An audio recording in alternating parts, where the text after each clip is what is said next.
Okay. All right. Okay, Ollie. We're all set. You ready to get your hair cut? Get your bath?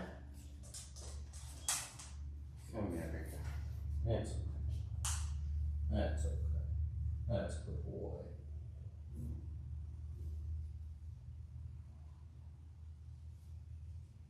Okay. Okay, come on, Ollie. You brave enough to jump on the table? Good boy. Good morning, everybody. It is, what is today? April 7th, about 10 o'clock Utah time. And we've got first time with Ollie. Hi, Ollie. He seems like a sweet boy, but he's a little nervous. We're going to be doing a bath, brush, and a trim up on him. I was told he's a little nervous for his feet and his nails, or he doesn't like it done. One of the two, sometimes both. Oh, look how cute you are. Yes, you're a beautiful boy. Okay, so let's get started by lifting him up. He doesn't seem to be bothered by the table being raised, so he's not too nervous. Sometimes you'll see that they start shaking and get nervous, kind of cower. You stand up, up, up. Come on, Ollie, up. Good boy. It's okay.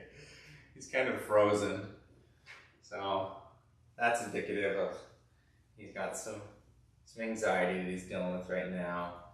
It's okay, big guy. I gotcha. So let's go ahead and start with his nails. Let's see how this goes. Can I see your nails, big guy? Now I don't know Ollie. He seems like he's a sweetheart, but I'm just gonna work safely and start from behind in case he doesn't want me to do his nails and he tells me to back off. He seems like he's doing wonderful. No reaction yet. Good job, buddy. Good job. Oh yeah, great. Not pulling. Let's hope this is how he keeps being. This is wonderful. I know you're nervous, big guy. It's okay, buddy.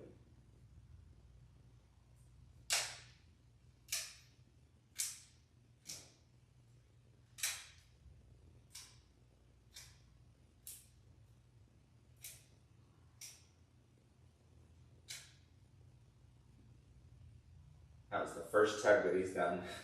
He just thought we were done with his nails. I got one more nail. I'm gonna check your dew claw. Hang on. Good job, Ollie. Good job. And no dew claw. Looks like it's been removed. Okay. Great start, buddy. Yes, it is.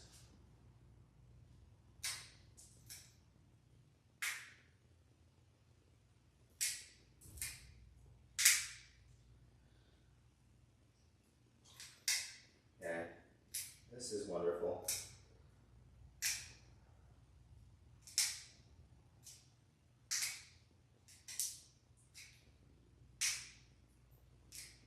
As I'm cutting these nails, I'm getting them as short as I can. And the way that I know that I'm done is the pulp in the center of the nail gets a moist circle in the center of it. If you want to know more on how to cut the dog's nails or what you're looking for, I have a video titled How to Cut Dog Nails Perfectly Every Time. And that'll go into more depth about how to cut the nails and how to know when you're done. Good job, buddy.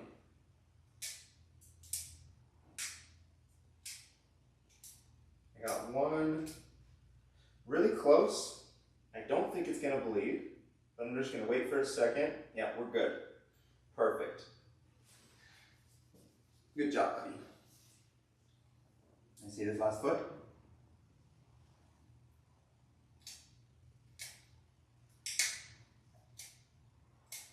Good job, bud. You're being a little angel right now. Yes, you are.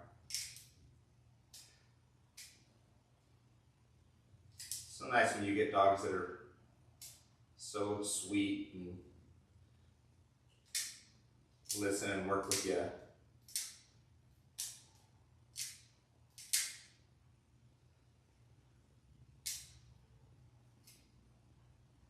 Yeah, you are doing phenomenal, Ollie. Yeah, you're a good boy. Two more nails. I know. I know. We're almost done. Hold still. Hold still. It's okay. Last nail, buddy.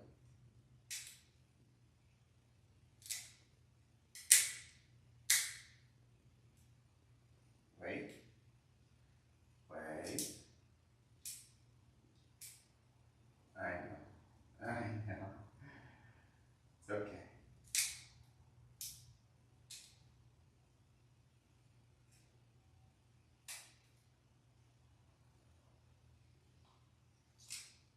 Good job. Good job. Yeah. Okay, next up we're going to do is we're going to shave out his pads, the insides of his ears, and do a sanitary shave as well.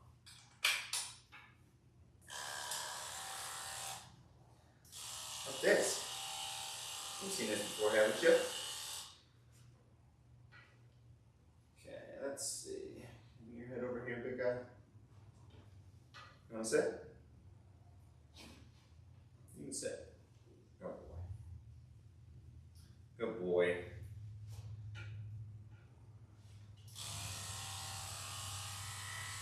Being a little reactive to the clipper. Not too bad, but I'm just bringing the back side of the clipper up to see how he reacts and do a little bit of desensitizing. Looks like he's going to be okay. Let's bring the blade in.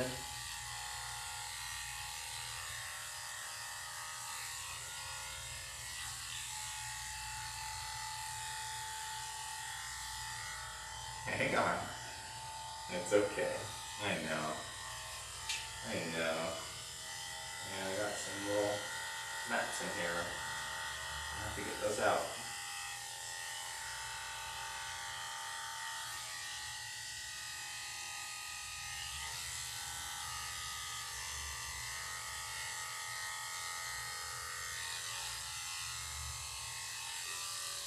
Okay, buddy. I got you.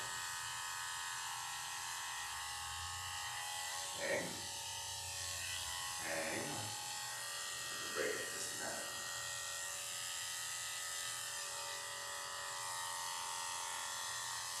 Okay, let's look at the rest.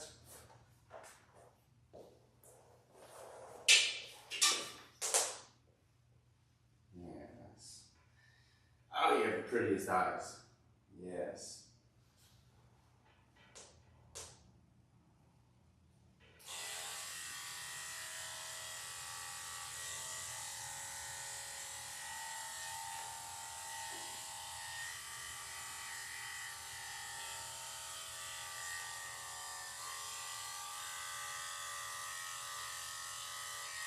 Good job.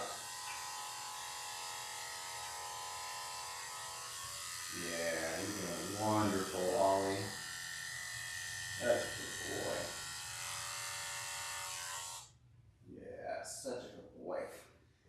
Okay, now that the ears are, inside of the ears are shaved, we're going to move on to the pads of his feet. It's okay, baby.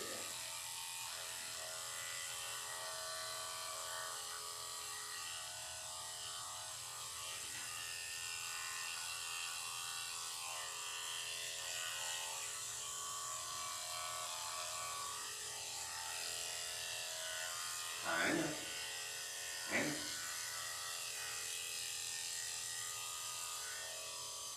That looks good.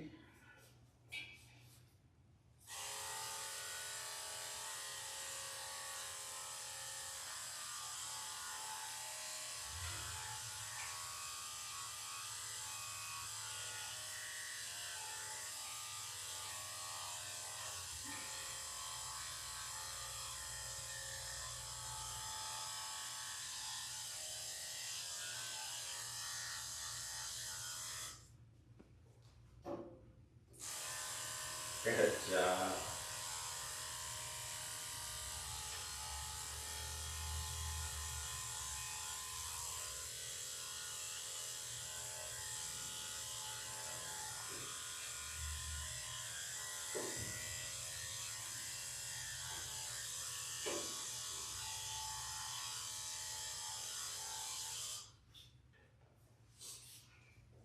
Okay. One more foot.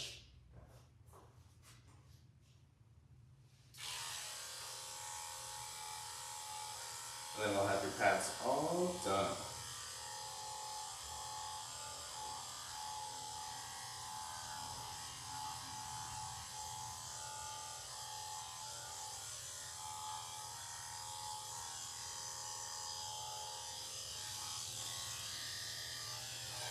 Oh, it's okay. I know. Come here, buddy. Let me see that foot. Let me see that foot. That's okay. Doesn't bother you. You're being a little sensitive to this foot, so I'm just double checking to see if there's anything in his pads and any burrs or something that might be hurting him, but it doesn't look like it. I think he just didn't want me to be shaving this pad. That's okay. I know, buddy. He's allowed to not want it. It's not like he consented to any of this. I know. Hang on. Almost there, okay? Almost there. Check my blade temperature. It's not hot. Sometimes that can be a reason that they're reacting to 1 foot.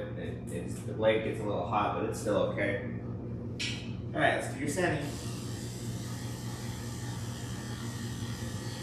Now we're gonna give him a sanitary shave.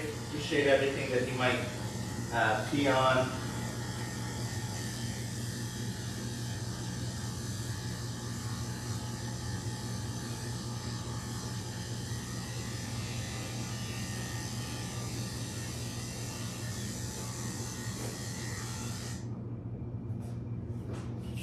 Grab this tail so I can make sure that I don't cut the tail hairs.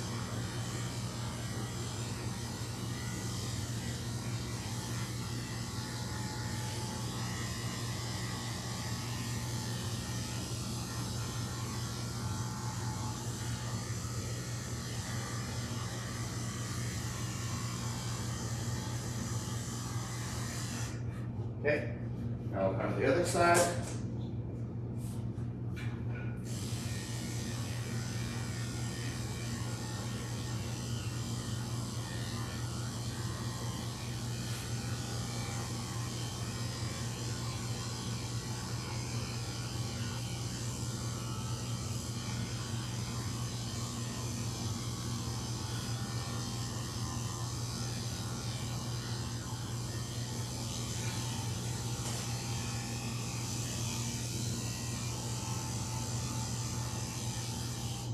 Okay, now we'll shave his bum.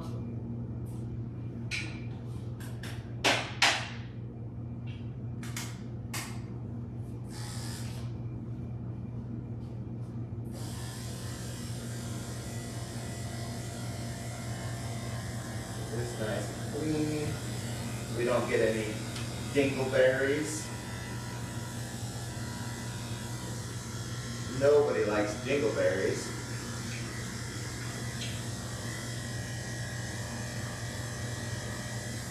Ollie, we don't like dingleberries. Okay, his pads are done, his nails are done, sanitary shave. Last step we're going to do before the bath, maybe the last step. I think we would do 2 things. We're going to pluck his ears, and then we're going to make sure that he doesn't have any big mats that need to be brushed out before the bath. He feels like he's in pretty good shape. Let's start with the easy side. His right ear has some mats inside the ear canal, and it's going to make it a little bit more difficult to pluck because they're going to want to come out all at once instead of being able to pull out just a few hairs at a time. I want to see how he's going to react, and he is being an angel. Like he's been all groomed. Good job, bud. This can be a little uncomfortable for the dogs, so it's important that you pull just a few hairs at a time. You don't try to get all of it in one go. But the more often the dogs get it done, the shallower that the roots grow, and it's less uncomfortable for them. But as you can see with Ollie, it's causing him just a tiny bit of discomfort, but I don't think it's much at all. He's barely reacting. A lot of dogs really react to this process. They don't like it. Ollie's being a wonderful little boy. Yeah. Good job, buddy. You're almost there.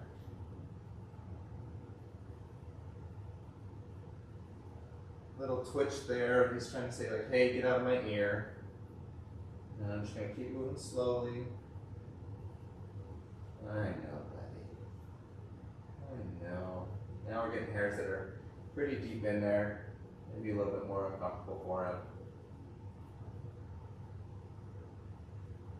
Good job. Oh, you're such a wonderful boy. Yeah, you're a good boy. Okay. Okay.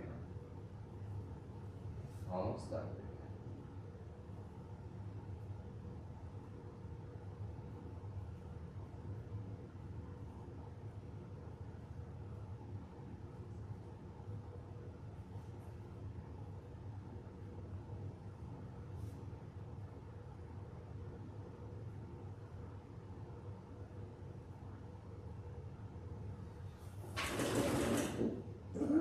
Okay, now that ear's all plucked out, I'm gonna just give him a little ear massage. Oh yeah, might be a little itchy. Oh, is that for good? Is that for good? Oh yeah. Oh, I like you, Ollie. You're great. There's some interesting controversy around ear plucking. Some groomers and some vets think that it actually causes ear infections. That has not been my experience at all. If a dog has an active ear infection and there's already inflammation and infection in the skin, plucking the hair at that point can cause more inflammation, which is bad, and that can be, make the ear infection worse. But the dogs that come into me that always get their ears plucked never have ear infections. Like never. Sometimes the haircut impacts it as well. Like if they have long floppy ears, the light and the air can't get into the ear canal itself. So that can cause infections. Some infections are caused by allergies as well, like food allergies. So they'll get an infection in one ear, and where it becomes a problem is if the infection doesn't get cleared up, it builds up scar tissue inside the ear canal and actually shrinks the ear canal. So less light, less air gets inside the ear, and then you have chronic ear infection problems because the natural methods of fighting it that the dogs had, of light and air getting in there, are no longer possible because that ear canal has just shrunk due to all the scar tissue inside of it. So it's important, in my opinion, to always pluck the ears if there's anything in there, and maybe don't pluck them if there is an active ear infection, but otherwise, I think these hairs should always be plucked. My dog's never had an ear infection. I have a miniature poodle, and I've always plucked her ears, and I think that's a big reason why she's never had an infection. Okay, this ear look good. Let's check all the places where mats usually show up, under the ears, in the chin, around the neck, the armpits, up, down the back legs. There's little ones, but there's nothing big.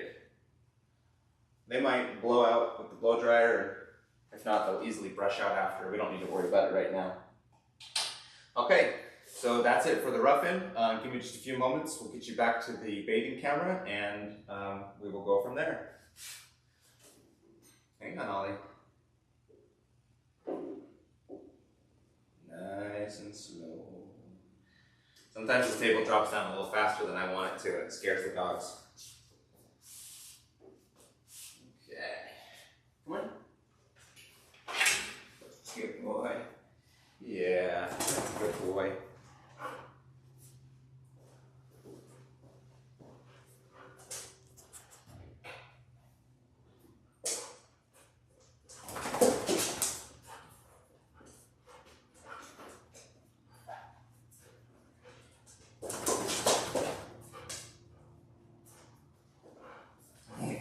You're so cute.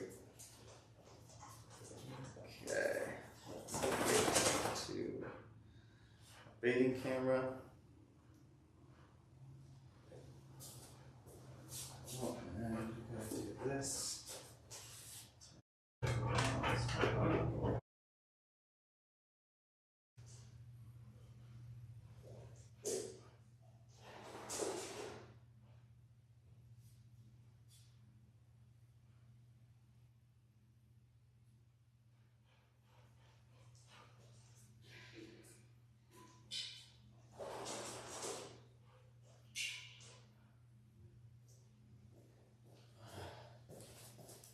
Okay. Take this grate out.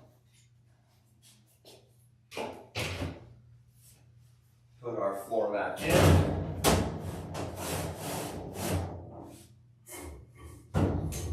Let's go grab Ollie. Ollie.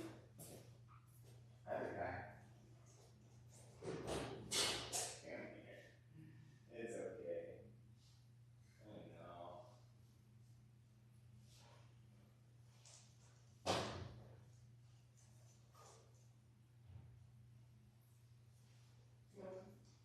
Hey, no,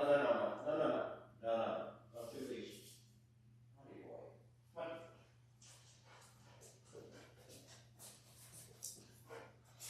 Ollie has a little habit of chewing on leashes, apparently. He thought it was a good idea to start chewing on this one.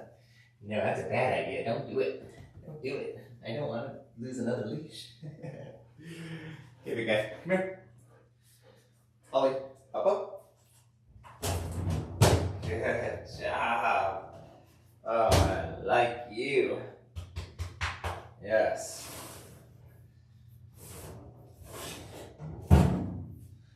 Now, the audio in here might be a little low. I'm trying to balance it. The tub and the dryer are really loud, so I'm trying not to blow out your eardrums when I start spraying. And I think it needs to come down just a little bit more, but let's tie Ollie in.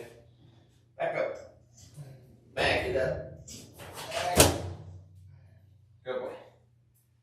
Stay right there. I always use a slip knot when I'm tying the dogs in, just in case of an emergency of some sort. I need to get them released quickly. You just want to be able to pull that free.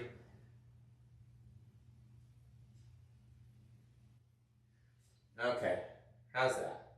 Alright, so it's a little quiet. But I wouldn't turn the volume up too much because sometimes the sprayer's loud and the dryer's even louder. So let's just get started with his bath. First thing we're going to do is warm up the water. This is also a good test to see how he reacts to the sound of the water. Turn it all the way up. He's a little nervous, but not bad.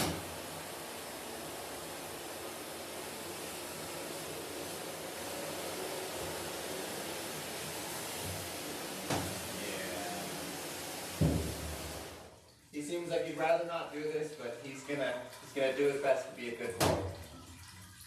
Okay, buddy. Let's start washing. Can you back up for me? Can you back up?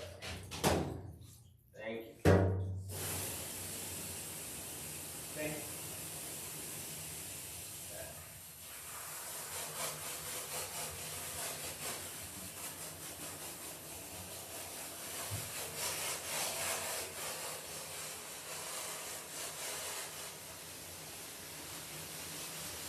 try to get all around his head without getting his ears wet. I want to avoid getting his ears wet because then he's less likely to shake. So I get under the leash.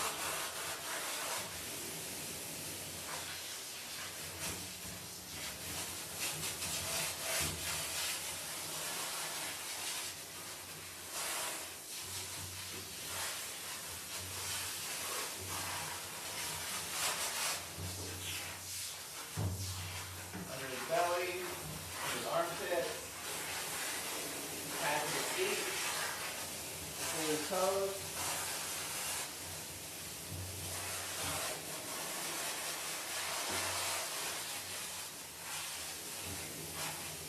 Oh, hang on.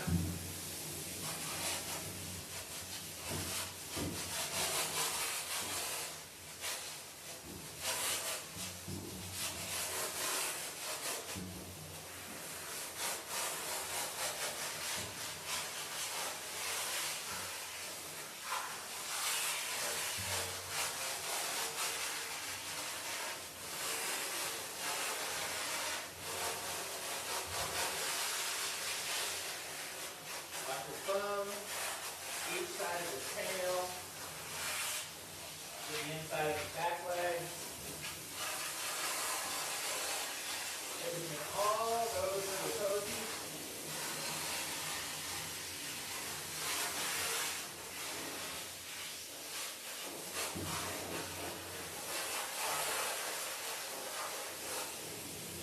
Up, see this foot. Good boy. Hey, back side.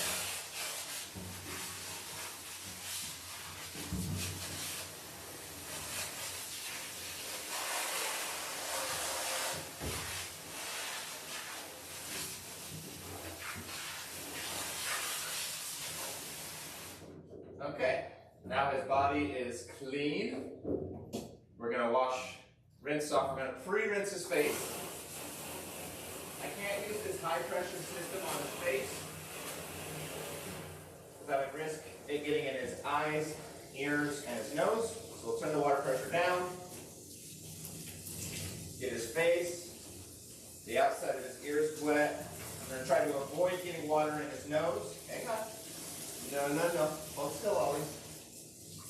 Oh my. Let's hold still. Good boy. Yeah, good boy. You can spray water in the eyes, no problem there, as long as the water pressure is low. We're going to flip the ear up. You got to be careful with this part. I'm going to block the inside of his ear so I don't spray anything in there. But I got to get the inside of the ear and below the ear wet in order to get those parts washed properly.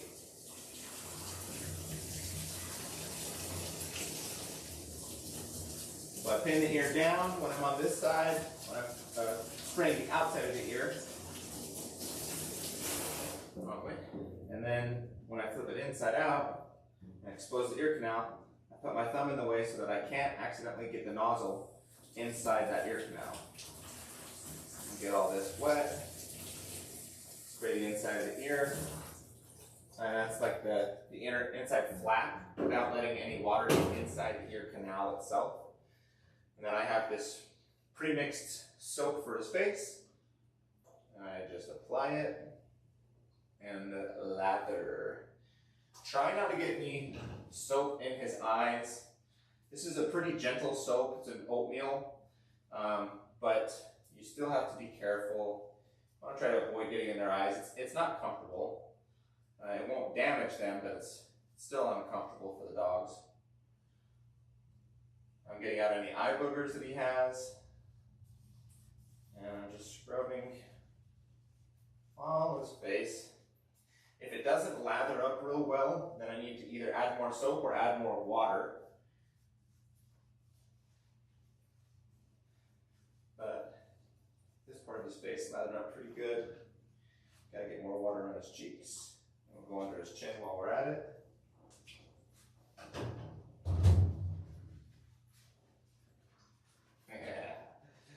Look at you. You are a cutie. I like your little face. Yeah, look at that little face. We're Where'd your big beard go? It disappeared.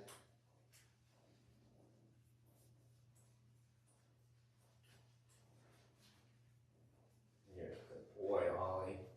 I am loving this room with you. Yeah. Yeah. You're a good boy. And now let's get his ears. The outside, under, and the inside. You can't go too far on the inside of the ears, or you risk getting soap in a part of the ear that you can't rinse. And then you got a bigger problem of soap being left in the ear, or risking getting water in the ear canal. Both of those are real bad. Okay, back of his ear needs a little more. There we go. Slather it up nicely. Okay, this ear's all done. I'm gonna go for this other one. The outside, back, underneath, and inside.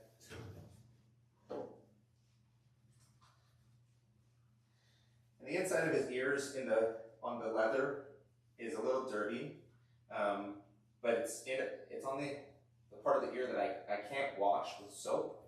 So the way that I will clean that is actually with ear cleaner and some cotton balls. That's how I'll clean all this inner part of his ear, as well as the ear canal itself.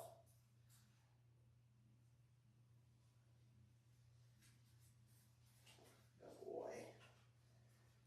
So patient. Yeah, you are a good little dog, Ollie. Yes, you are.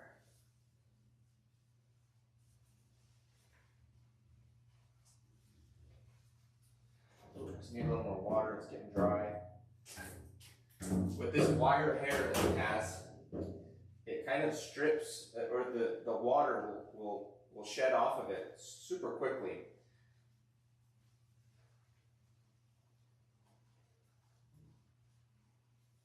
I need a little more soap on the top of his head right here. Just to make sure it's nice and clean. Better to wash twice than not have the head come clean. If you don't get the head clean, it looks a little greasy. And it's not good. You need to do a good job if you're going to be a groomer. Got to get the dogs clean. Okay. Face is washed. Now we're going to rinse everything off. Again, I'm going to use low water pressure. I'm going to rinse out the eyes first. I'm going to act as if I got soap in the eyes and make sure that I rinse them out really well. Even if I didn't, it's best to always treat the eyes as if you got soap in them, rinse them out. And I'm actually trying to hold his head down a little bit, just a little. I don't want the water running down his nose and over his nose, but I also don't want to have it up and have the water go down into his ears. And as you're rinsing like this, if the dogs ever really want to shake their head, you should let them, because you probably got soap inside the ear, or not soap, but water. And if you let them shake out the water, they can get most of it out. But if you don't let them shake, then the water kind of just gets deeper into the ear, and it can cause problems. So if you're ever rinsing the head like this, or particularly the ears, and they want to shake, let them shake 2 or 3 times to get all that water out.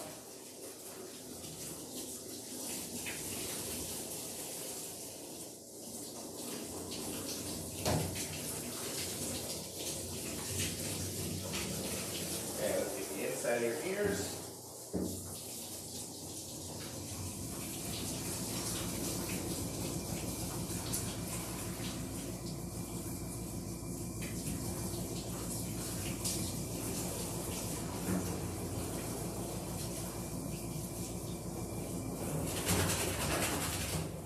Right there, a teeny bit of water dripped down, and that's probably why he wanted to shake. So he felt it tickling the inside of his ear, and he shook it all out.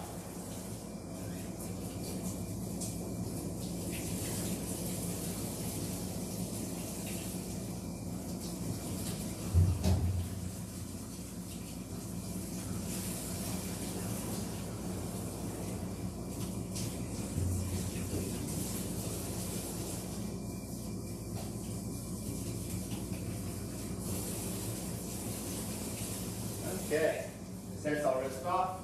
We're going to turn up the pressure and rinse everywhere else. Make sure I get under the leash. Really easy spot to miss soap.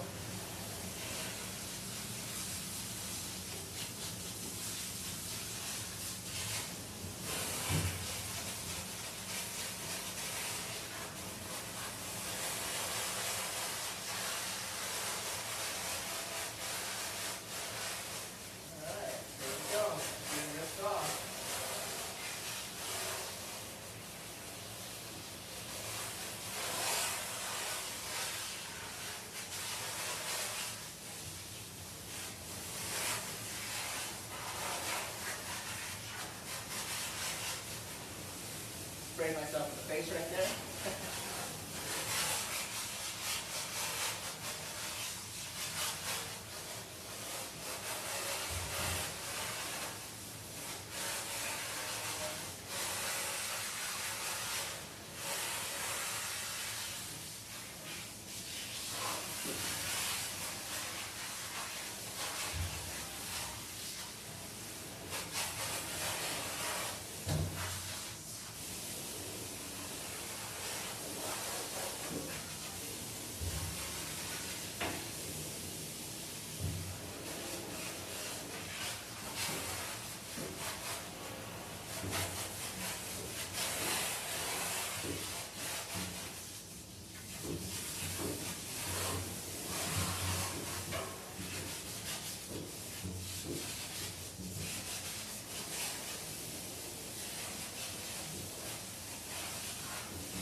Okay, now that I think I'm done rinsing him, I'm going to do the last, most important step. I'm going to wring out all the water in his whole body, and as I'm doing it, I am checking for any soap that I might have left. You'll know there's soap because it'll be slippery and a different texture, and you can always just look at your hand after you've squeezed out a part to see if there's any soap. The other day, I was doing this, I wrung out the tail, and I noticed soap on my hands. So it happens even to pros, so always wring out the dogs and check for soap, so you can rinse them out and not leave any soap on their skin. If you do leave soap on their skin, it's very easy, it's a good way rather, to cause a hot spot, which is basically just a spot of irritation. The skin gets inflamed, the dogs will be really itchy. They'll often itch it until it's bleeding or super irritated. And one of the bigger mistakes that rookie groomers make or new bathers sometimes make. So make sure you rinse out all the soap always. Double check, rinse 3 times. It's better to waste time over rinsing than to accidentally leave soap.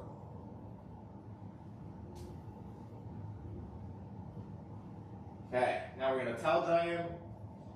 Just going to squeeze out all the excess water, rub out as much as I can, and I'm going to just move to a different part of the towel that's still dry as I'm doing this process.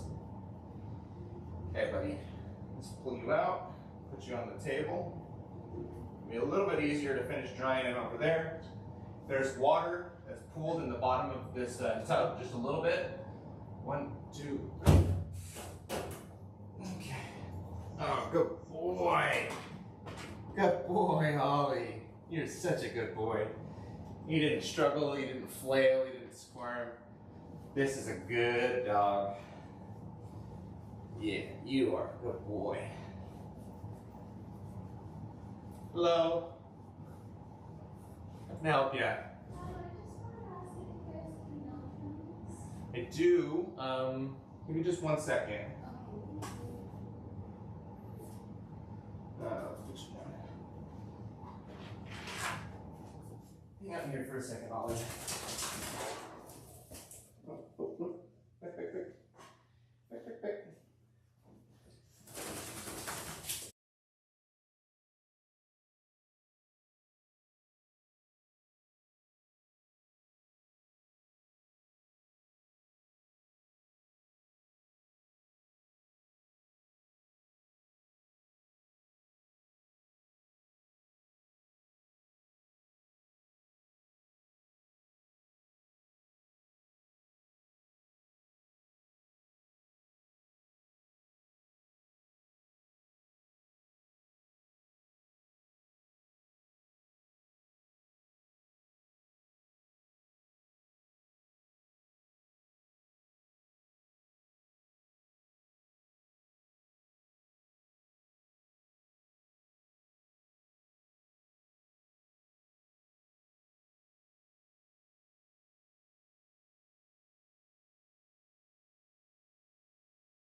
Okay, sorry about that, everyone. Had a customer walk in.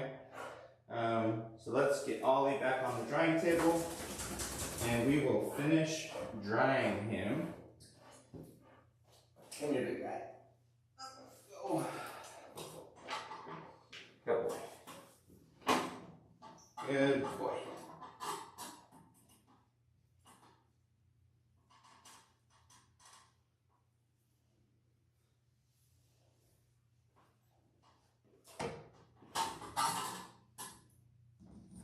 Okay.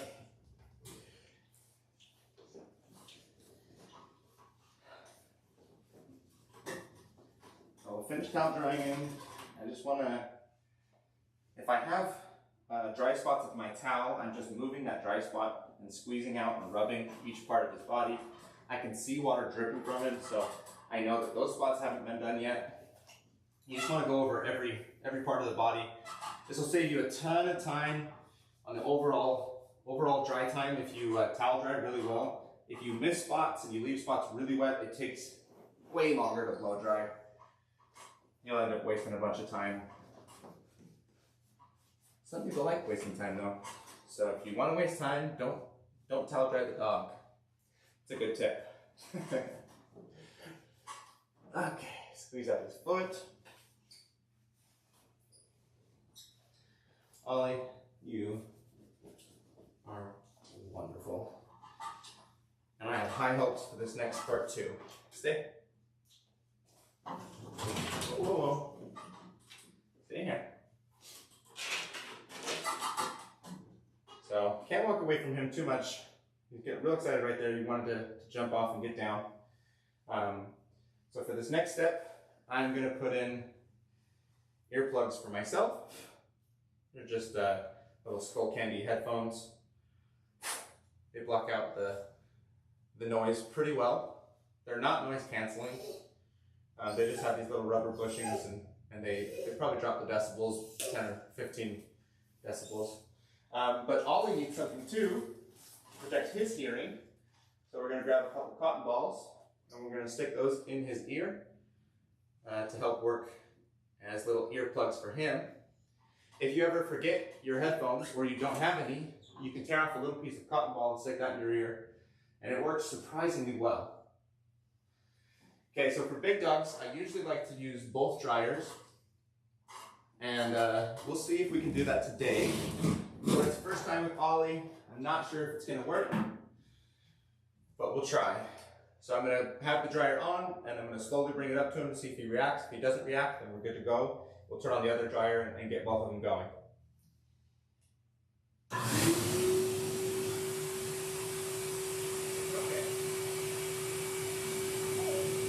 So that's a very tail wag.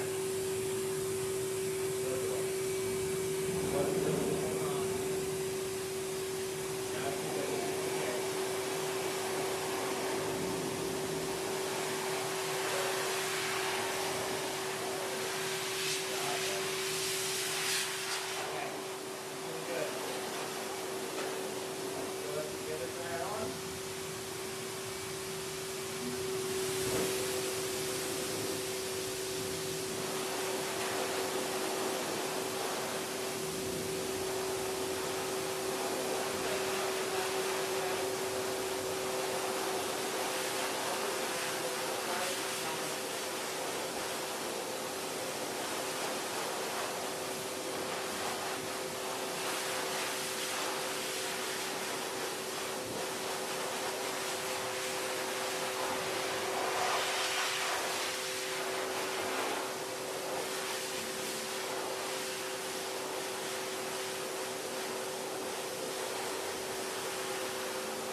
body's dry, we're going to get to his head. I'm going to turn the air down. That way I don't have it too high at the velocity and as low as his ears, eyes, and nose. Same thing with the water. And anytime they shake, I pull the dryer off. I don't want to be blowing. I'll hit all those same areas when they shake if I just leave it on it. So anytime they shake, try it, pull the dryer off.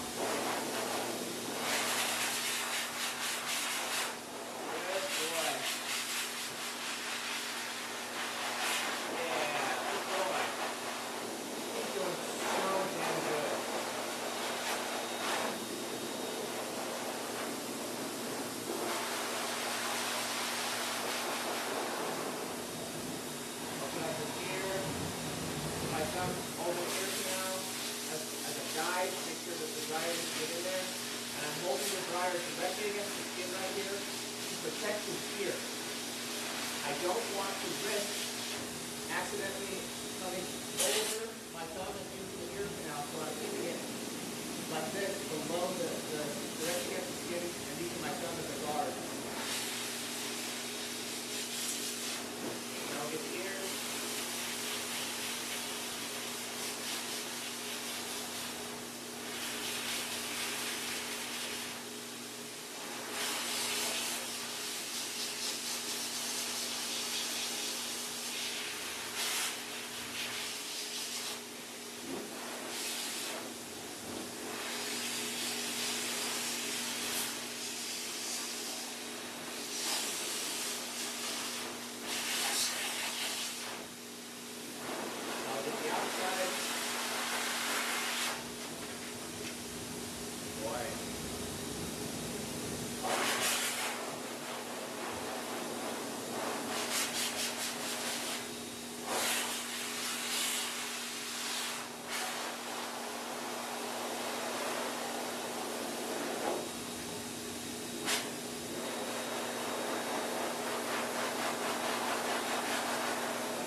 Eyes right here. trying to be really careful to stay below it and have all the air flow down away from it.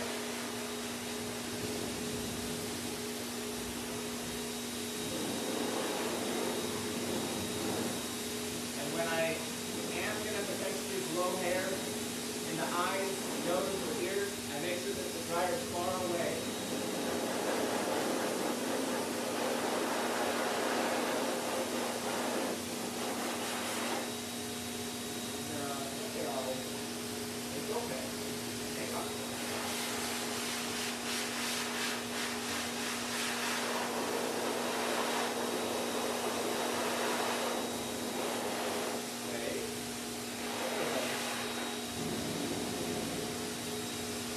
Now we do the same thing on this ear.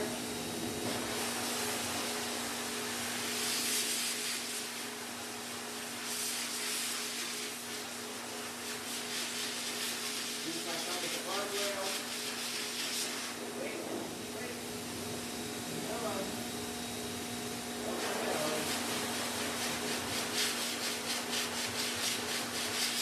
You want to turn around and activate the wait for him.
Check over it one more time, see if I feel any more wet areas.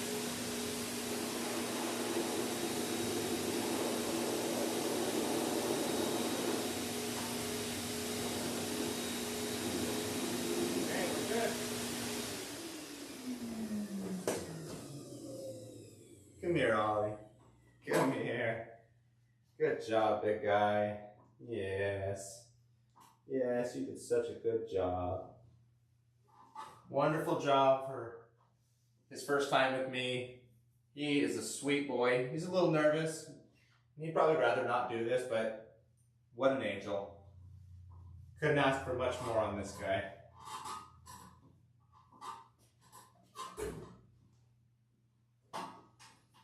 Alright, we're gonna let him down. And then I'll see you back up front.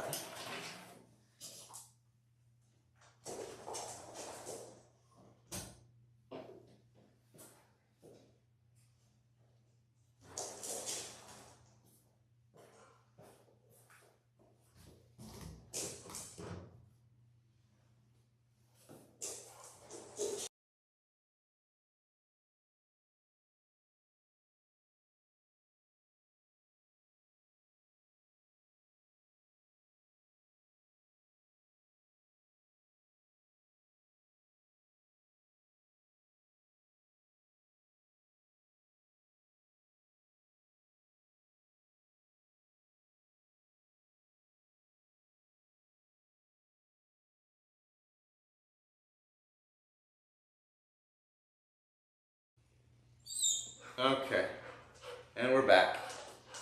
Let's see, I asked his owner if I could give him any treats.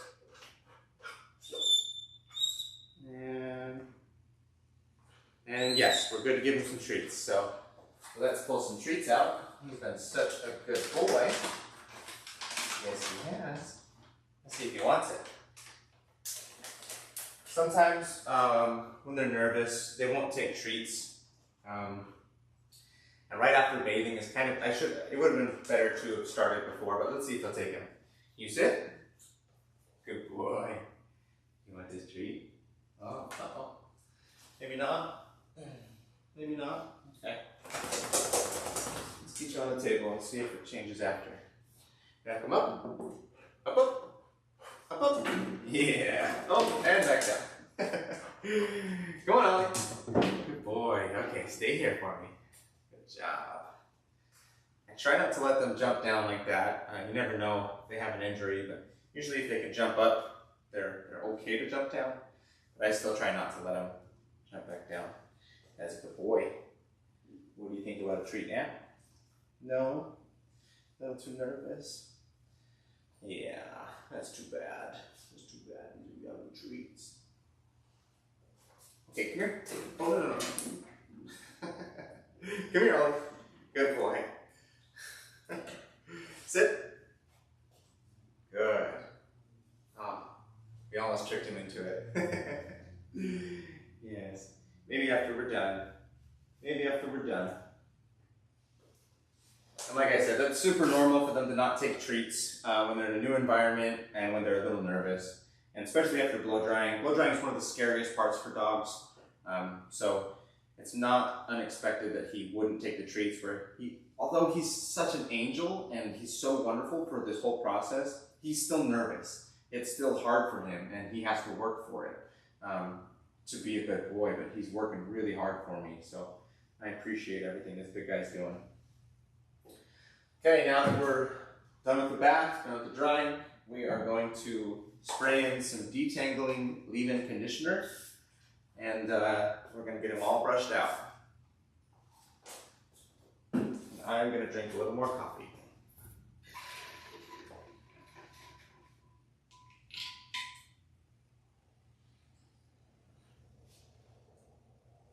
Ah, that's nice.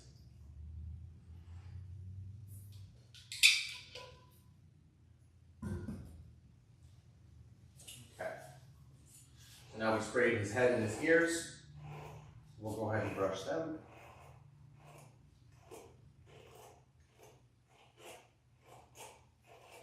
And you can hear there's little tangles. The brush is making a loud, scratchy sound. But once that sound goes away, you know that the tangles are all out and brushed out of that spot. All gone. We'll do the underside.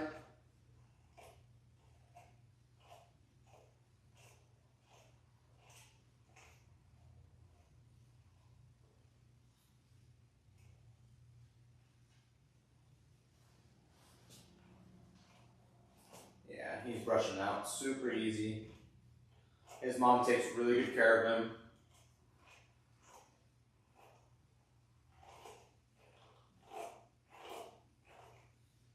I'm going to loosen the leash, and I'm going to be really careful because Ollie has showed that he will, jump off the table. I'm going to make sure that I keep one hand on him at all times while this leash is loose. This can be more dangerous than not having a leash on at all.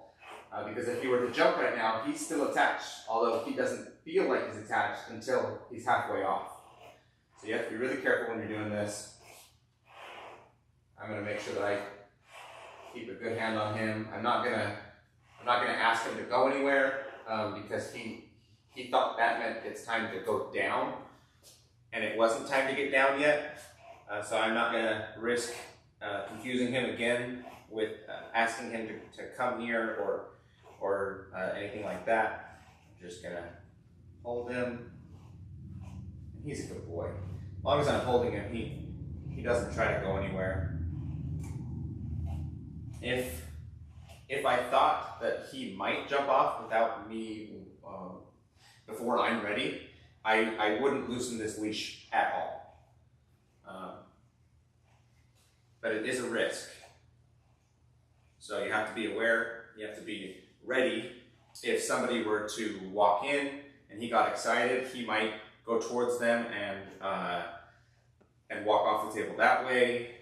So you just have to be ready. You have to be prepared. And anytime that the leash is loose like this, you just have to make sure that they're not left. I wouldn't want to walk even to the back of my station back here. I wouldn't want to be a couple steps away because that puts him at risk. And as soon as I get all around his neck all brushed out, then I can tighten that leash back up. See, as I'm walking back, I keep one hand on him. Shouldn't leave my brush over there. Now I can spray under his neck.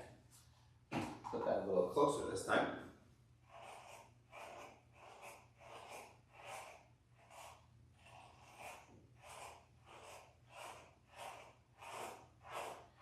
I'm trying to focus on just getting all around where the leash is going to sit so that I can tighten that back up and not have to worry about him feeling like he can jump off. Because if he feels like he can't jump off, I doubt he'll even try. He's a really good boy.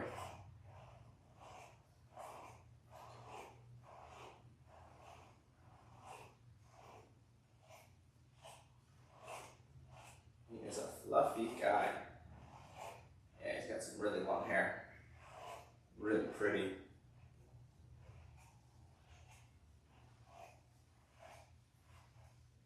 Okay, I think we're about there.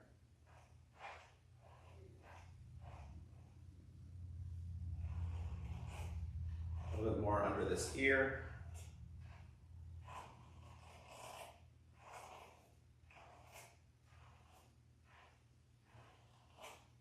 Okay. Alright, now we're going to move this back up, put it right behind his ears. Just tighten this up. That way he can feel it. Although it doesn't need to be too tight, but you want them to be able to feel it. That way they don't think they're free, and then they're less likely to try to jump off the table. Okay, we're on his face, so let's just finish up with that. Do a little on top. Cover his eyes and his nose. Get his cheeks. And his chin.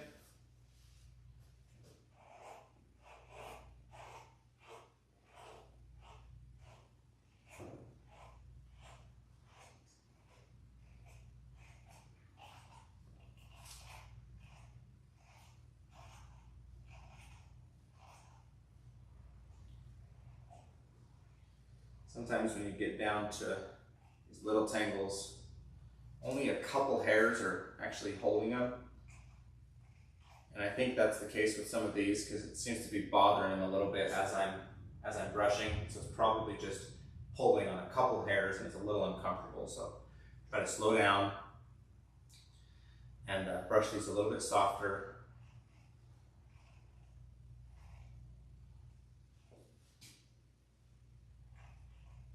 Good boy. Yeah, you're a good boy. It's okay. Shh. Good. Stay.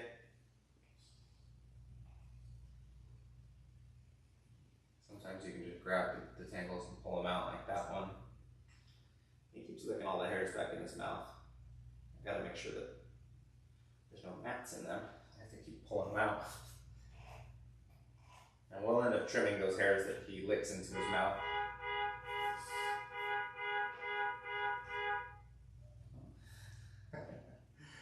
Someone's alarm was going off. What was that, buddy? What was that? And I'm going to brush in front of his eyes. Be really careful to make sure that the bristles don't get too close.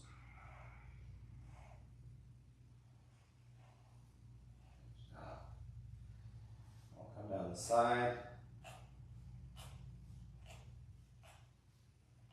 And we've been asked to save his eyelashes, so when I get to trimming around here, I'm going to separate the eyelashes, make sure I don't trim them on accident.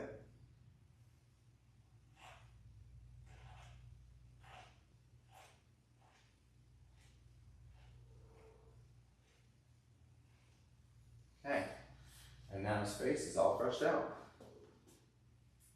Double check I got these ears. Yep. Okay.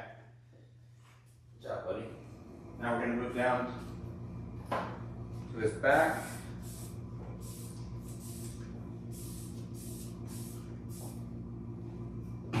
Bring the table up so I don't have to bend over too much. Nice and slow. Try to be smooth. It's a good height.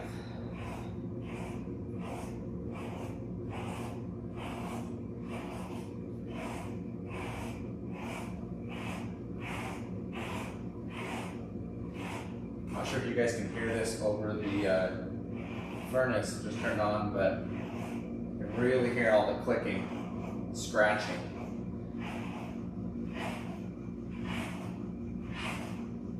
You can also see a pretty big difference as it's getting brushed out.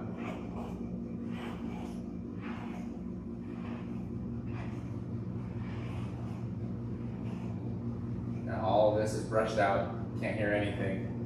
You get down here.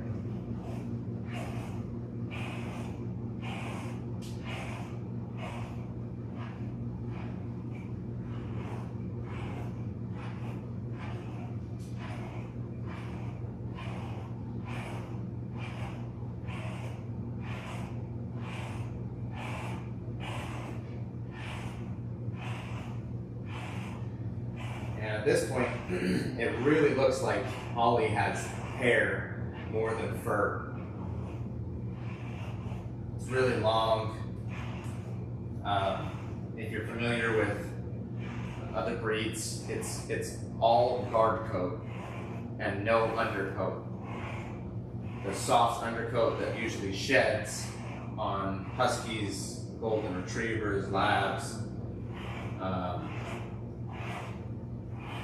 It looks like he doesn't have any of that. Now he was shedding just a little bit in the blow dryer, so he does have an undercoat, but it's that long guard coat, pretty hair. It's thicker. That's mostly what he's got. Now I did just find a lump right here. I'm trying to take a look at it. Probably nothing.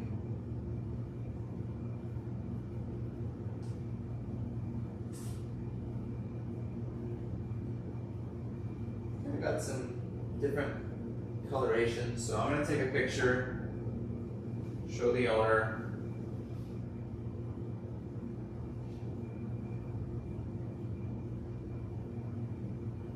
I'm going to try to put my fingers on the outside edges of it to give an example of how big it is. It's not very big.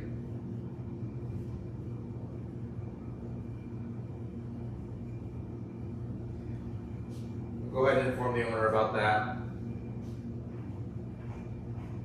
The growths that you are most concerned with are hard, abnormally shaped, and protruding from the skin.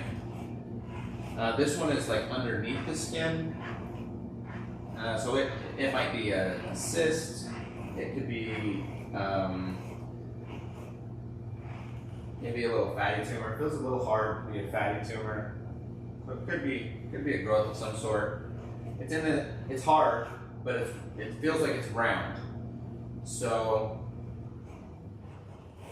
it's probably not a big deal, but something that I'm going to let the owner know and ask if they have been to the vet and had it checked. I would rush to the vet to get this checked personally.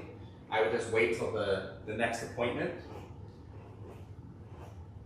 But that's what we're going to tell the owner, and then do our best to just inform them of everything that we can find. Okay, his back is almost brushed out.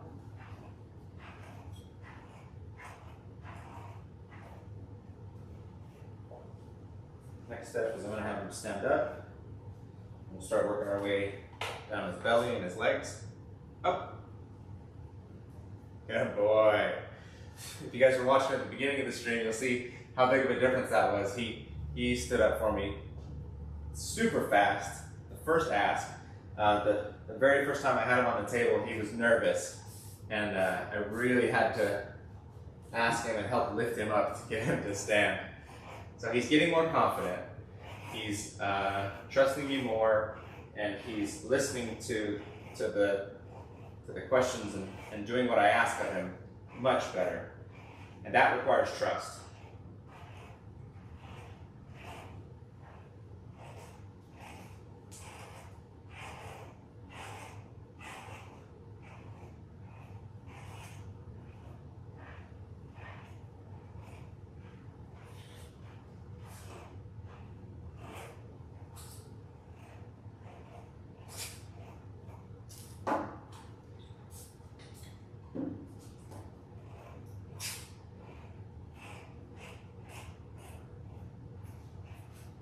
Good boy.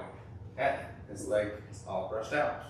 Let's get his belly, and then we'll move up to this front leg and shoulder.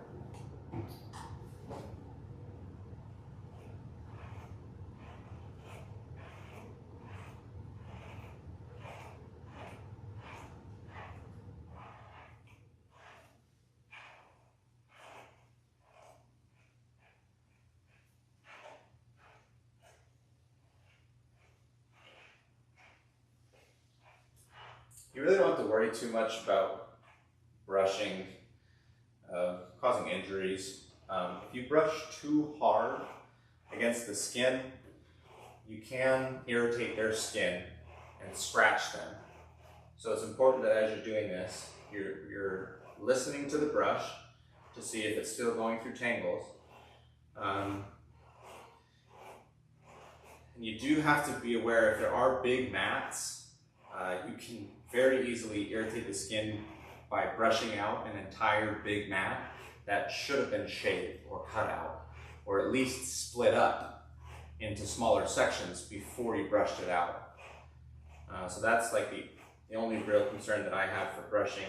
As long as you're being gentle on the skin, you're not brushing over the same area over and over and over, trying to get a big mat out that you should have split or just cut out of their fur.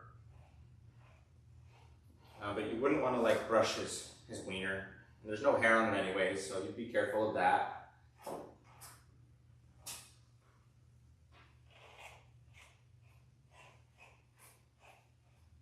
Okay, his leg's almost done. Let's check the inside and the back. Okay, good job, buddy. You're doing great. Now we're going to get his chest. Head up. Head up. Good boy. And we'll come over to this front leg.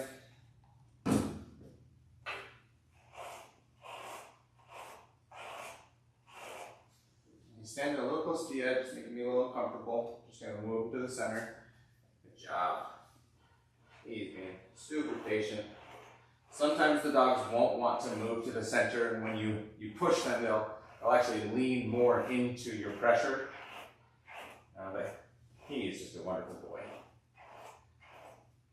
He wants to please. He wants me to be happy.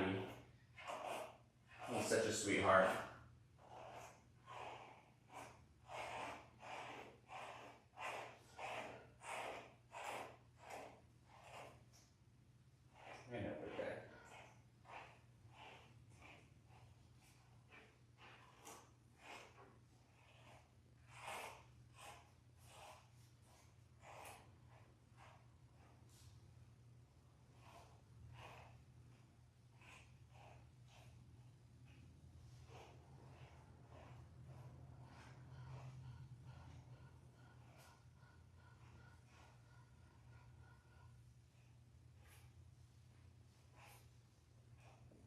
Yeah. I'll brush in between these legs. Make sure I get in the armpits. Alright. Now we'll spray back on his belly and his back leg, and then all that will be left will be his tail.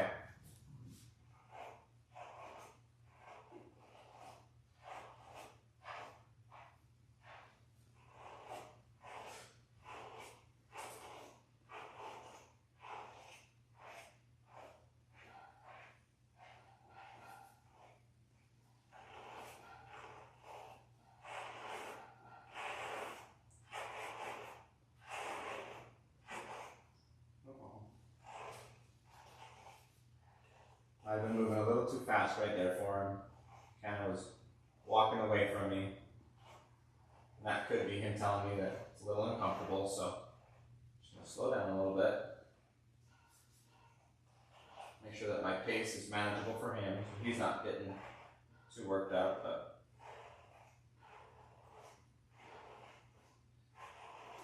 there's a certain amount of discomfort that we ask the dogs to tolerate. There's no reason to ever cause them pain. And if they're telling you they're super uncomfortable, then you should probably slow down and reapproach what you're doing. You either need to get their trust, because they don't trust you, they're uncomfortable with what you're doing, they're scared of what you're doing, and you need to just get them calm, or you need to take a different approach with the groom itself, whether you shouldn't be brushing and you need to shave out a mat or something that way. Now if you notice, he shook and his back end got close to the edge right here, so I went to have my hands ready to catch him just in case, because sometimes when they shake, they'll lose their footing. That's a common time that they can fall off the table. Okay, we're getting really close. I'm just going to spray the bottom of his foot, inside of the leg, and his tail. And then we'll have them all brushed out.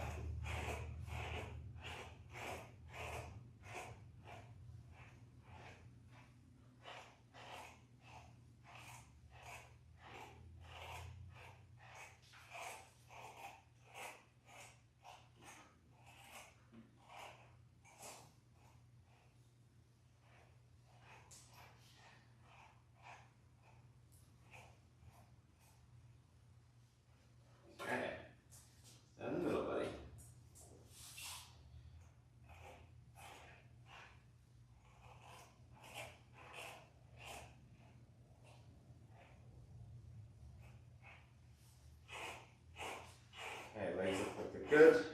I'll just get his tail. Wait. Stay here, buddy. Stay here.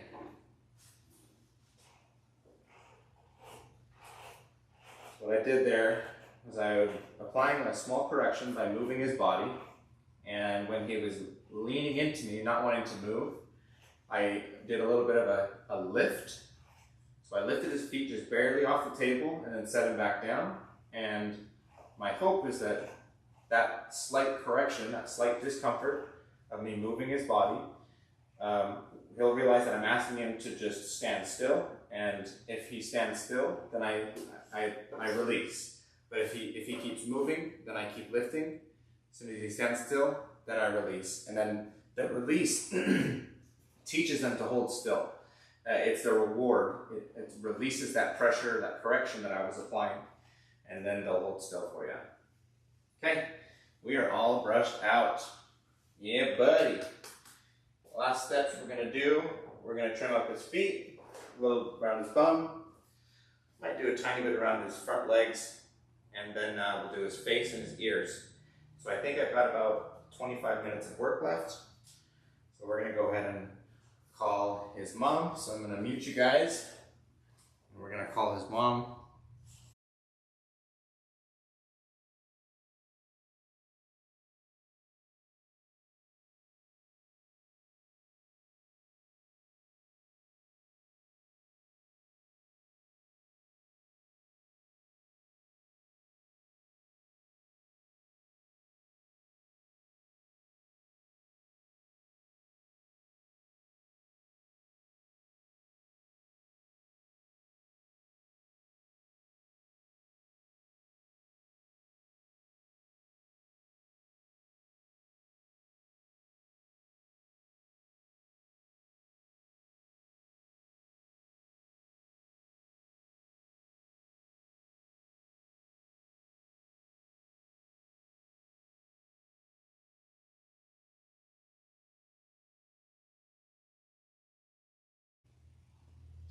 Okay, so we've informed the client, and now we're on the clock. Gotta make sure that I don't fall behind, or else Ollie's mom will show up before I'm done. And that makes things a lot harder, especially if I'm working on his face. And I typically do the face last within my process.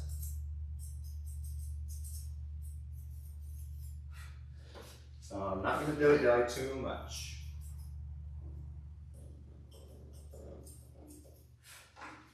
Kind of a funny phrase, dilly-dally. I have said it for years, but I have no idea where it comes from. I have to look that up. Hang on, Ollie. It's okay. So first I trim the bottom of the feet, and then I round them. And after I've rounded them, I trim up the top of the foot, and then I connect it into the back of the leg, and do a little bit of trimming on the leg too, so that they blend in together.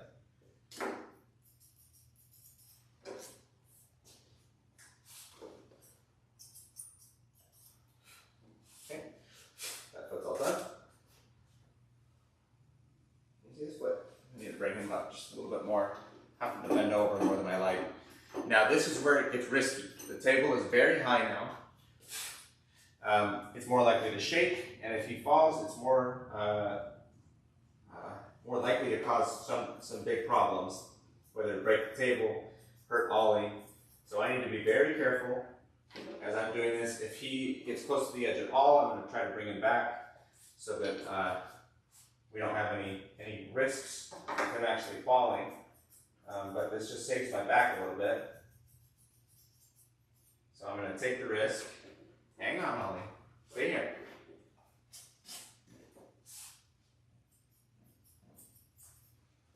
Wait.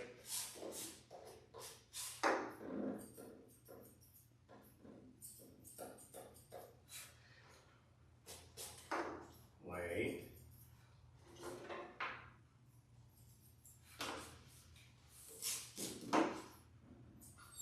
Wait. Hang on. No. Can't sit yet. He tried to sit down right there, and I just put my hand gently under his belly to ask him to stand up, to stay standing. It's a lot easier to catch them as they start to sit than to pick them back up after they've already sat down. That's what I'm doing right here.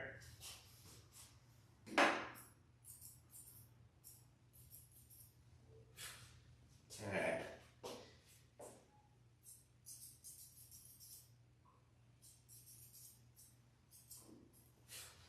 Okay, like how that's blended, you can go ahead and sit now and move on to these front legs. He's actually less likely to walk towards the edge or fall if he's sitting down. So I'm happy to let him sit as soon as I don't need him to be standing.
Okay, we're looking good.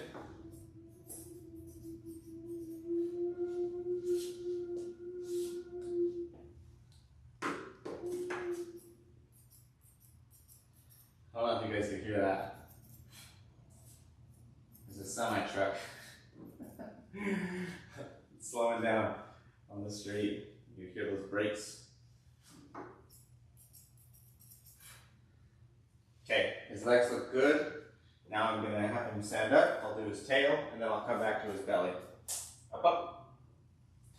And because I'm working a little bit higher, I'm gonna bring him down just a little, and I'm gonna hold him just in case my table goes down a little quicker than I want. Help him keep secure. Probably a good practice to do anytime you lower the table is to just have a hand on the dog. His tail really doesn't need much. I'm just gonna hold it down and see if there's any hairs that are just past this fan shape. And then I'm gonna trim up, clean it up as it gets close to the bum and do it a little bit shorter there. He had some tangles before, right at the base of his tail. So I'm going to take the base of his tail a little bit shorter, and I'm going to trim all these hairs that are growing over towards his bum so that he has a nice potty path. So just keep clean and not make much mess. But he doesn't have a big issue with this. Some dogs you'll take it much tighter. For him, it's mostly just a shape up around his bum and shading right next to it.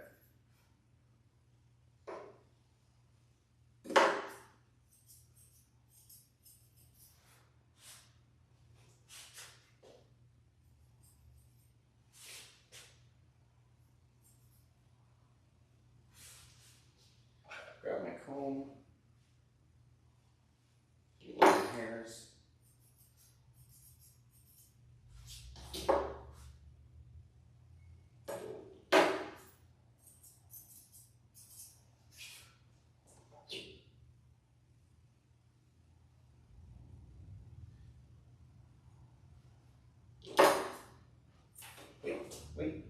Wait, bend up. You can't lift the dogs by their tail. You can apply a tiny bit of pressure to ask them to stay standing, but if they want to sit down, you cannot lift them up by their tail. It will cause some spinal injuries or all sorts of different problems. Up, up. And you never know if they have a bad spine or a bad back in any way. You could exacerbate an issue by lifting them up by their tail. Okay. This is looking pretty good back here. Just gonna comb it all out on each side to see if there's any real long spots. One little spot there.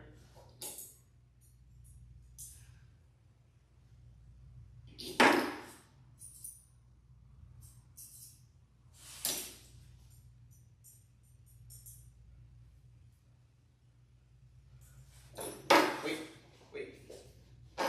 Hang on. Come on. Come on, big guy.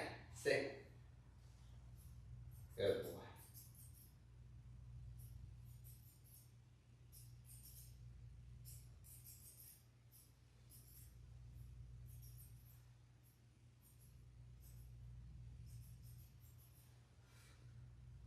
Okay.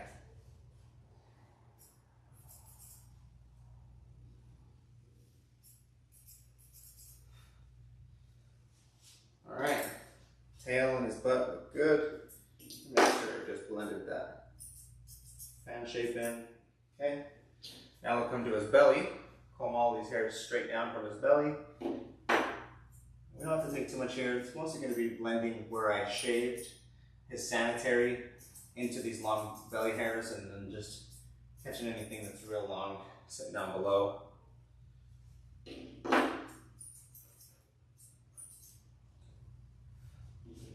Go ahead and check it from this other side. Looks like there's a few hairs that are longer over here.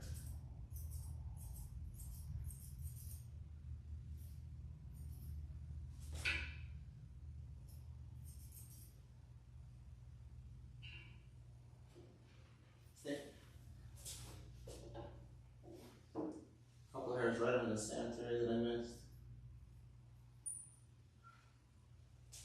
Okay.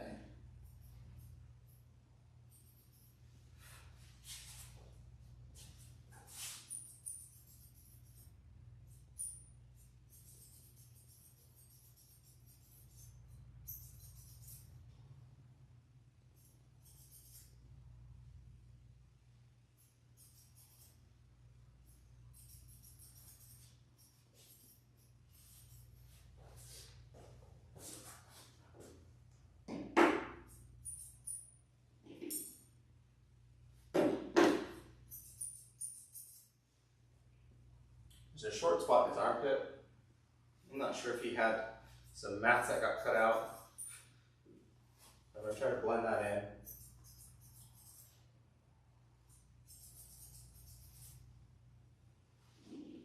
Okay, looking pretty good. And now we'll just connect his chest to where we shaved on his belly. Not shaved, but trimmed. Okay. There's one real long spot right here. It's just a lot longer than everything else, so I'm going to do a little trim on this.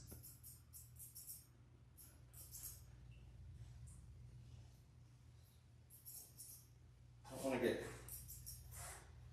too wild trimming these hairs. It's easy to take it too short and make him look funny.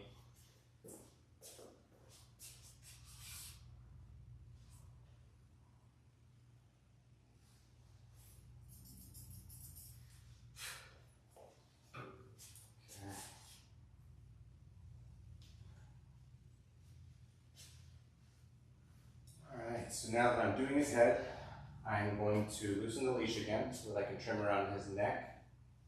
Ask him to sit. Good boy.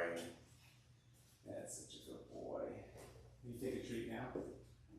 Yeah, you did such a good sit. No? Don't want it? Okay.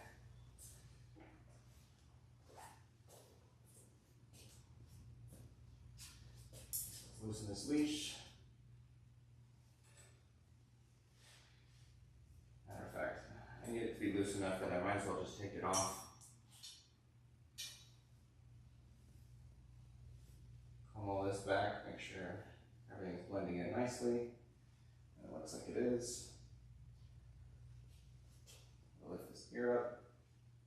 Now, in order to allow light and air to get into these ears, I'm going to trim a lot of the hairs that come in front of it right here. This is probably the biggest change that I'm going to make to the shape of his face, is trimming these hairs so that more light and air gets in his ears. His owner did say that he does sometimes get ear infections, so this is going to help prevent that by not blocking the air from getting in there.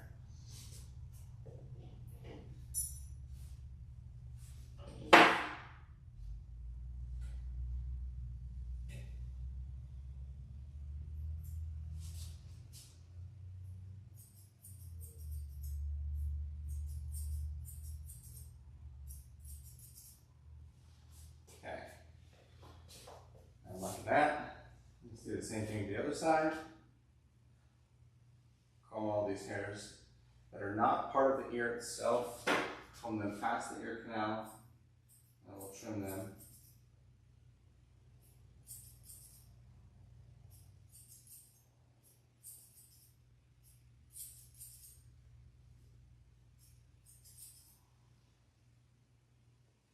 Okay. That's better. And anytime you're scissoring around these ears, I want to make sure you pull out the cotton balls. See? That one's dirty. This one's a little dirty too. If they're not dirty, sometimes I'll reuse them, but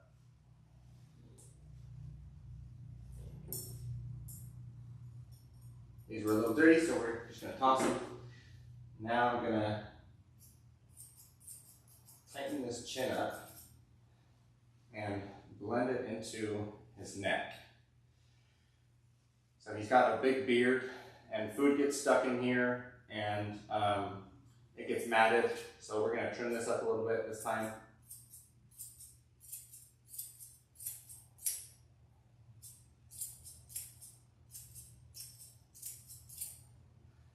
And what I'm trying to do is I'm trying to match the length of the top of the head is to the length that the chin is, so that there's balance top to bottom. But my main goal is to be able to get this neck blended so that I can put the leash back on. Stay. Stay. Enough.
It's a little hard to describe what I'm doing.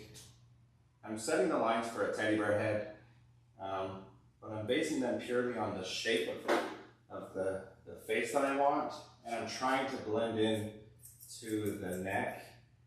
Typically, you don't want to do a teddy bear head where the head is shorter than the body, but that's what we're creating here in order to clean up his chin, and we don't want to take the length down on his body. So his head's going to be a little bit shorter than his body, but I think it's going to blend in and look pretty good. Okay, I'm liking that.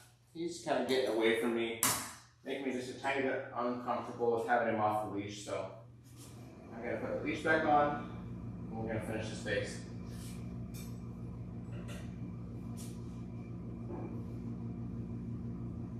Okay, so we're going to get these lip hairs, and close his mouth. All the hairs that get sucked into his mouth or licked in, that are sitting in front of his lips. Okay. You're okay. You're okay.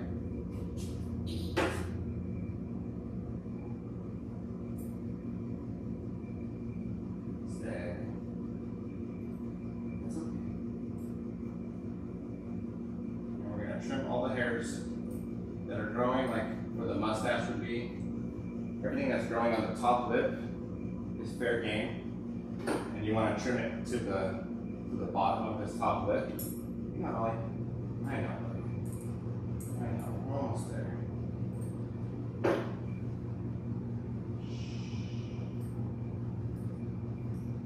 Good boy.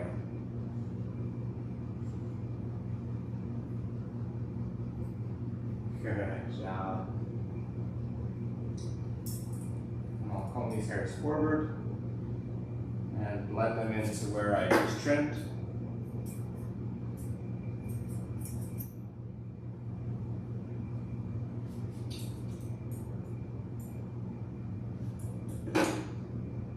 Close. Good boy.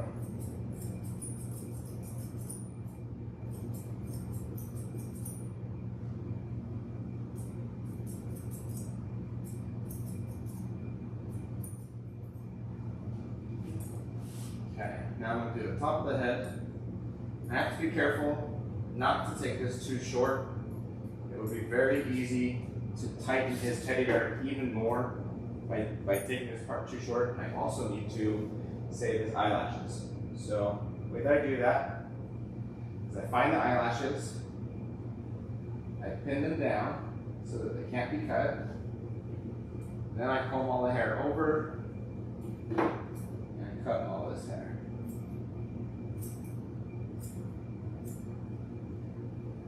Once I do that, the eyelashes will usually stick out and be a little bit more noticeable. They're easier to not cut after you've done that. Okay, wait. It's okay, Ollie.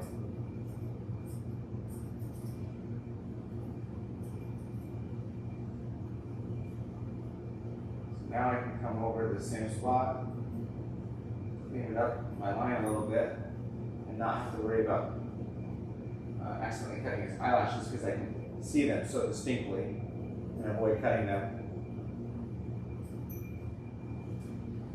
Let's do the same thing on the other side. Find his eyelashes. Pin them down.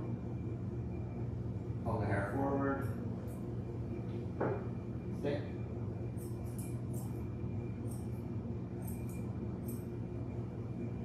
Stick. Wait.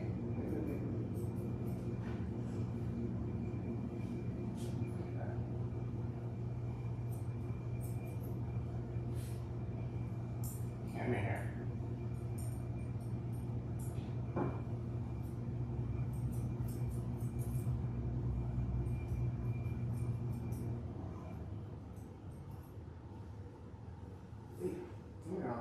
It's okay, bud.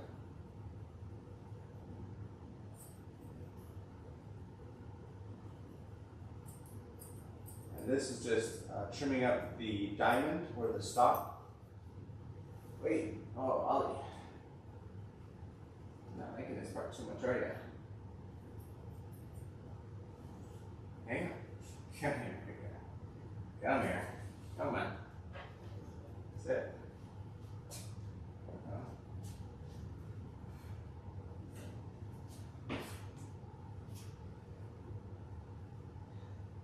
Wait, no.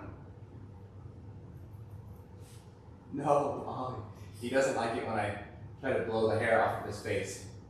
I gotta stop doing it. It's so instinctual for me. Come here, big guy. Come on. Come here. Hold still. Hold still.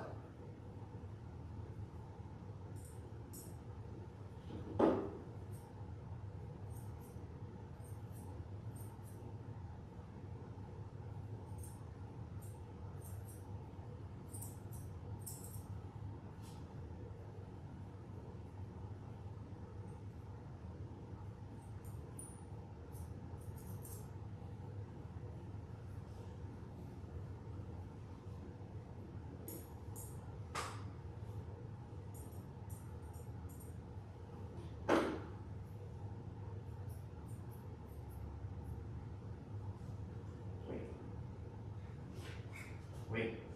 Hang on, big guy. Come here. Come here. Stay. You're okay.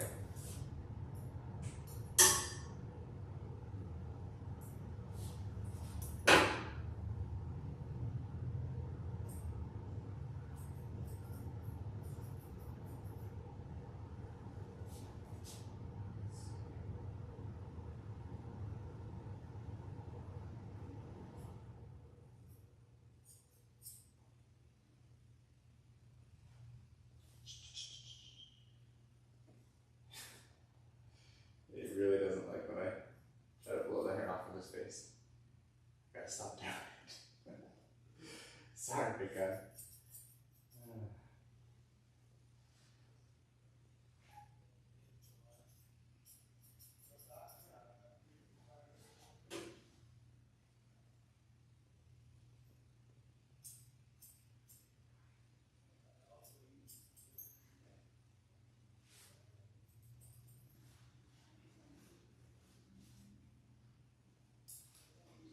Okay, we are almost there.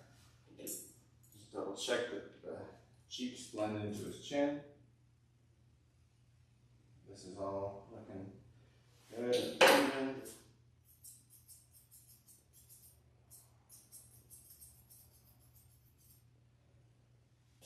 That looks good.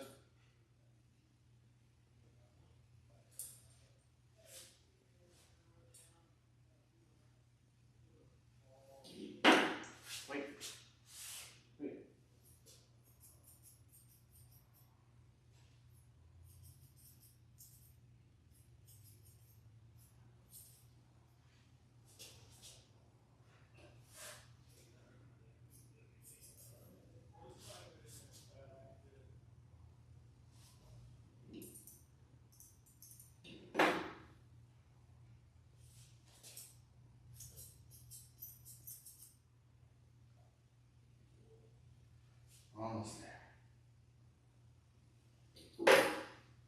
Wait.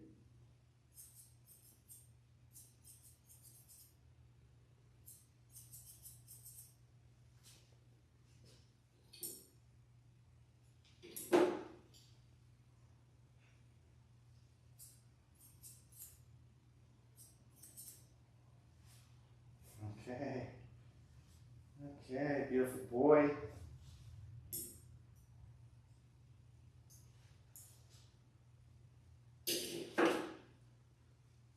Let's clean your ears, and then one thing that I always try to do is after I clean their ears, try to get them to shake their head, and that will often fluff up any hairs that I might have missed during my finish, and that helps make it a better quality finish.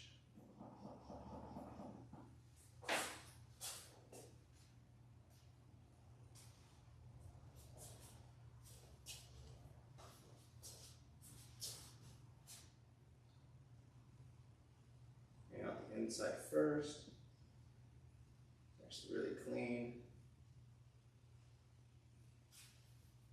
There's a little bit outside.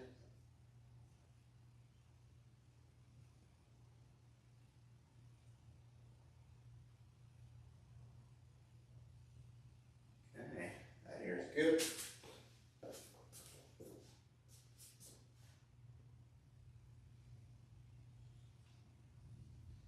His ears are really clean, considering that there was some mats in his right ear. I'm really happy with how clean his ears are. I'm guessing his owner is cleaning them at home. So it usually wouldn't be the case. They wouldn't usually be that clean if they're having mats and tangles. It usually comes with a bunch of earwax and other stuff. Okay, you shake.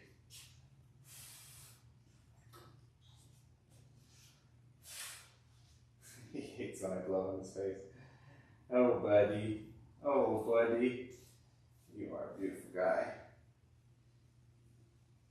See a couple spots. Looks like hanging over on his eyebrow.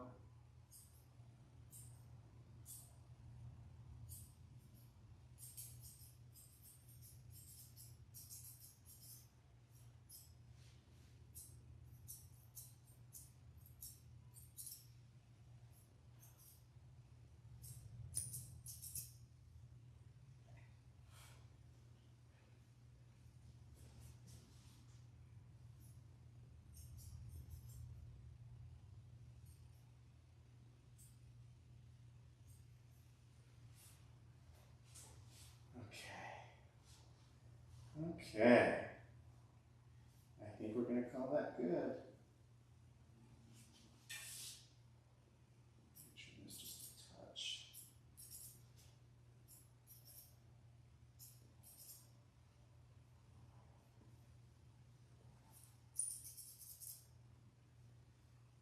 The way it blends in.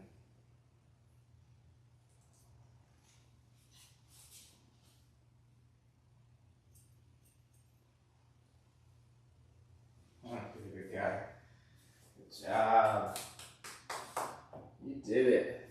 You are all done.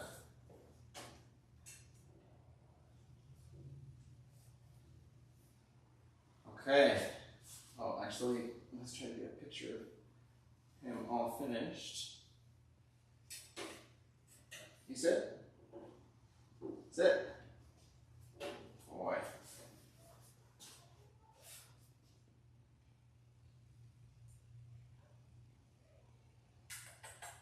Ollie.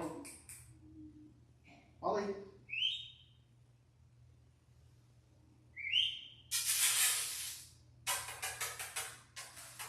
Ollie, hey. Ollie, put your head back. Chin up. That's the boy. Ollie, boy. Aww. I want you to be happier. Hopefully you'll get used to this. Yes.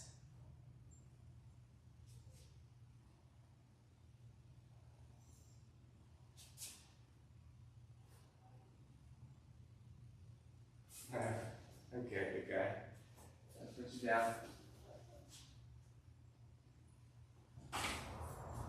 There you go.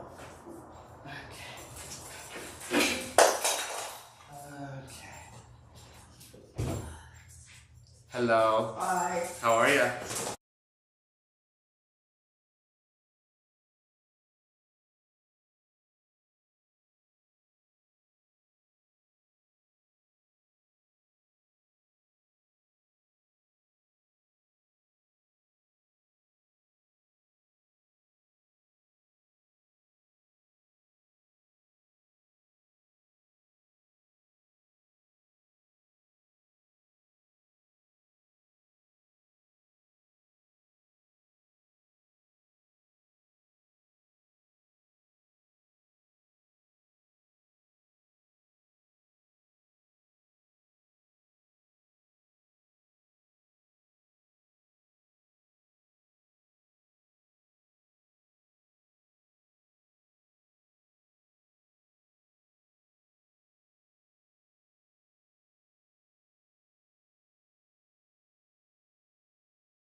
Okay, sorry for that delay, everybody, but that is the end of the doodle stream.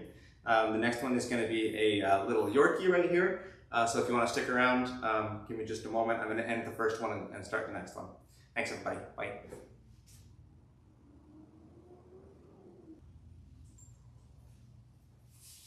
Okay, we're back up.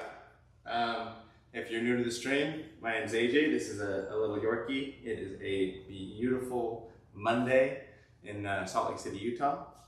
And we're gonna give Katie here a haircut. Yeah, let's go ahead and raise this table up.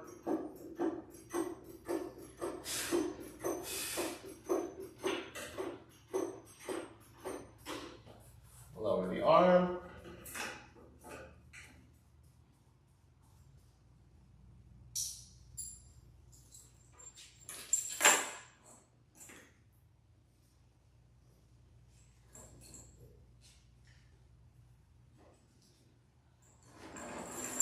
Okay. Now Katie is a Yorkshire Terrier. She might be a mix, like a Dachshund or Chihuahua or something like that. Let's go ahead and share the link with her owner so that she can watch with us. If you'll give me just one moment.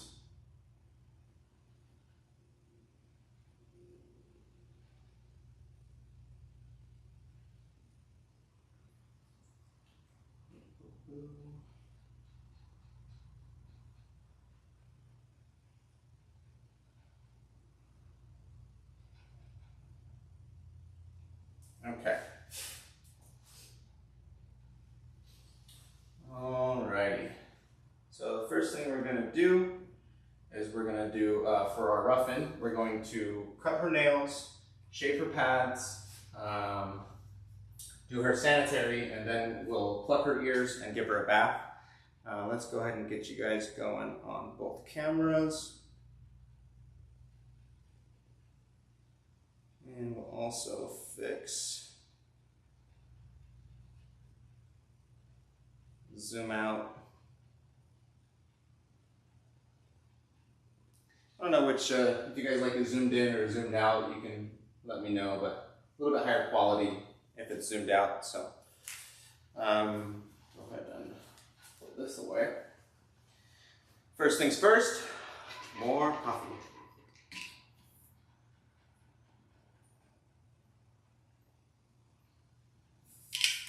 I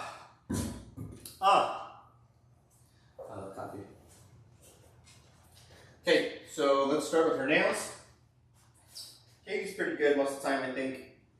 I don't remember her giving me too much fuss. Let's see what happens.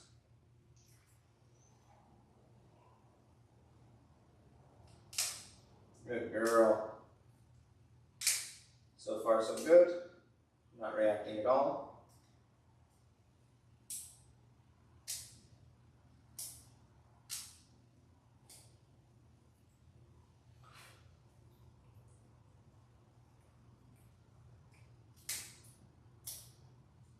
Good girl.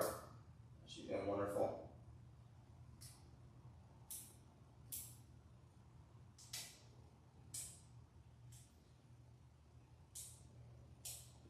If you're curious on how to cut dogs' nails, I did make a video on YouTube about how to do it. It's called How to Cut Dogs' Nails Perfectly Every Time.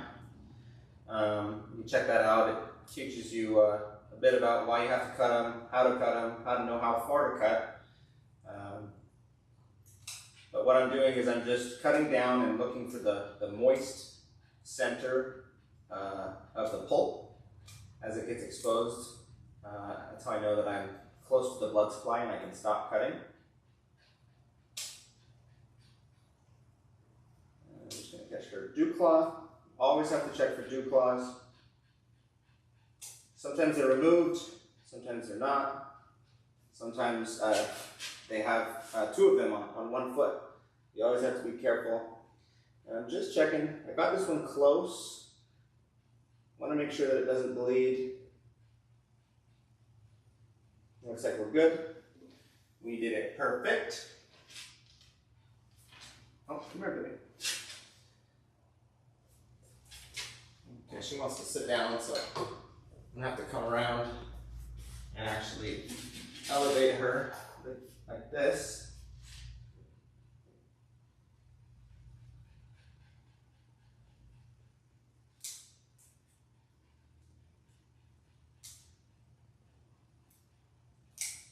Good girl. So she gave me just a little bit of fuss to get started, but as soon as I got her in a position where she couldn't just sit down on me, she stopped trying. She's a good little girl.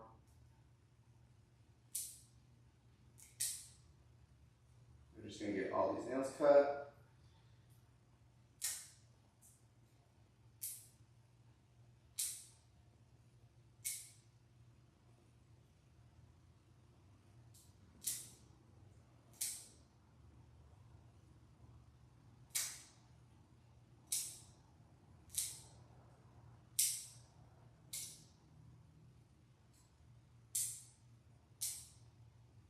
Okay, now I'm going to reach under, same technique, except I'm going to come under her belly this time and reach her back left foot, flip that one up.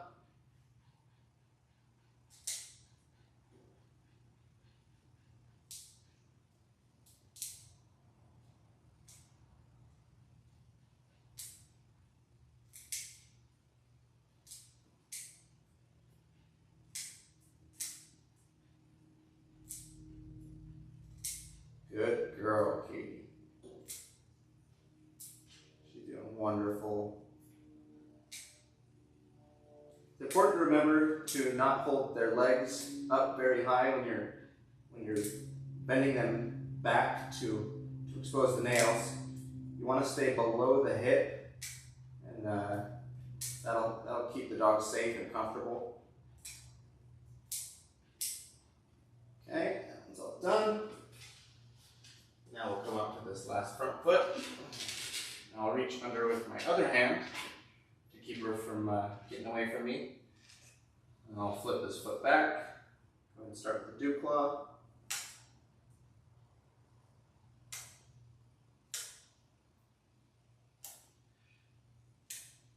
I like to make small cuts and slowly make my way closer to the blood supply.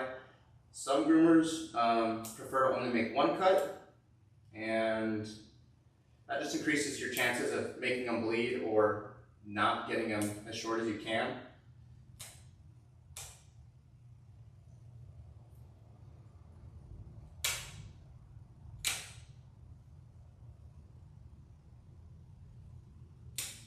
Good girl. She's doing wonderful.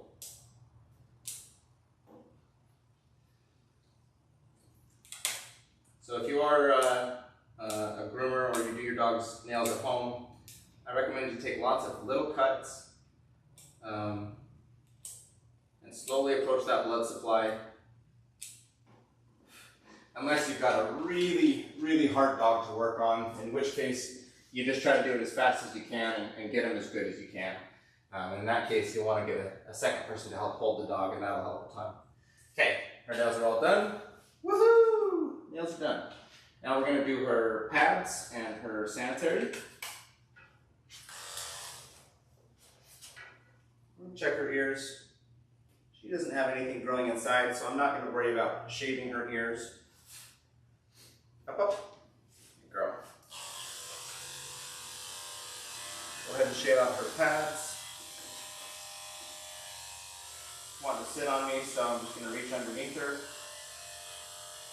And I could work on this foot while she's sitting, but it's just a little harder to get the angle that I need. So I prefer to keep her standing.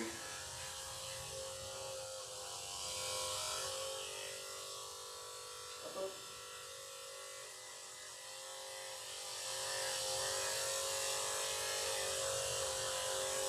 Good. And that's all done. Come back to the next one.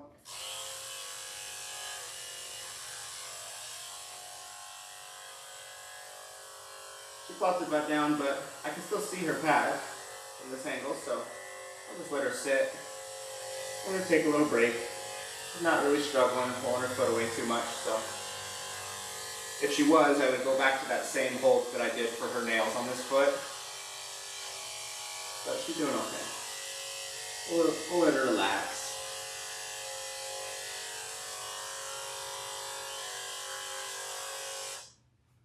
Okay, let's see what she does for this foot. Looks like it's gonna be the same thing. I'll just work from her sitting.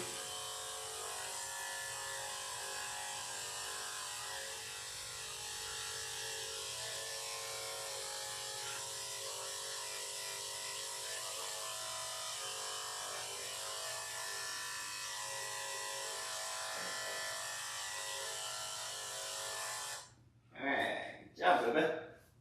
Yeah, thanks for the kisses. Got some sweet dogs today.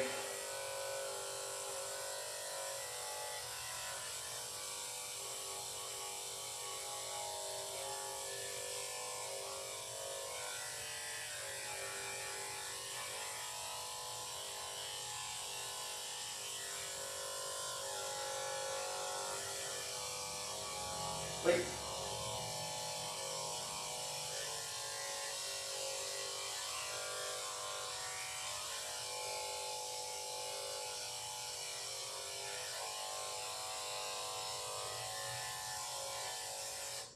Okay, pads are all done. Now I'm going to do her Sammy.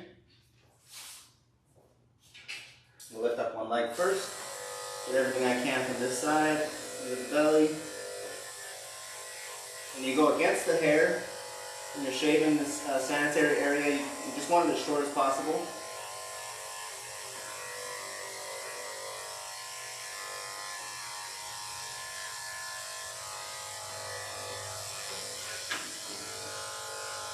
A little hard to get under here. She's got these short little legs, so as you notice, I had to like do funky things with my clipper in order to get the right angle without lifting her leg too high. Like I said, you don't want to lift it above the head.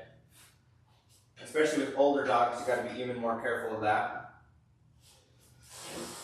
This side.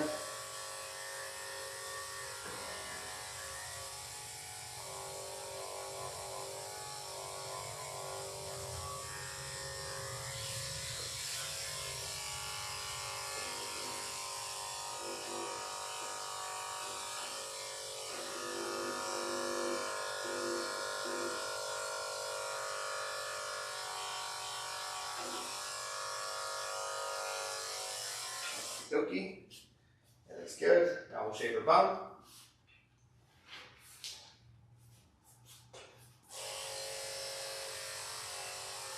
The bum is pretty clean, no poop stuck on it, so that's good. Okay. And now we would have plucked her ears, but she doesn't have anything in her ears, so we're just going to take her and go give her a bath. So give me a moment while I get that back camera on. And we will set up the rack for my little dogs, and then we'll get things going. Let's see. Boop, boop, boop.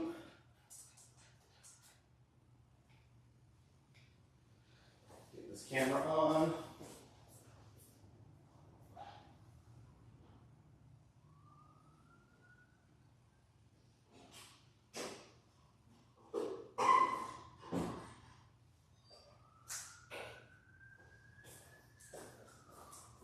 Hi, cutie. You're a cutie. Okay. And the volume is going to be a bit lower in the bathing room. It's really loud with the blow dryer and the while I'm washing, so you will notice that it's a little bit louder in there. Okay. Go and drink some more coffee.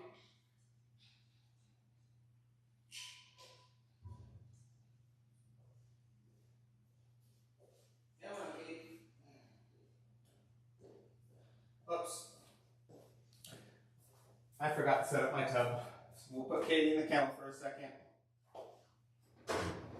Hang out there for a minute, baby.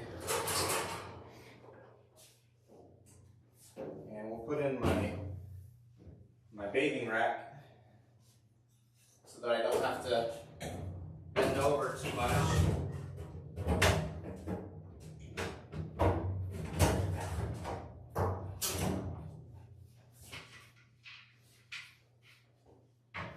This bathing rack's really nice.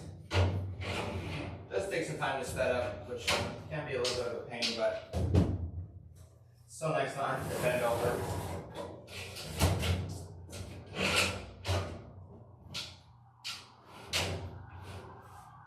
Okay.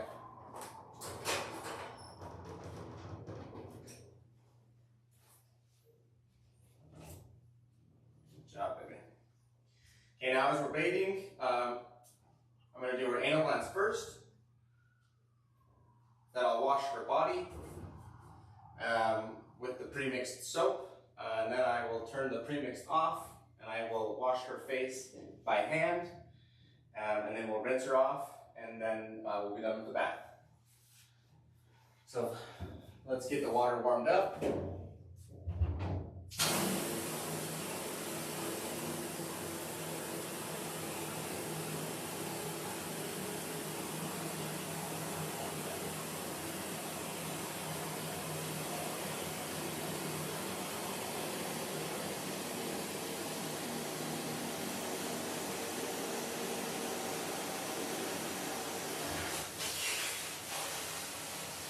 That's the hair in my mouth.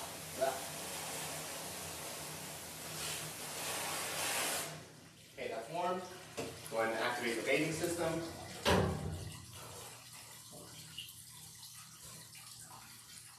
Okay, and we will do her anal glands. I only do anal glands on small to medium dogs, typically. And the way that we do it, we lift the tail, and we feel for the glands. They feel like two little marbles below the rectum, and we just apply a little bit of pressure, squeezing up and out towards the outside of the rectum, and they express. Go ahead and grab another grip, make sure it's all empty. And now it's all over my hands. It's pretty gross, but I would prefer that it spray on my hands than all over the tub and possibly my smock. And then I just use the shampoo from the system to wash my hands. And we get started.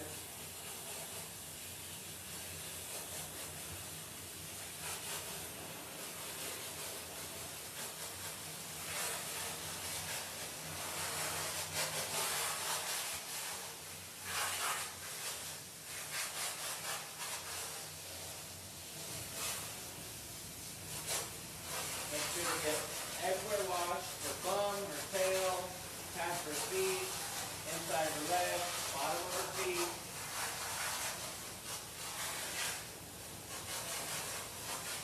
Armpit. It's pretty easy and pretty quick with this bathing system to get these little dogs washed.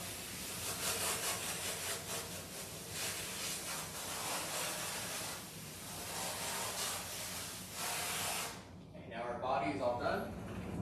We'll go ahead and put it onto rinse so we don't have any soap in the line.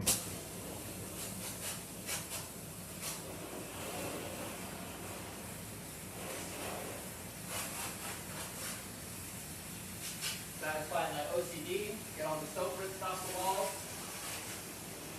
turn down the pressure, and now we'll rinse her face. Hold her ears down so that I don't get water in her ears. Try to slowly rinse towards her muzzle as long as the water is not rinsing, flowing down the nose. I'll keep getting closer. I can go directly over the eyes, no problem there. And I'll pin this other ear down to this side.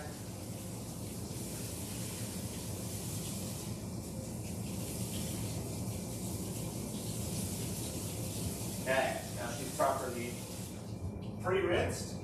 Now we have our pre-mixed soap. We're going to apply the soap to all of her face, ears, cheeks, chin, and then we'll try to lather it all up. If it doesn't lather, I'll add more soap. And if it's not lathering because it's dry, then I'll add more water. It feels like everything is nice and wet. Scrub these ears, get down these cheeks. Looks like I need more soap on these cheeks, but I'll keep going everywhere else. Check her chin first. I'm trying to keep her mouth closed. She's trying to lick, but I don't want her to lick this soba.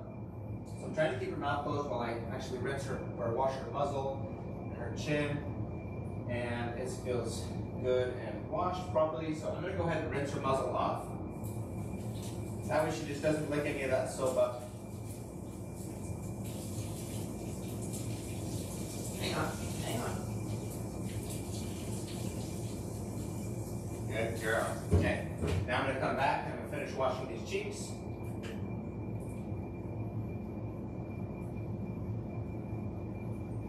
Good job, Katie. She's a wonderful little girl. She's done this lots and lots of times, so she knows exactly what the deal is, and she trusts me, so she lets me do this really good. Get under this ear.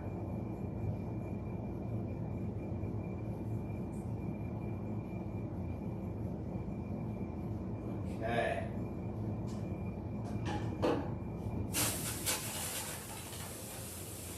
Alright, now we're all rinsed up. Washed up, Get all the soap off of me. Get it off my sprayer. Now I'm going to turn the water pressure back down. And I'm going to rinse her face the same way that I got it wet. I'm going to try to get half of her head and her ears. Rinse first. If she looks up, I'm going to try to rinse her eye. Just this one side, if she'll let me. You always rinse the eyes out as if you got soap in the eyes, because you never know. And the water won't hurt her eyes, but the soap definitely will. We'll rinse out both of her eyes real good. Pin this ear down, rinse out the other side of her head. Try not to get any water in her ear canal. And if she were to try and shake at this point, I would let her shake, because more than likely, a little bit of water got in that ear, and I want her to be able to shake it out if she can. Okay, looks like we're doing good. Come underneath.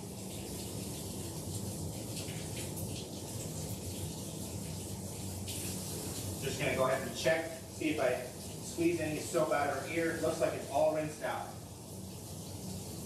Yep, we're good to go. Okay, now I'm gonna rinse under the leash, and then we'll get the rest of her body rinsed off before we towel dry.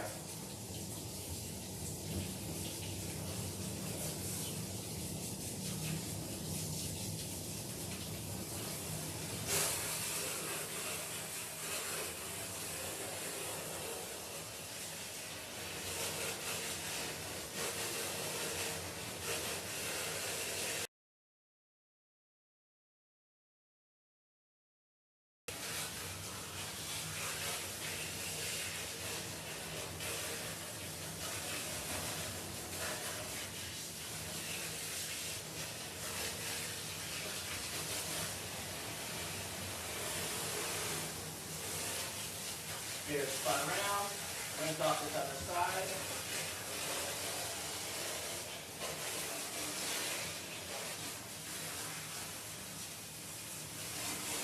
Up.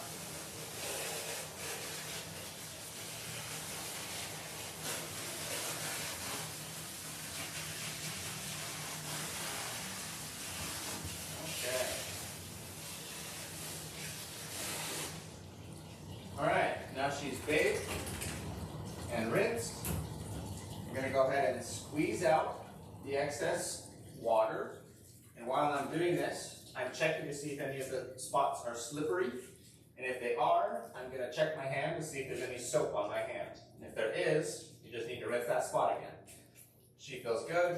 I'm not feeling any soap. We're good to go. Grab a towel. Let's go ahead and rinse you, or dry you off. Towel dry everywhere as good as I can. And as each section of the towel gets wet, I will move to a different part of the towel to get as much water off of her body as I can. Squeeze out the water on her legs.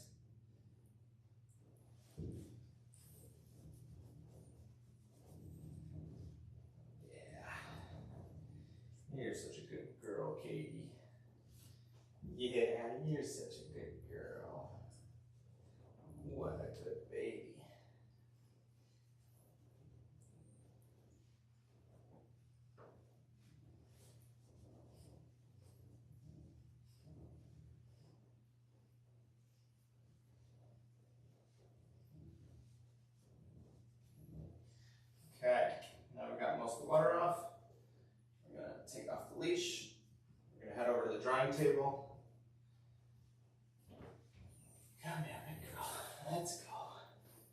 bring this table up. And I'm gonna just double check that everywhere is nice and rinsed off now that she's dried off, toweled off. Words are hard. We'll get her nice and dry. As dry as we can with the towel. Looks like my towel is almost completely soaked, but she feels pretty dry.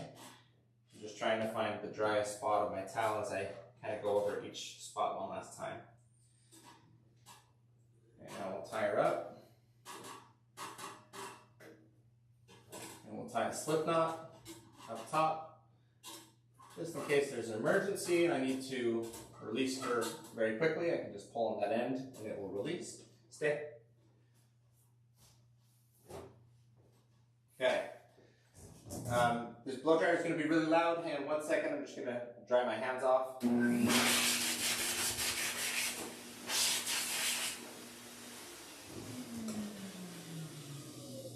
Okay. I'm going to put in these little earbuds for myself. Make sure there's no hair on them.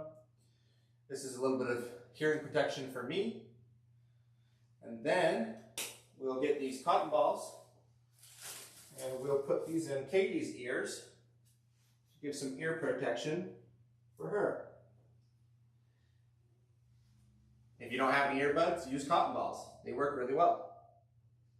Just tear it down to a small enough piece that you can fit it in your ear and get it stuck in there. Okay, big girl, we're gonna start slow. She's really good at the dryer, but I'm gonna start with the dryer off her and then slowly move it up and then get her all dry.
I do need to, the tire is very far away. When I'm close, I'm trying to avoid those areas.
Good job, Katie. Yeah. Yeah. Good job, little girl. Okay. And that finishes the bath and the dry. Give me one more moment. We'll bring you back up front and we'll finish her haircut. Let's go, Katie.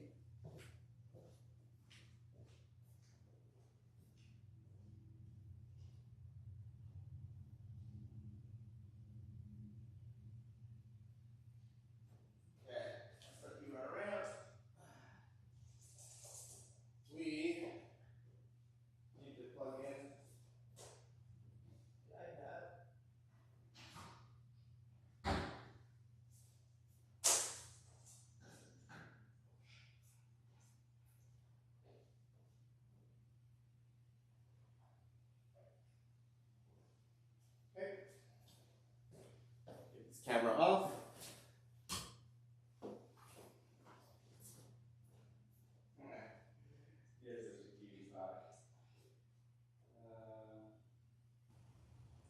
Get the audio back on in here. Okay. Both cameras going. Alrighty. More coffee.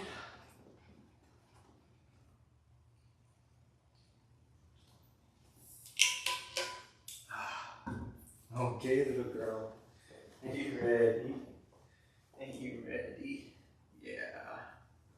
You're such a sweetheart. Come here. Come here.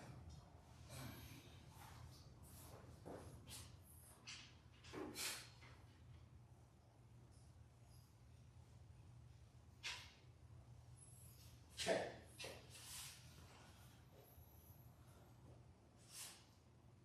Now on Katie, we're going to be shaving her into a number 7 on her body, and we'll do a number 5 on her face, and then we'll trim up her tail just a little bit. So let's go ahead and start with her face. That's 4.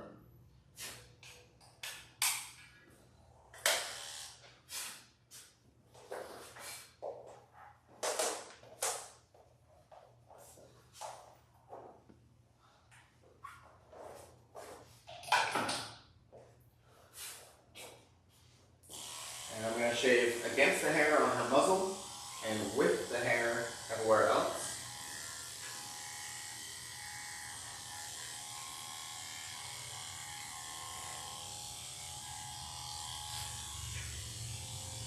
And what I'm referring to is the direction that the hair grows.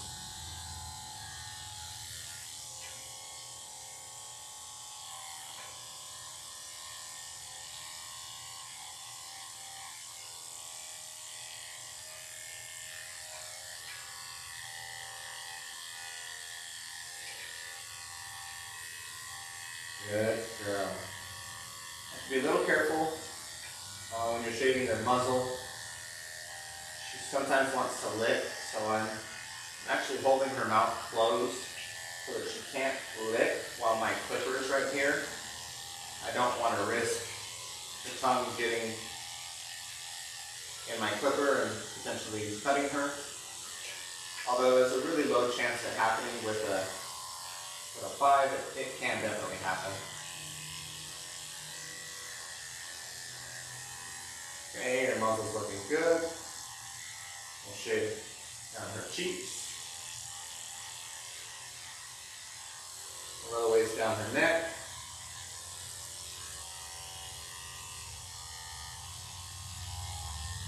She licked again right there, so I just paused, waited for her to put her tongue back in her mouth, and then finished.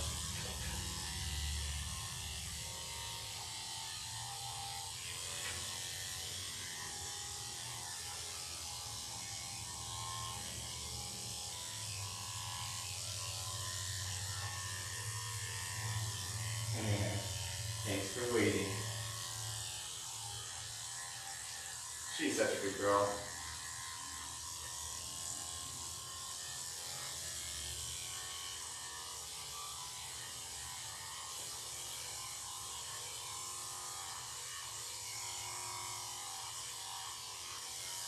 We're going to shave over her ears, all with this number 5 blade. You have to be careful when you're shaving Yorkie ears, or really any dog's ears. You want to be making sure that you're shaving away from the edge of the ear, never towards it.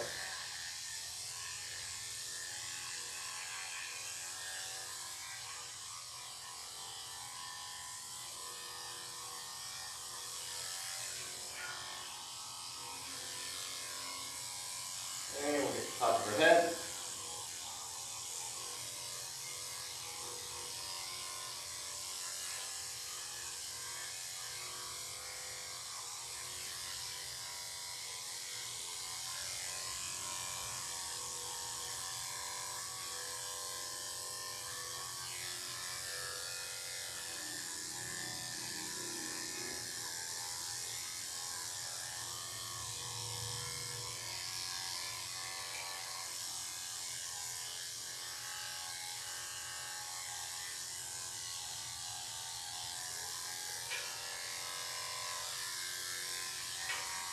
Try to get these eyebrows.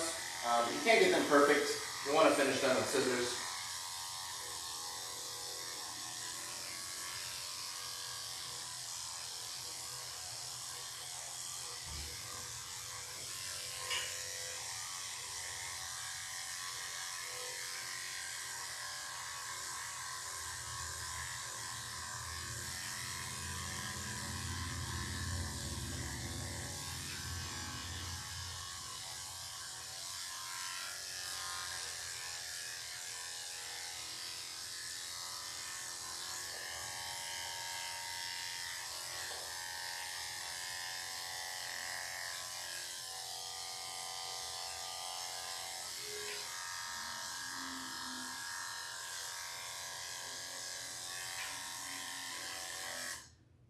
Okay. Her face is looking pretty good. Just a little bit brush and go over it with the hair. This is the point where I changed directions and I went against the hair on her muzzle, so I have to back brush a little bit, a few times to get that smooth, get that blended well.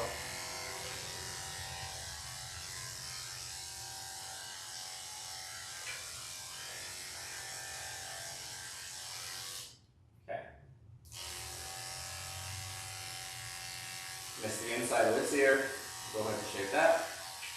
And you can shave against the hair. I could even shave the inside of this ear with a number 10 blade, but I'm just going to use the same blade that I used on her face. I think that will blend a little bit better. Okie dokie. All done for 5. Grab our 7. You're such a sweetheart. So nice when you get sweet dogs. They're just patient, hang out with you, don't give you too much fuss. Yeah, Katie's a sweet girl. Okay, now I'm going to blend the 7 into the 5 at the back of her head.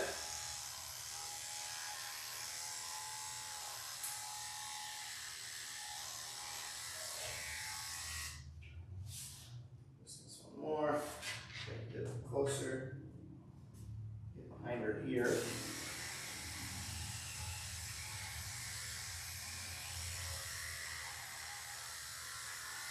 I'm trying to blend this the best that I can with my 7. It'll save me some time on the finish if I can get this blended with the clipper instead of having to scissor it. But sometimes you just have to scissor it to get a good blend.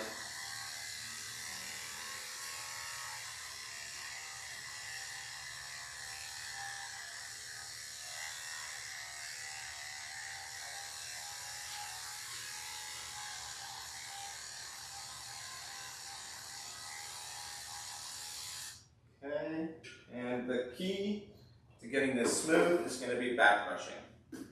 Sometimes you don't have to back brush quite as much with the number 7 blade because it's shorter, but it always helps your quality go up if you back brush when you're shaving a dog's body.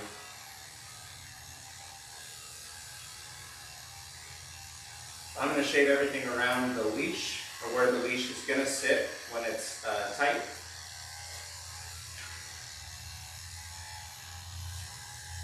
Try to get that all done, and then I'll put the leash back and we'll finish shaving the rest of her body.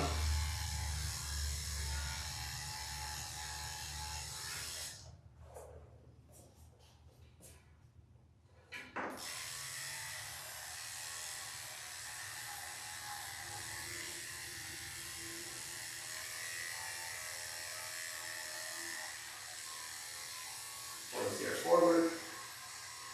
Connect it to the line in the back of the head.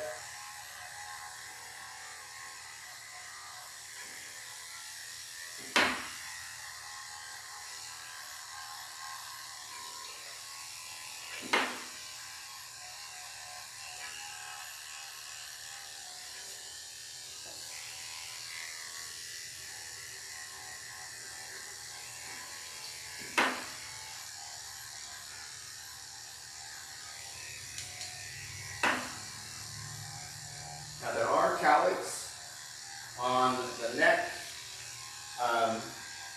which means it changes the direction of the hair, but you can't match that perfectly when you're shaving. So there's a couple spots like right here, where the hair actually grows up instead of going down with the rest of it. You just pretend, you just ignore these spots basically, and you get the majority of the hairs to be matched. And you'll just have a few little short spots wherever the direction of the hair changes. And that's pretty much the only thing you can do when you're trying to follow the direction of the hair. The only thing you could do is shave the entire dog against the hair, and then you would avoid these little swirls. But it's a lot harder, and doesn't always look good. It'll probably look good on her, but it'd be a little shorter than I wanted.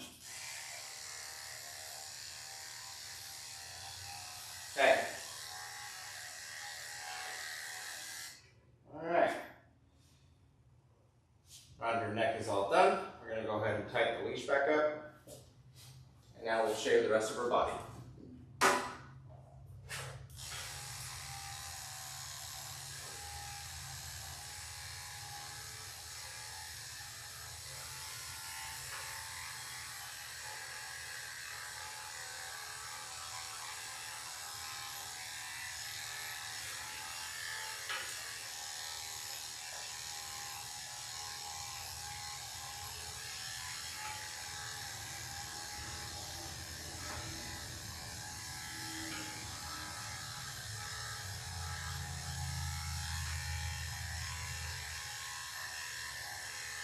Nice and smooth. Okay. Back brush, shave. Area is not smooth, you got to back brush and shave.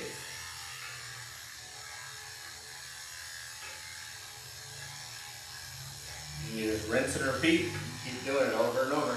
I like to shave over the area the first time before back brushing, and then back brush. I find that that will oftentimes get it smoother. You don't have to do it quite as many times. But you'll go over the same area 2, 3, sometimes 4 times in order to get it smooth.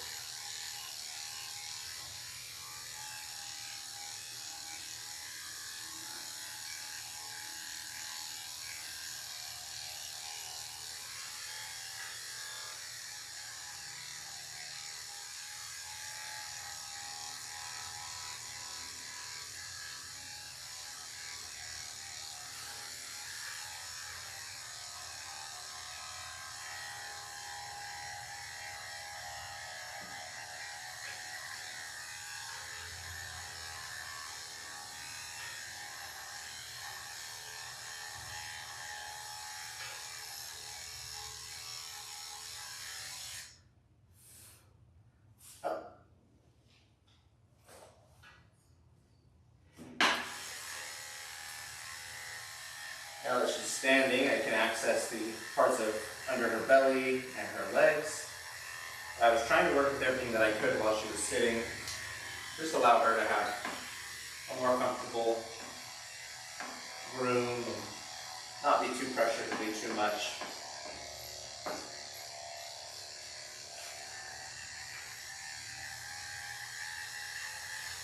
Now she's standing, I'm going to finish the back of her butt.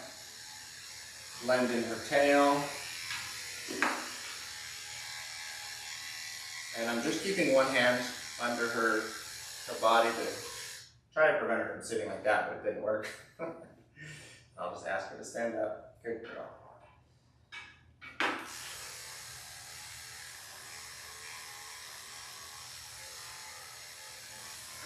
And sometimes if you have your hand under their hips like this, it encourages them to not sit down quite as much or as quickly,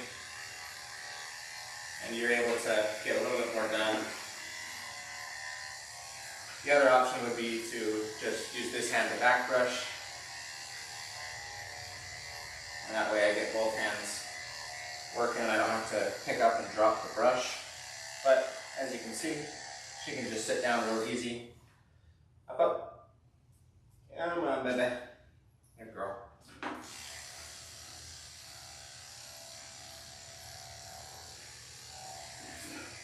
So I'll keep one hand under her in hopes that it'll just encourage her to sit a little bit less. I can try and hurry and get these back legs done and her belly all done. Up, up. Good girl. Good girl. No. She's pretty good at plopping that butt down if she wants to. Yeah, man. You're okay, cutie. I'm trying to hurry.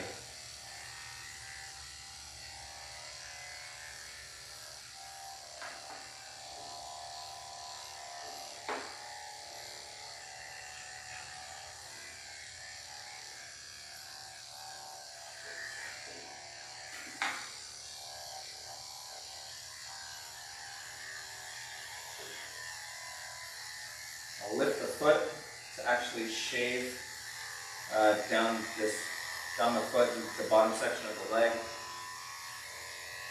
And now that she's sitting, I can actually access the inside of her leg right here, so I'm going to try to take advantage of that. But since I am working on the inside, there's much less fur down here, and it's much more sensitive skin, so I'm going to make sure that my temperature is not too hot. It's a little warm, so I'm just going to go ahead and change this blade. And I'll see if I can lift up this leg again. She's letting me do it. Go ahead and try to get all these hairs shaved on the inside of this back leg.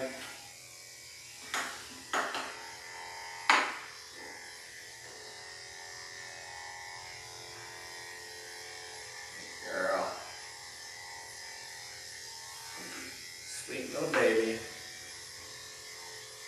Yes, you are, baby.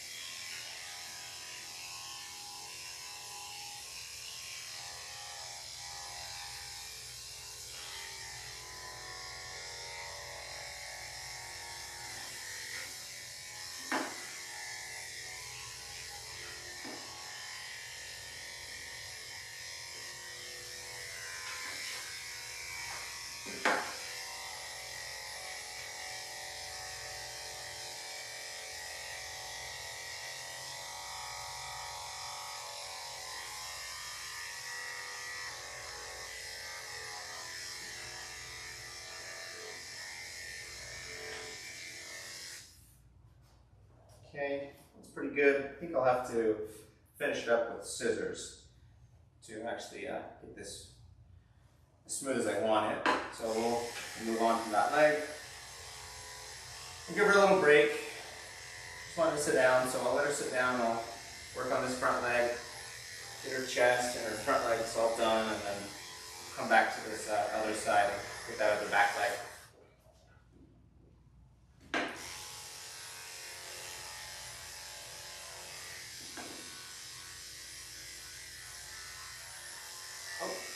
Hang on.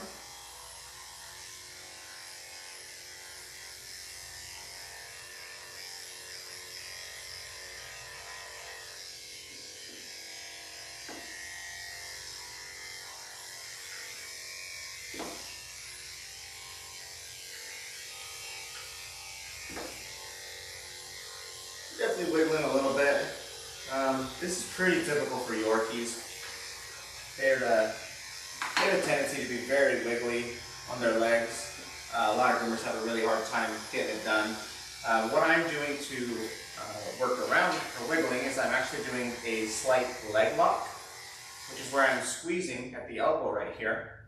You not lay all the way down, baby. Silly girl. I'll squeeze at the elbow, and when I apply pressure to that, it makes her leg want to stick straight out, which prevents her from bending it. And I'm not squeezing too hard. If she really wanted to bend it, I'd let her. But that's one technique that you can use if the dogs are really squirming and wiggling their foot and trying to bend it a lot, is you can squeeze at this elbow and do a leg lock to try to get the leg straight, and then you can work around them wiggling a little bit easier. Can I see the inside of this leg?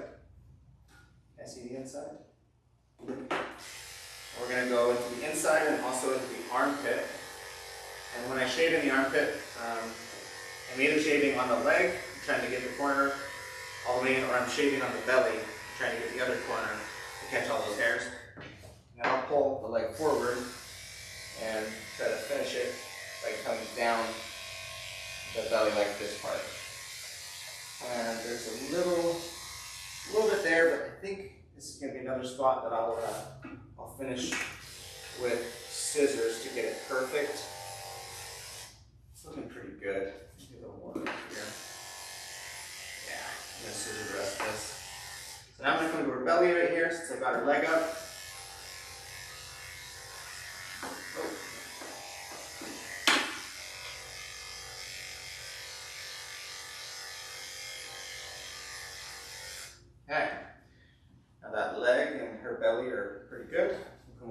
side.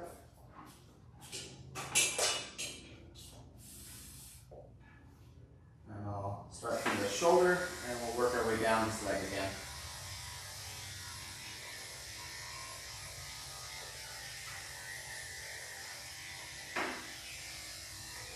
Go ahead and start on the belly right here.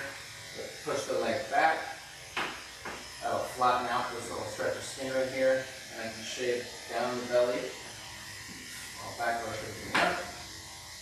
Try to shave down it. Try to get that smooth. And I'll come down the leg.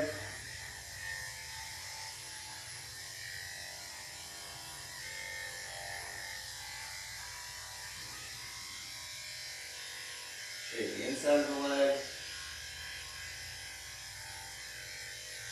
And I'm going from the front to the inside to just get it all off.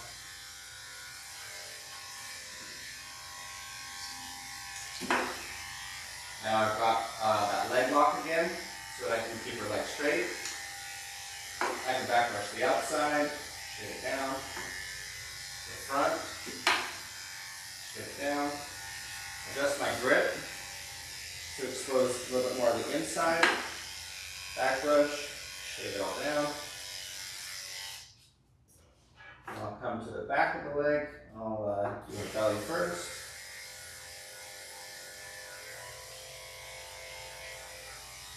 And I'll grab the elbow from the back, roll this skin out so that I have the skin pinched between my fingers. And that allows me to know where the edge is so that I can shave around it and not worry about accidentally cutting it. Okay, now this leg's looking really close, a little bit more in this armpit.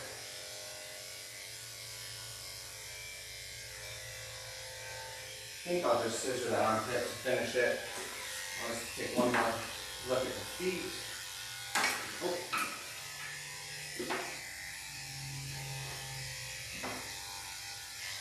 Okay, check my temperature again. Probably keep going, but it's a little warm. We'll just go ahead and change it. Got lots of 7 blades, so there's no use risking accidentally burning her. When you've got extra blades, you can just hop on. Alright. Are you a sweet girl? Are you asking me to stop working on you? Oh, no. Alright, baby, we gotta finish. Okay, so I can work on her belly right here before I ask her to stand up, so I'll go ahead and do that.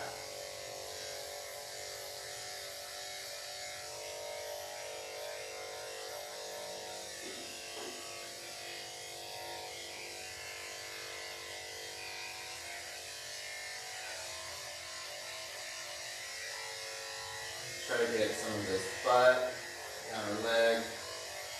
Just what I can see. Easily get to while she's sitting. Might as well just try to catch it and let her sit as long as she can. She's holding still better that way, so.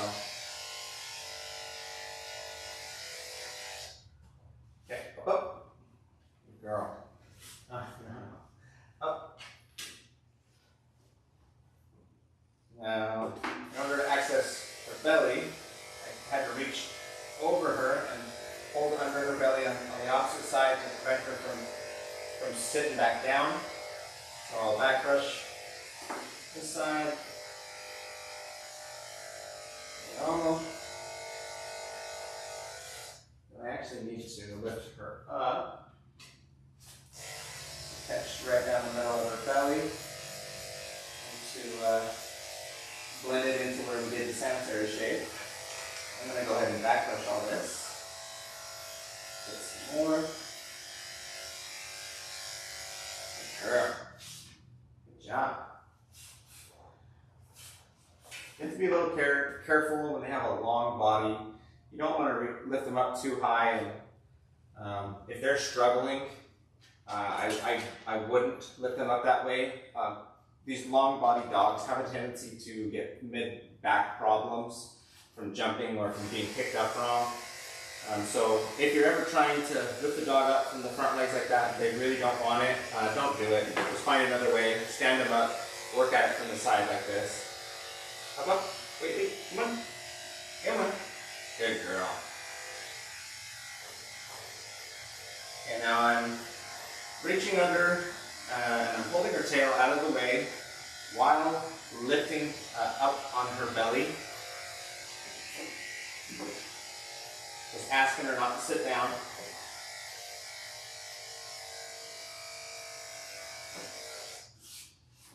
She really wants to sit.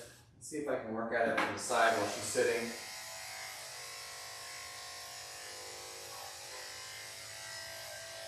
I can access the bottom of this leg and foot really easily while she's sitting, so try to take advantage of that.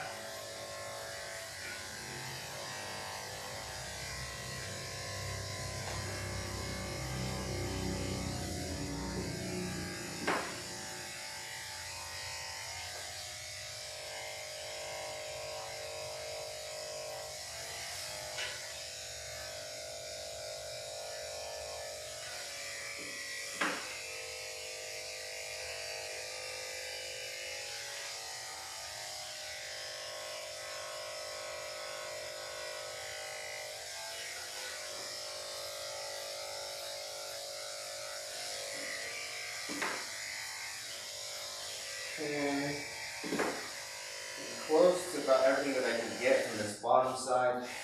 See if I can shave a little bit inside like this.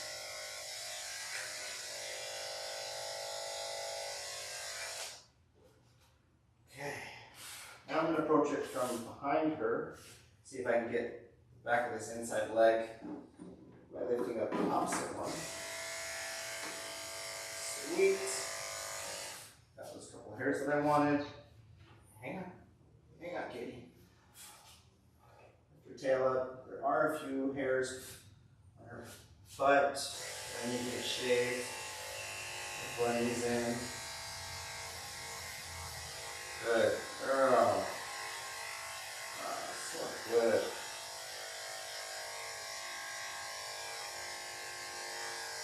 Finish it off. Oh, hang on. A little bit more.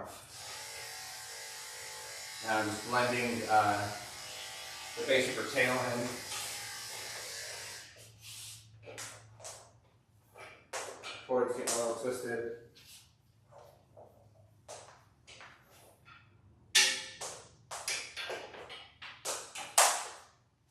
Try to unwind that a little bit. Kind of working. Kind of not. Hey, we're so close. Yes, we're so close. Let's see, I see a spot right here.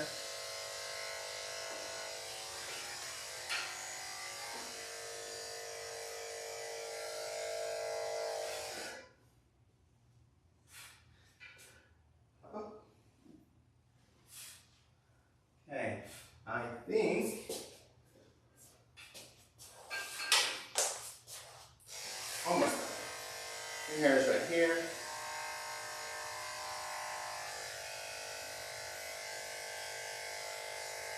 I am shaving against the hair on the inside of her leg. You can get away with taking it a little shorter there. Just helps keep everything clean. Up, up. Yeah, man. More hairs on her belly right here.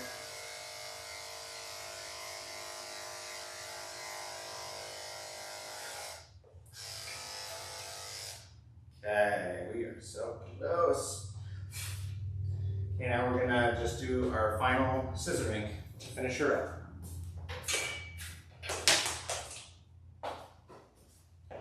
We're running a little bit behind, so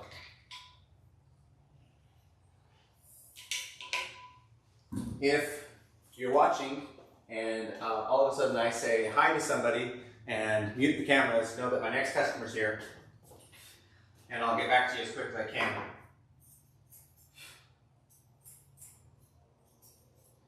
We're going to scissor the bottom of her feet. I'm brushing everything past her pads and then scissoring everything that comes past. Now I'm going to come from the top and around her foot, brushing everything outside. And then I will back brush to see what hairs are really long that need trimmed on top of the foot. Okay, that foot's all good. We'll We'll check the armpits. I'm pinching the skin of the armpits and I'm rolling it around. Try to make sure there's no long hairs that I've missed.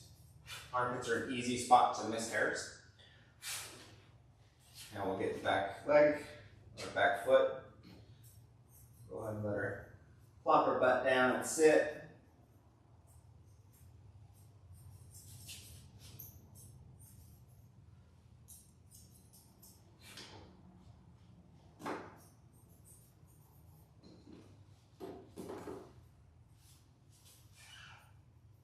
Having a little bit of a hard time getting the right angle.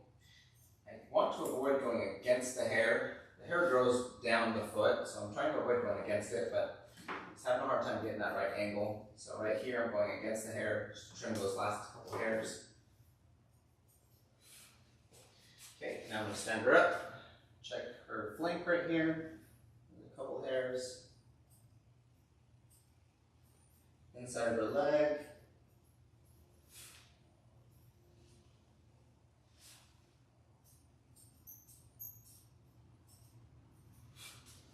These are all hairs that are just a little hard to get even with the clipper. So you can back brush and see them very easily and get them with your scissors. Looks like there's a little bit of the back of this foot that I missed. Now I'm going to come to the inside of the leg. See if anything is long. Got a few hairs there. Now the back brush that leg better. Oh, come on, baby. Come on.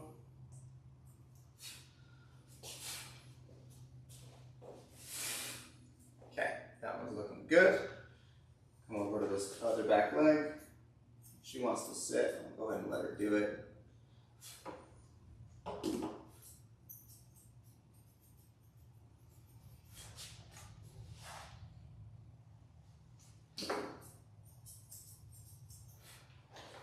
Round the top of the feet.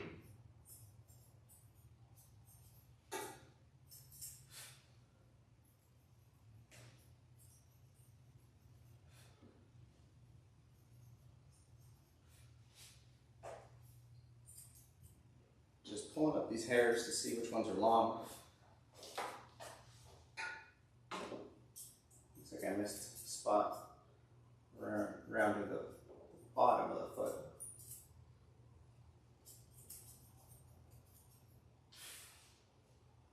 Now come to the inside. And I'm fluffing all these hairs up with my fingers. Order that. Save a little bit of time.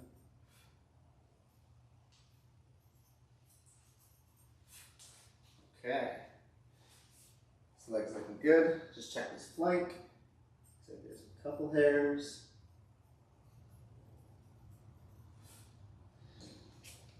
Now the top of the foot, see a couple long hairs.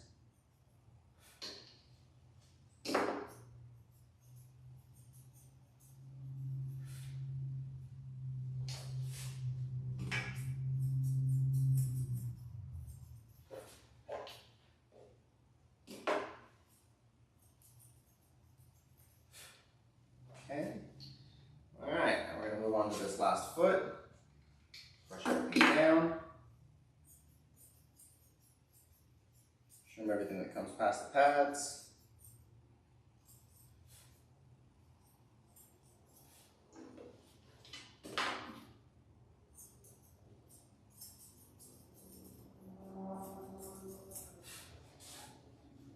Now we'll round the top.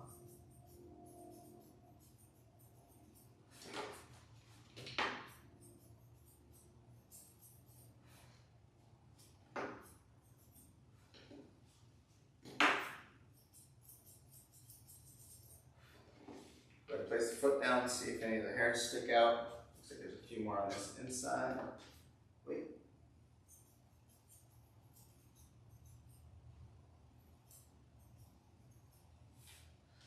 Girl.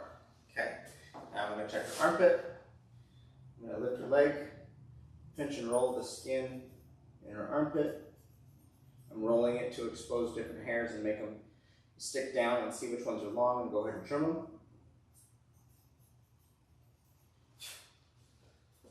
Yeah, we're almost there, beautiful. We're almost there.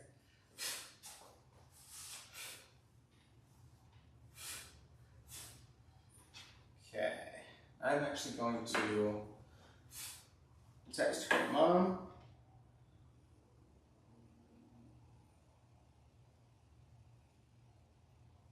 Let her know we've got about 10 minutes left.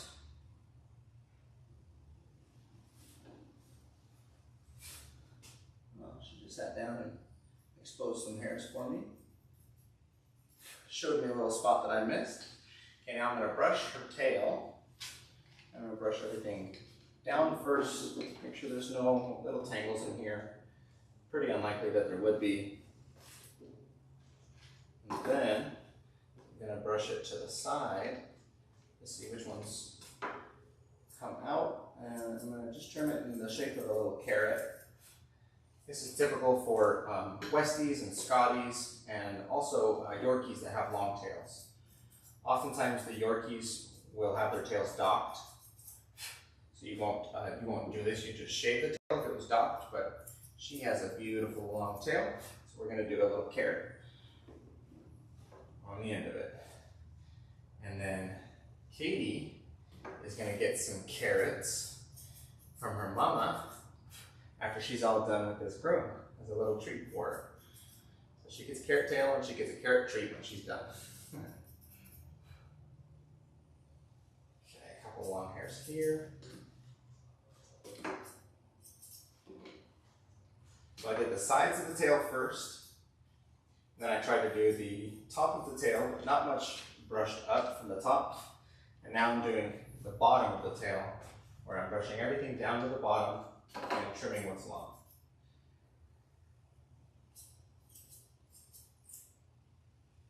Come back up to the top. Looks like there's a few more right here. Okay, now I'm just gonna brush it all down and make sure it all looks even. None of it looks longer or shorter than the rest of it. Looks like there's a little spot right here on the side. It needs to just be a little bit shorter.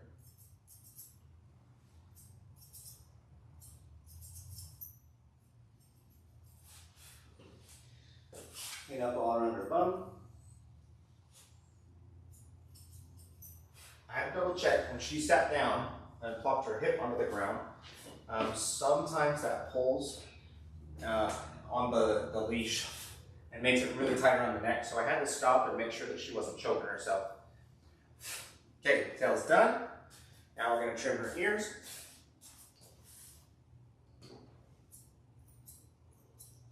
And I'm brushing the hairs out to the edge and trimming it right to the edge of her ear.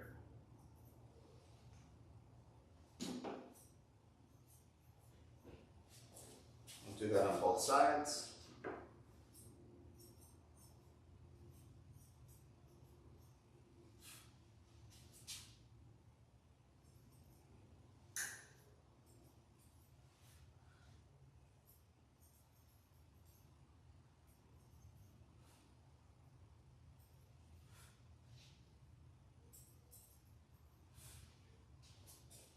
Okay. Go ahead and pull the cotton balls out of her ears. Sometimes the cotton balls pin these hairs down inside the ear. It looks like it did. A couple long ones right here. I'll get those all trimmed up. Now we'll do the same thing for this side of her ear.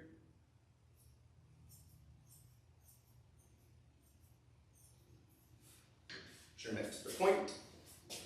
Brush everything out, inside and outside. And it helps to go from the base of the ear to the tip of the ear. That's the direction that the hair grows.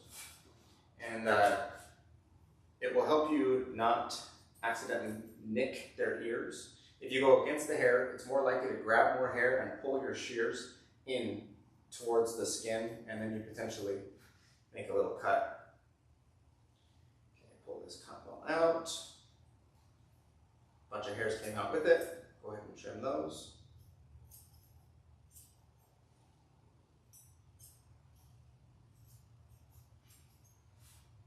Ah, you're such a cutie. Ah, I love your face. Okay, she's looking great. We're almost done. We got a little bit more around her eyes and her muzzle. And then we can clean her ears and call her done. Combing over her eyes and trimming around them. Also trimming in the corner of the eyes. Oftentimes it's the spot that gets goobery and gross. Same thing on the other side. Trim over this eyebrow, blend it all in. Get the corner of the eye. Give me just 1 second. Hello, how's it going? You look good. Everybody, you can't.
Okay. We're back in business. We got our next pup here. He's an Australian Shepherd, or an Aussie.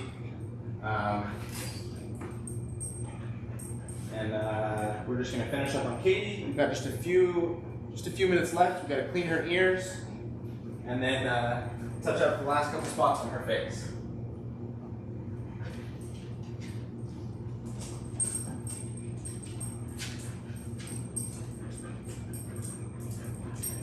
Nice, Phoenix.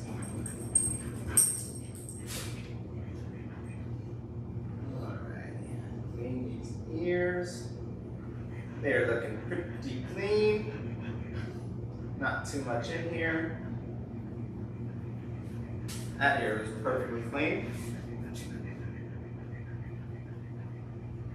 This one had a teeny bit. There's more. A bit of earwax. That's a tiny bit. Really clean ears. That's what we want to see. Okay. You shake. I always try to get the dogs to shake. That usually will fluff up any hairs that I might have missed that are a little long. And I can just catch those final hairs.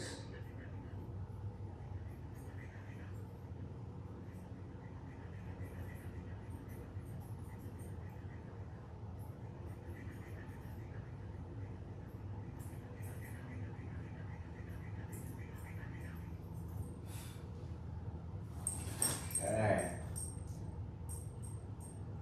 Okay. They're all set. Katie is all done. Yeah. Good job, baby girl. Let me get a picture of you.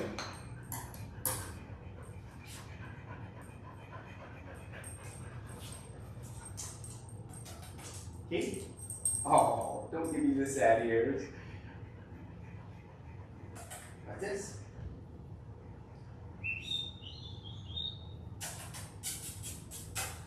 Katie, honey. What are you doing? Is your mom here? I don't think so. She might be though. Let's see. Oh. Sit. Sit. Good girl.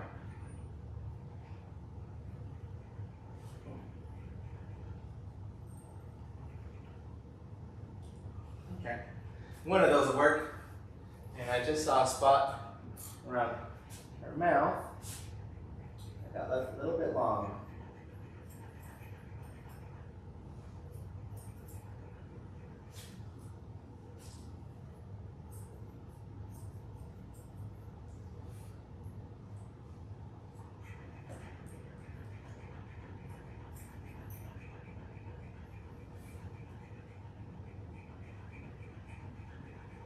Okay.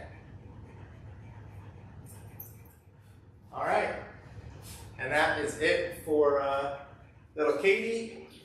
Thanks for watching. Hope you enjoyed it. If you want to see Phoenix, the Aussie, get a bath and brush, then stick around. I'm going to end this stream and the next one should start up automatically. So thanks so much. Take care. Okay, baby girl, let's go. You're on in.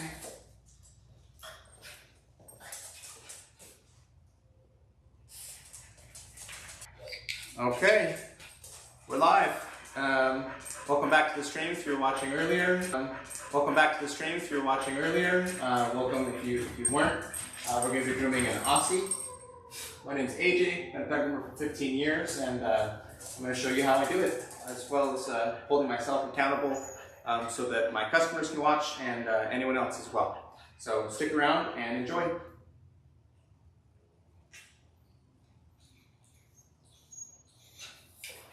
Ah, so good. I love me some coffee. At some point, my last customer is going to be here, so if all of a sudden I mute, you have no sound, and you can't see what's going on, I'm probably checking out that customer, so hang tight and I'll be back in a few minutes if that does happen. So let's get my table ready. I actually need to sweep up a little bit before we get started.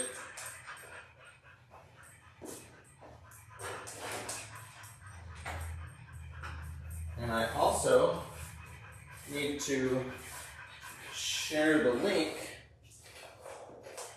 to my customer, Phoenix's dad. We want him to be able to watch this as well. So we'll get this swept up, get that link sent out, and we'll get started. Phoenix is a pretty anxious dog, and he has a tendency, when his fight or flight instinct gets triggered, he goes into fight pretty quickly if flight doesn't work. So on the blow dryer, in the past, he has threatened to nip and try to bite the blow dryer. He's pretty good most of the time, but we might see that this time around as well. So just kind of expect that. Swept up.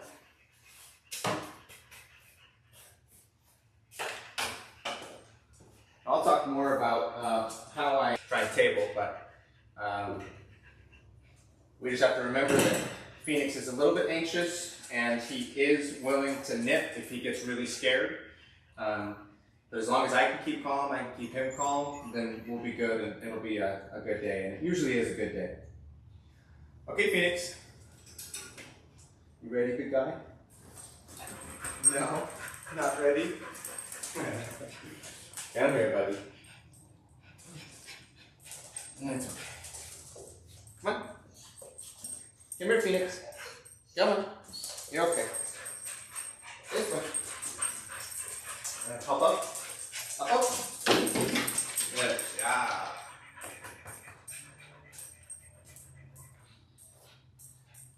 That was a little harder for him than it usually is. He might just be tired. He's a little chunky. Oh, whoops. I gotta get this harness off. Get this down. Hang on, Katie. Gotta wait for your mama.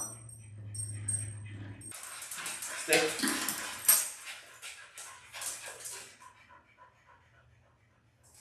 Uh-oh. I missed the hair on Katie's lip. See if I can catch that real quick. Come here, Katie. Stay. Stay. There we go. That's a big long hair that I missed. Okay.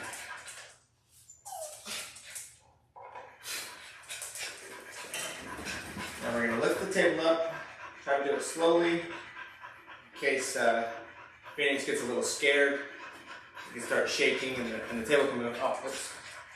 I forgot to send the link to his dad. So one more moment.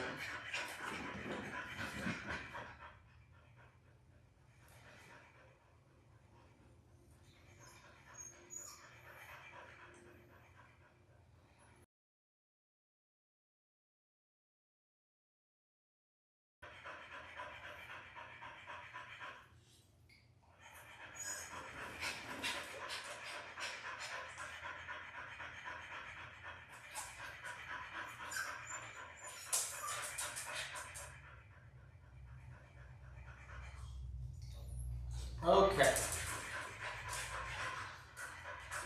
Alright, now we got that link sent out, so Phoenix's dad can check in. Hopefully he'll have a few minutes to be able to do that. And we're going to start with his nails.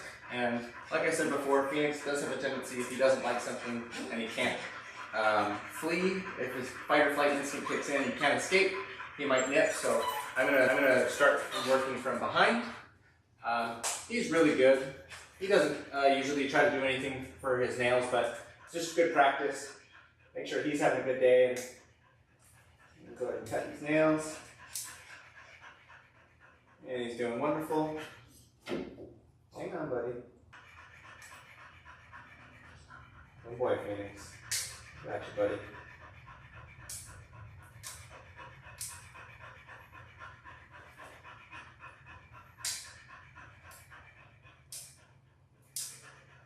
Good boy.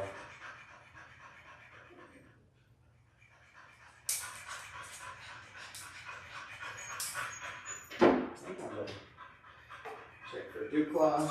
He does have a dew claw. Go ahead and make sure to cut these.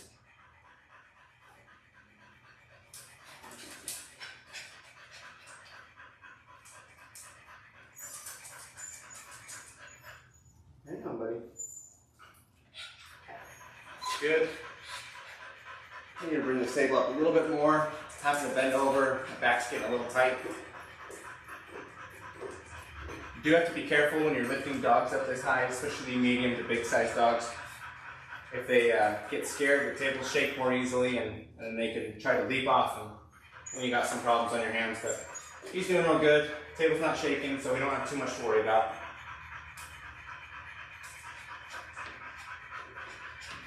Stay. Okay, Phoenix. I got you, buddy.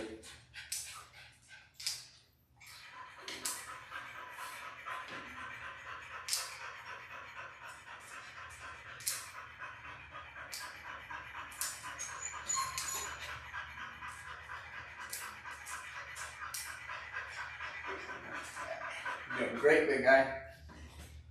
He's letting me cut all his nails. Not struggling much at all.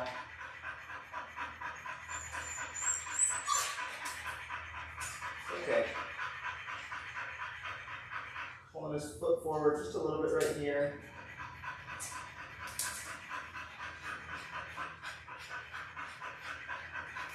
Still able to cut in between the poles. He's not pulling constantly.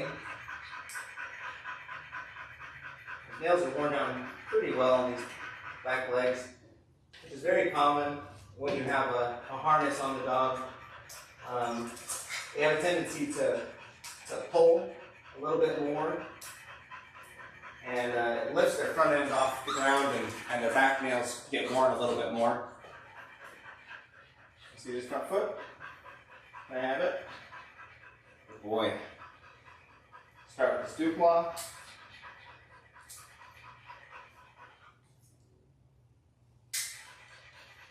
But all of his nails are worn down pretty dang good. He gets lots of exercise, which is really good for a dog of this breed. They need lots and lots of exercise to be happy.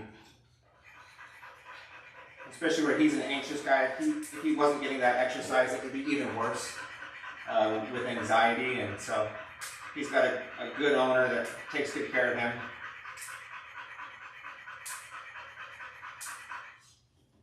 Hang on, big guy. I know. Wait. Good.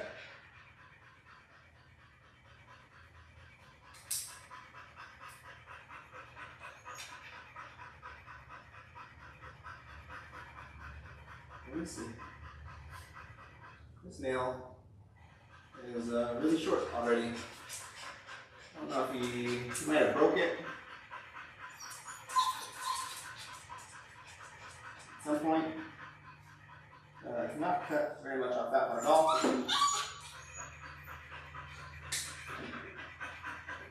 Come on, big guy.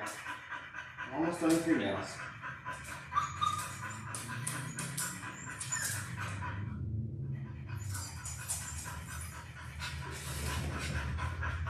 Okay. All right. We're all done with his nails. Normally I would shave his pads and do his sanitary, but he was at the park and playing in the sprinklers, so he's a little wet. So we are going to just bathe him instead. I'm not sure where Katie's owner is. Thought she would have been here already, but let's check our texts. She should be here any minute. So let's do a little bit more work on Phoenix. Hopefully Katie's owner will pick up right when I'm done working on Phoenix, and we can give him a bath. So we'll go ahead and shave his sanitary.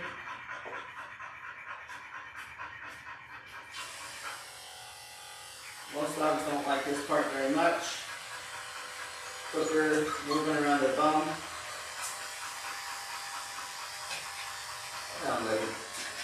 I know, Phoenix. I know. Come on. Let me see your butt. Let me see your butt. It's okay, big guy. Wait. Let's go.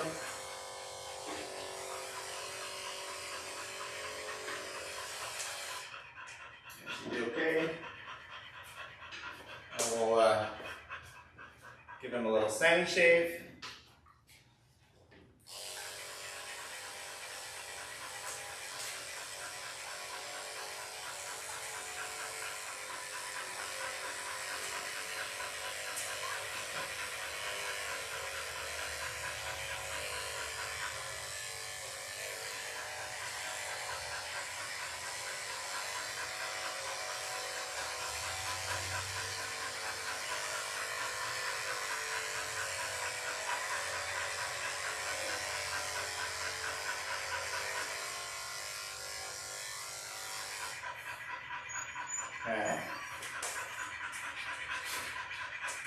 Now we got his sandy shades real good. I think what I'm gonna have to do is just shave his pads. They are wet. It would be ideal not to. I'm just gonna oil my blade right after. I just don't want to take him into the back and then have to come back up front and check out Katie while he's in the tub. I'm trying to avoid that. Go ahead and shade out his pads.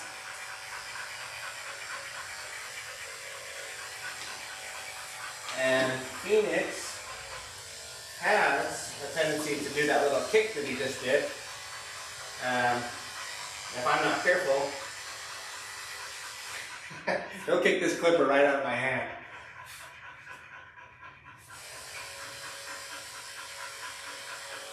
There you go. I know. Stand up. So I'm holding on to this clipper real good, and I'm trying to also be flexible so that if he does kick, that I'm not too stiff and I can kind of go with the kick to not lose my clipper. Okay, and it looks like Katie's owner is here, so I'm going to mute you guys for just a moment, and we'll get back to bathing. So hold on just one moment for me.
Okay, we are back.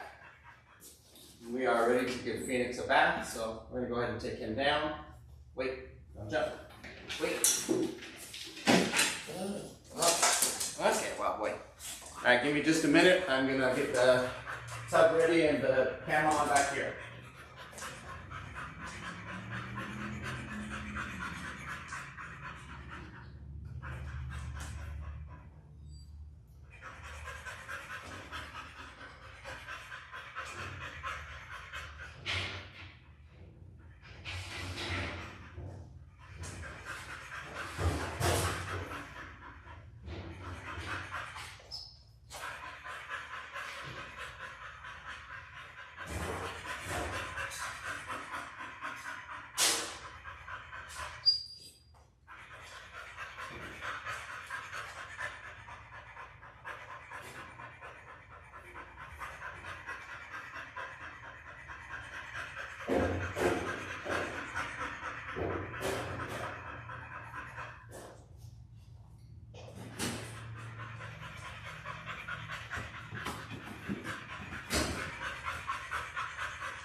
The baiting camera on. And we'll get the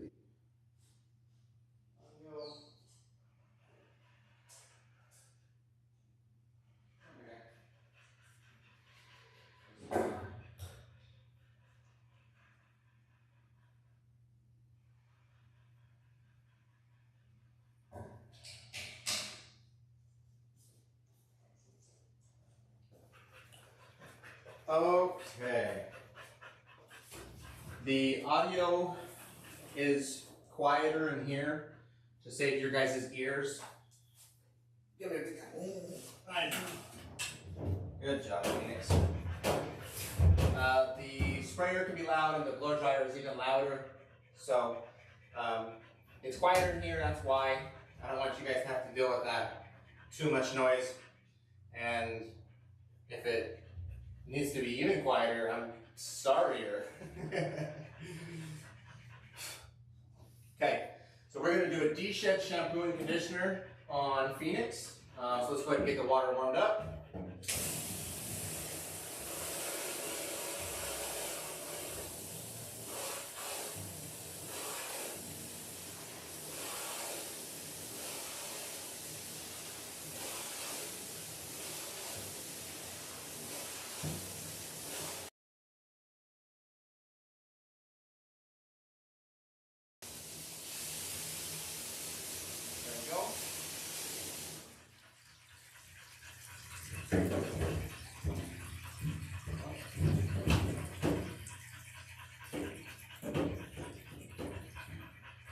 Go ahead and get the shampoo mixing, and it's go time.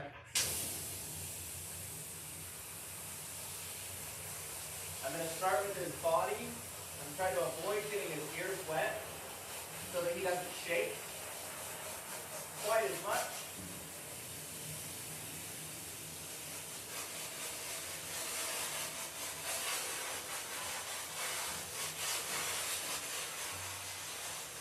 Trying to make sure I get under the leaves.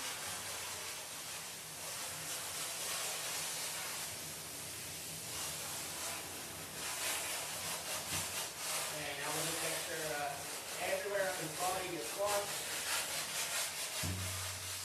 His belly.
conditioner. We're gonna apply the conditioner to his body, and then we're gonna let both of them sit and soak while we wash his head.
Alright, now I turn the water down low, and we're going to rinse his face.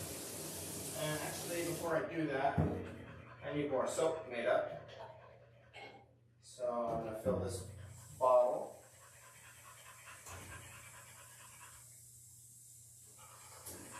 Before Phoenix's face is wet, then I'm a little bit less likely to get a shower with him. Once you get their ears wet, they'll usually shake a lot. They want to get the water off their ears.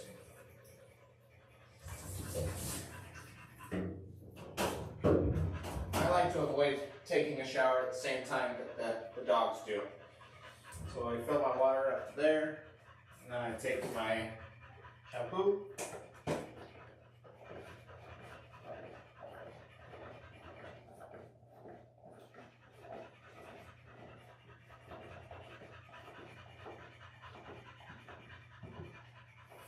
Fill it on up.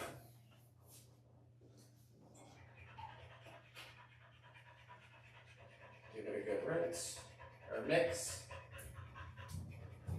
Mix, mix, swirl.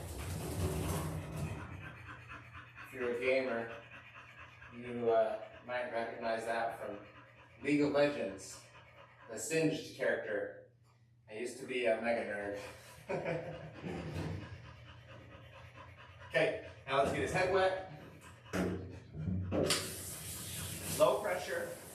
I'm going to hold his ears down to not get any water in his ears. I'm going to spray directly over his eyes. No problem doing there. I'm going to try not to spray any water in his nose. Get everything nice and wet.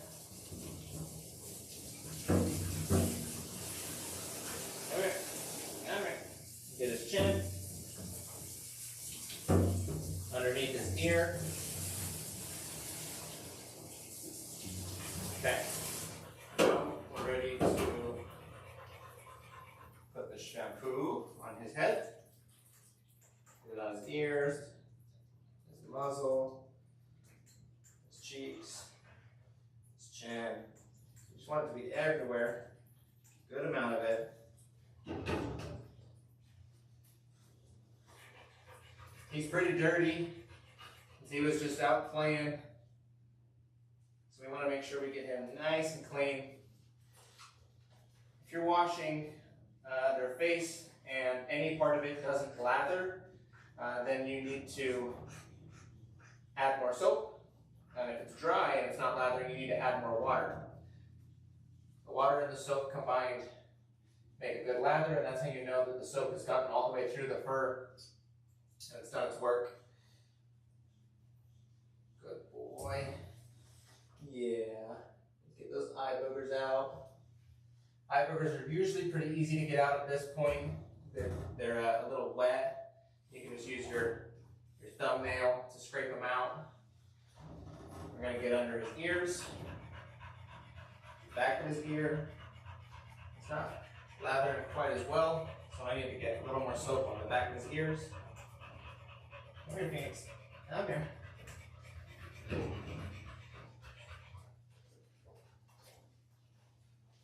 There we go. Now he's lathering up nicely. We're almost done washing. We can start rinsing. Come here. Let me see this side.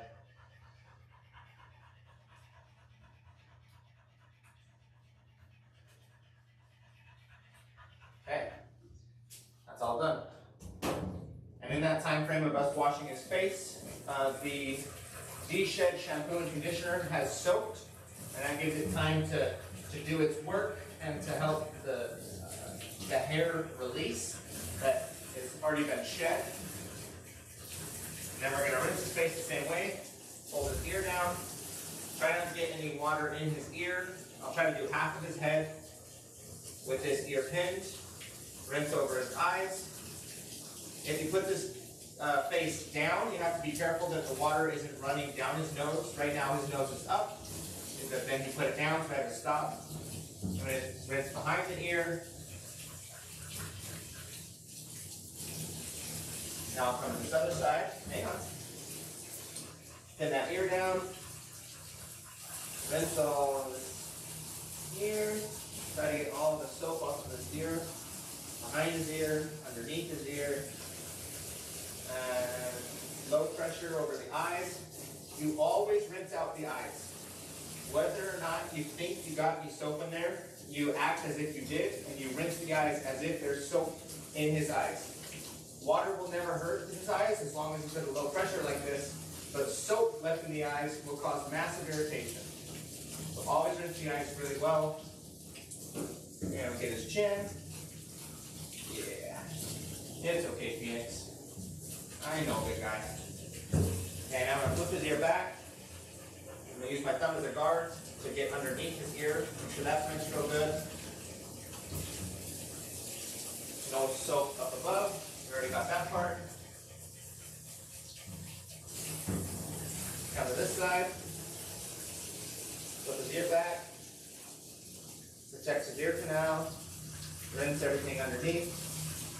Good to go there. A little bit more soap on top. Just make sure we rinse all that out. Okay, now I'm going to turn the pressure up. We're going to rinse under the leash, and then we'll rinse the rest of his body.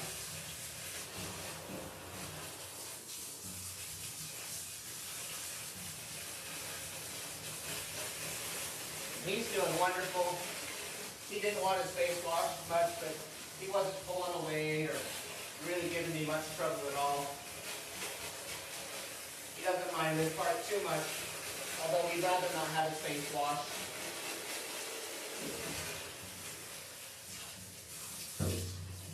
Under this leash a little bit more.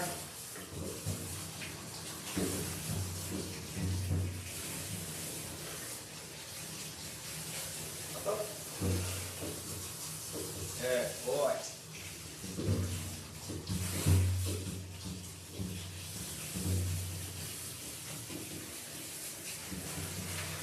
Okay.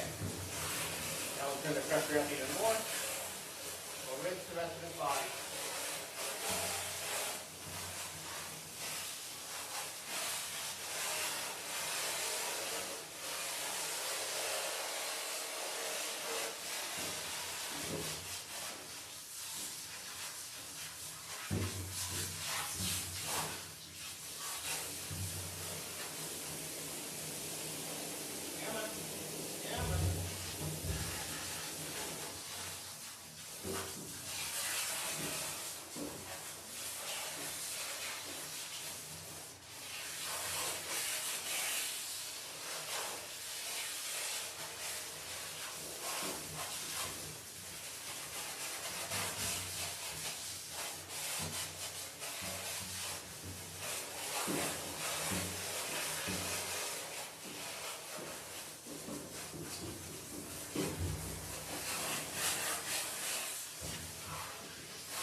tired. I had to bend over a lot right there. Make sure I finished rinsing him. And now we're gonna do a very important step. I'm gonna wring out all the water, and I'm checking for any soap that's left in his fur. If it's really slippery all of a sudden, I'll check my hand to see if there's any tests. The legs, under the tails, or common areas missed, as well as under the collar. He feels pretty good. Looks like we got it all. Good shape, buddy. Good shape. Get all that water off. Grab my towel. Actually, I'll get my table ready over here. What's that sound? He can hear the table going down and is very curious. Okay, big guy. Wait. Wait for me. Alright, 1, 2, 3. I got you. I got you. Good boy. Good boy. Okay. Now we're gonna get him all toweled off. I'm gonna do around his neck first so that I can have under his neck all towel dried so that I can put the leash on. Because he does like to walk towards the edge. He'd rather not be doing this whole bathing and drying stuff. And if I was to let him go or walk away, he would probably jump off the table, and we don't want to let him do that.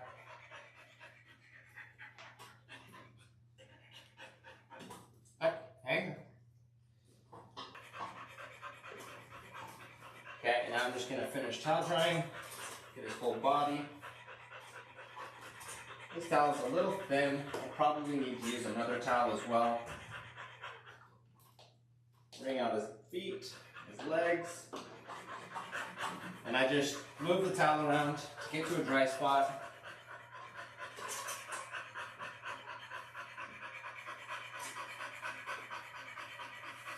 And just rub everything, trying to soak up as much water as I can.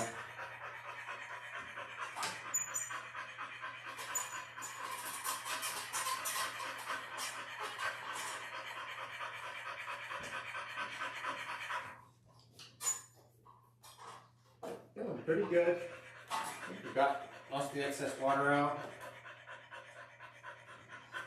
But just in case, save myself some time.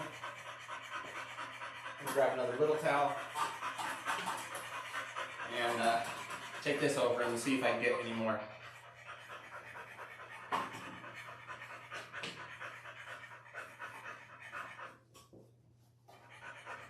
Oh yeah. Oh, was that feel good? Oh, was that itchy spot? Oh yeah.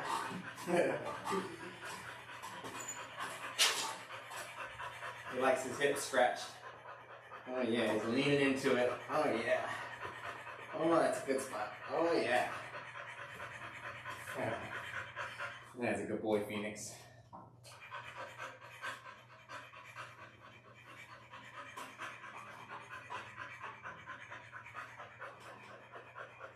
Alright, so definitely got some, but not a lot of water left on him. That one towel was probably pretty good. Okay. Now, I'm gonna, volume warning. If you're watching, it's about to get loud. Maybe it's been too quiet the whole time and you turn your volume up. I'm gonna turn it back down for this.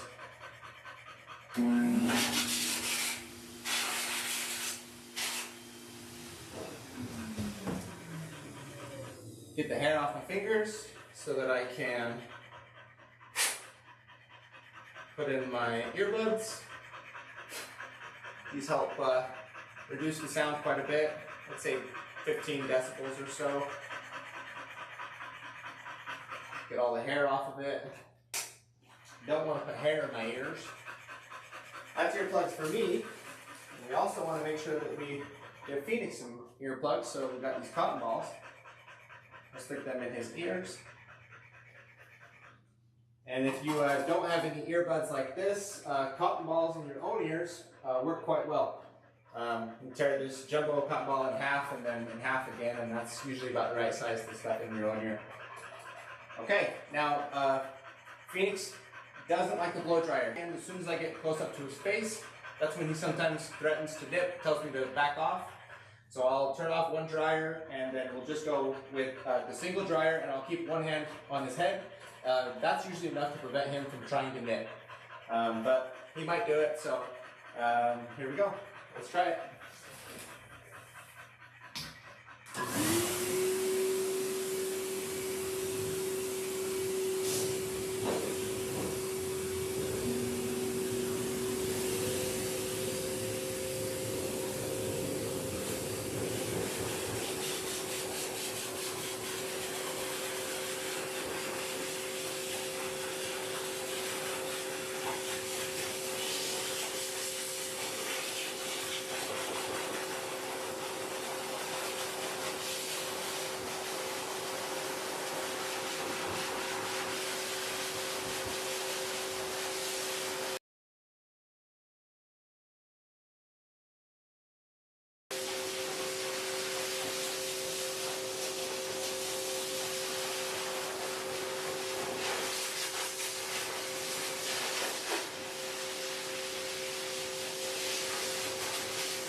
getting tired of this bone drying him. But you might have just set off by seeing somebody outside.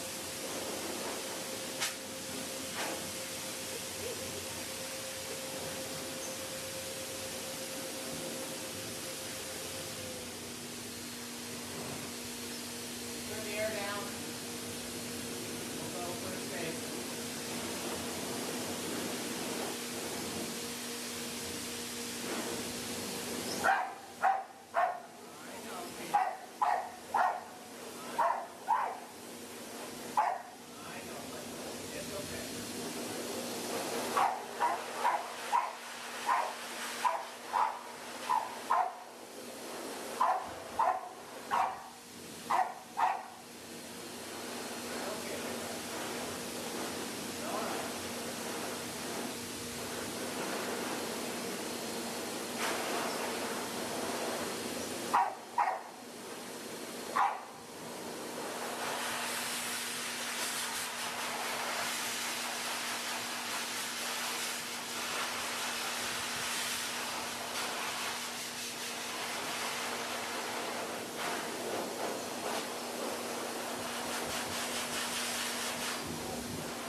muscle. Look. But it's okay. It's okay. Good boy. Oh, what a good boy. Right. Anytime you go outside, you might be done. Good boy.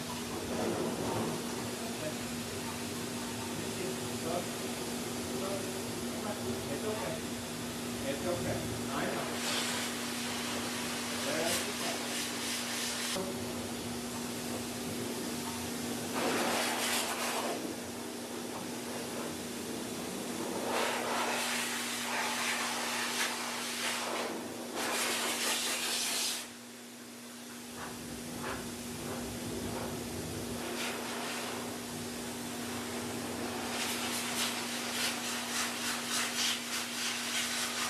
Good job, Phoenix. Okay, we'll double check his body, make sure everything else is dry, but he's not done.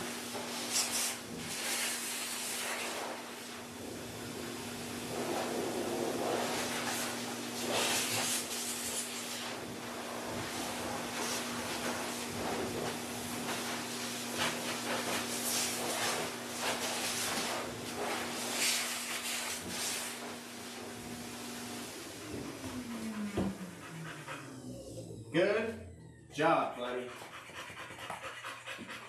This is one of his better visits for sure. One of his best. He was wonderful. Didn't snap at me once. Did bark and get a little agitated for a moment, but we got right through it. Good job, good guy. Okay, we're gonna take him down, head back up front, and finish his bath and brush. Okay, that's good.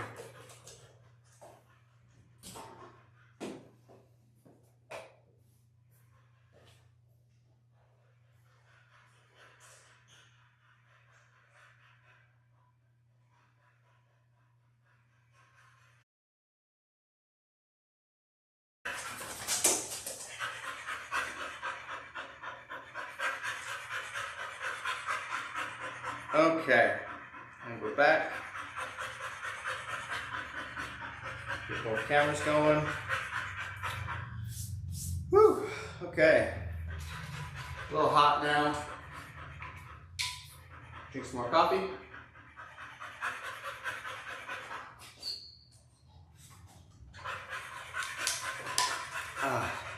Helps me get through the day. Liquid energy, baby. Okay, Phoenix. Alright, you being a good boy. Come here, buddy. No, come here. Come here. Hi. Hi. Come on. Up, up. Good job. So, that was one of his best times blow drying. He didn't like it, but he tolerated it really well. Super happy with him. He didn't try to snap at me once. He just barked a little bit and kind of turned away a little bit on his face. But even then, he let me dry his whole face really well. That was wonderful. Great job for Phoenix. Big improvements from the first time that I did him. He probably snapped 4 or 5 times the very first time that I did him. Really nervous around the blow dryer. He didn't know me, he didn't trust me, and he didn't like that sound. One interesting thing about him that I've noticed is he's never tried to bite me. He tries to bite the blow dryer. So it's the air and it's the sound and the pressure from it that he doesn't like. He's never tried to bite at me once. Maybe at my hand if it was holding the blow dryer, and if I was to not recognize that he was going to do it and ignore him and just have bad practices, then he might nip my hand in that moment. And these breeds are meant to do a decent amount of damage. when they do bite. So it would probably hurt, probably would bleed, but he would be telling me to back off. And if I didn't recognize that, then that's my fault. Okay, bring you up.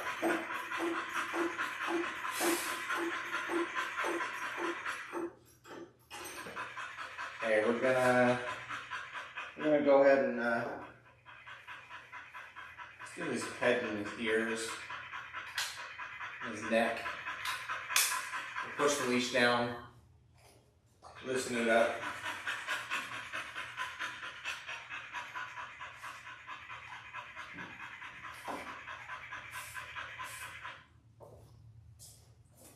See under your chin? Come here. Good boy. Stay. And we're just going to get everything that sits underneath the leash. Make sure that's all brushed out. Ears, behind the ears, base of his neck. I guess the part of his neck that connects to the base of his skull. Get all of this brushed out real good. I don't feel any big tangles behind his ears. You want to feel for those. Sometimes they can be really big and they need to be cut out or at least split up with a mat rake or scissors so that your brush can actually break it apart without injuring their skin. But he doesn't have any tangles behind his ears, so we're good to go there. Yeah. Good boy.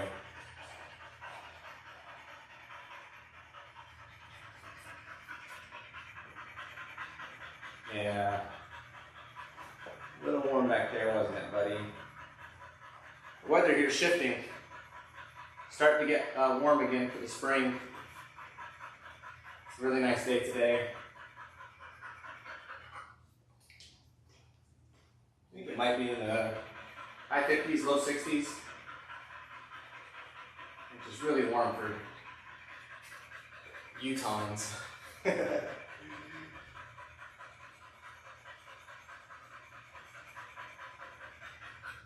Okay, got that all brushed out. I'm going to put this leash back up around the base of his head. And now we'll brush up the rest of him. Go ahead and go for his shoulders, his chest, and his front legs.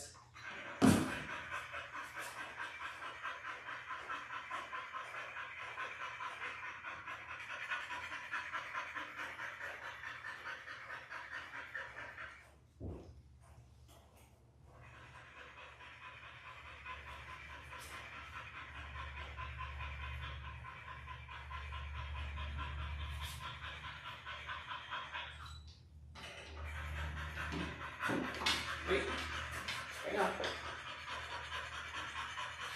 He's getting a little close to the edge back here, so I'm going to stand over here. Hopefully he won't move closer to it, an inch and a half or so.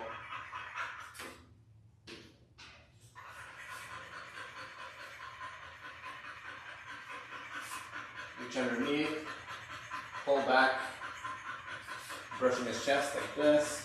Get his armpit.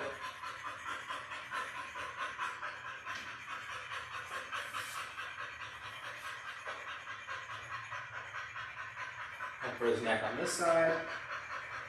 Neck, everything we already brushed on his back. And then he's got a little bit in his armpits, a few little tangles. Nothing bad at all, but just got to work at it for a second. I'll get the back of his leg. Oh, didn't want that. He did have a burr in here, but it looks like it came out in the dryer. Okay. Shoulders, front legs, neck, back are all done. Let's get his belly and this back leg.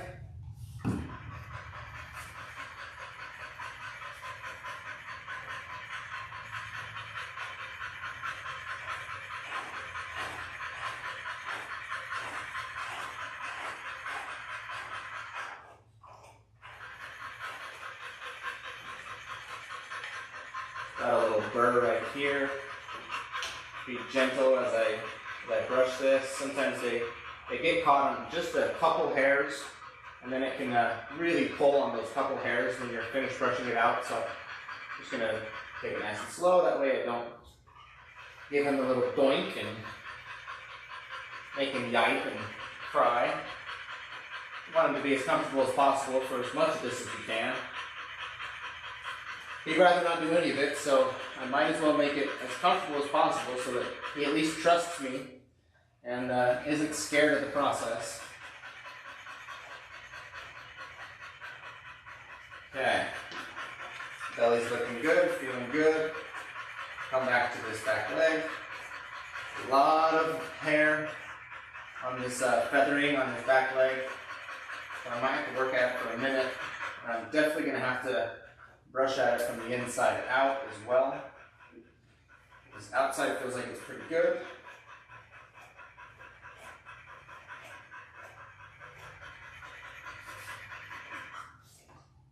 Okay. So we'll get top of his butt and this other back leg, and then I'll also do the inside of both of these legs.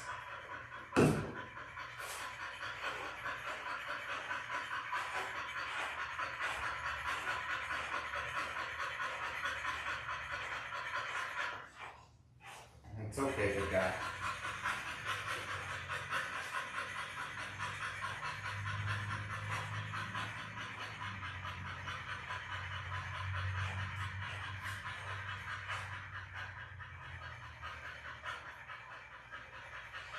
Phoenix does have quite a few little lumps.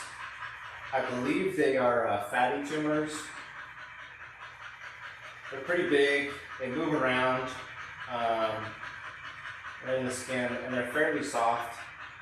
This one's not super soft, but it's also not hard.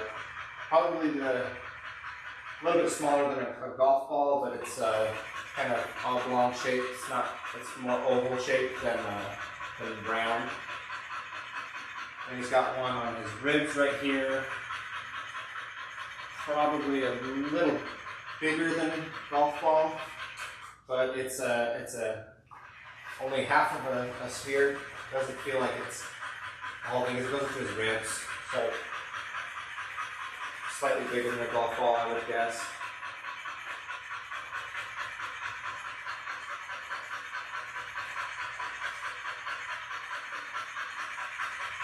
And I'm pretty sure his owner already knows about these, but I'll make sure to take note of it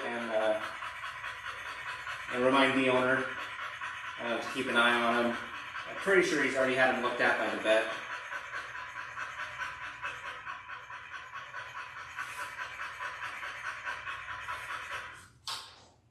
Hang on, Phoenix. Hang on.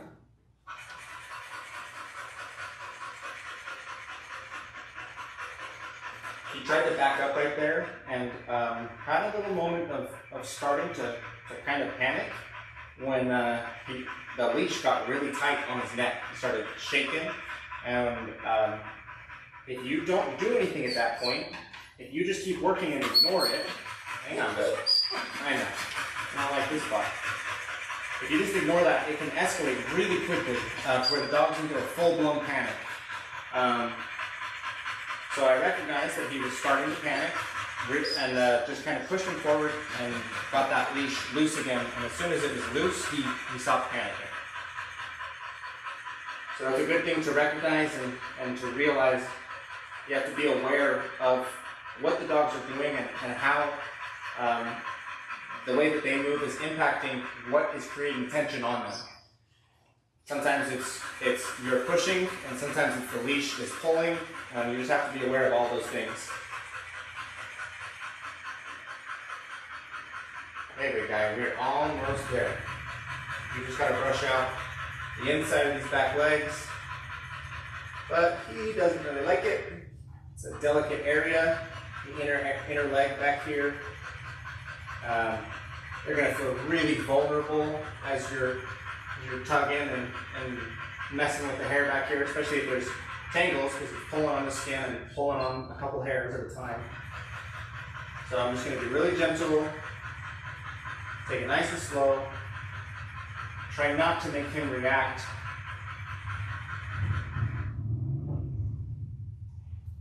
Good boy. So funny how he'll hear a sound. There was a motorcycle outside. He got curious, stopped panting, looked at it to check it out.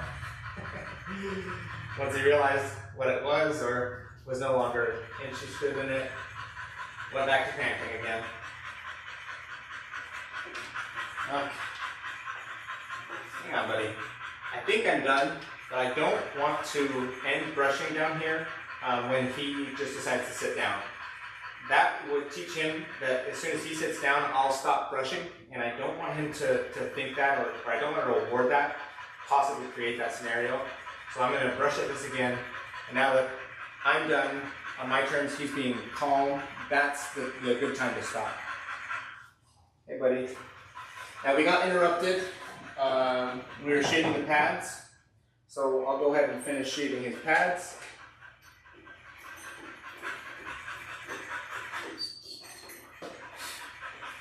I'm not sure which ones I was on, so we'll start this one and work our way around. There's a little, not much. Hang on, Phoenix. It's okay, buddy. Yeah, that foot was about already done. This one's pretty much done too. It looks like I got both those done. Into this front foot. There we go. This one's not done yet. Hang on. It's okay.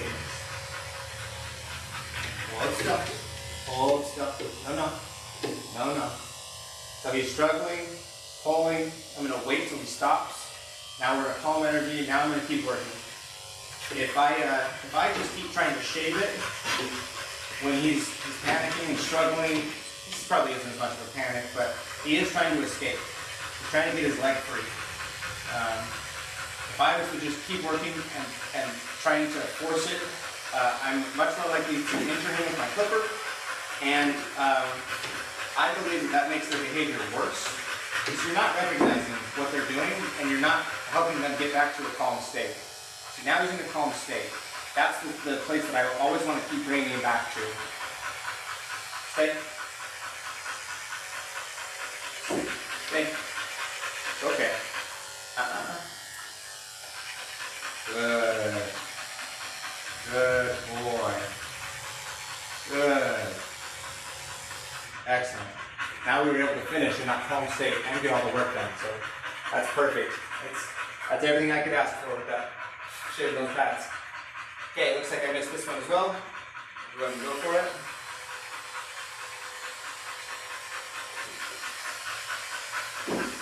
Hang on. Good. Good boy.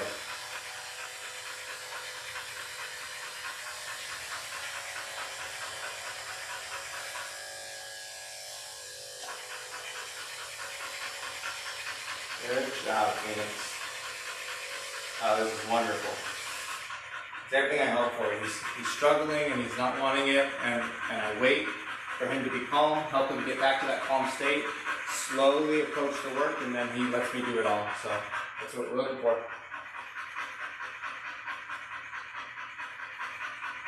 Might be another little lump right here. I don't think so. I think it's just the way he's holding his leg. Okay, now we're going to trim. Nails are done, pads are done, sanitary's all shaved. We're going to start with the bottom of his feet, and we're going to work our way up the legs, and we're going to do a good trim up on his legs and his butt. So I'll lift his foot up, brush everything to the bottom. Stay. Look at me. Hang on, baby. Hang on.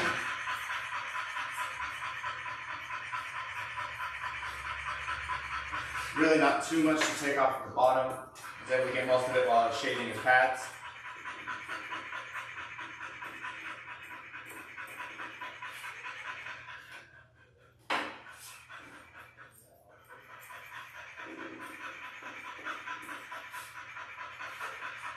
Okay, outside of that foot's looking good. Go ahead and back brush it one more time, just to make sure. A couple more hairs popped up.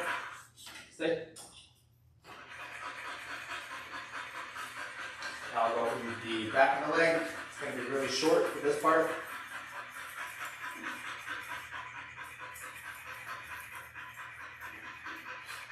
Okay, that looks good. See a bit more on this outside. Alright, I'm going to wait to come up the butt until I can do both sides, so I'm going to do this foot next.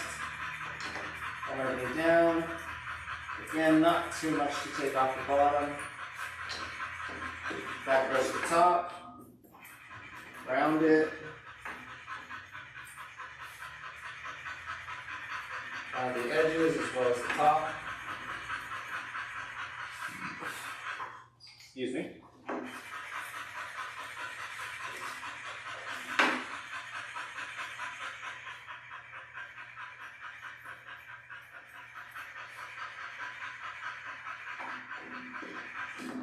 A little bit more around this outside edge. I'm going to pick the foot up, get these outside edges. Looks like there's a few hairs that need cut. Okay, it's looking good. Now we'll come to the back. I'm trying to ride these back, the heel featherings, and get them the same length as the rest of the hair around this part of his leg. So it looks like this is all one length. Blend in at the ankle. Okay, that's looking good. I don't want to start doing combing work just yet, so I'm going to finish all my back brushing footwork. Get these front feet done.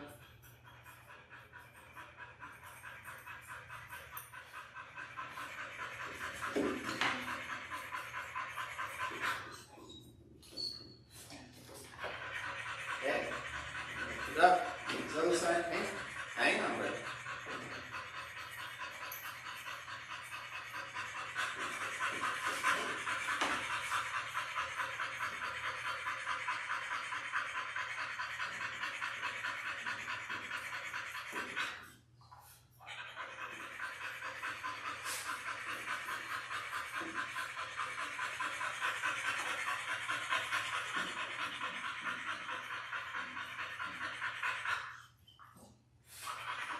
Okay.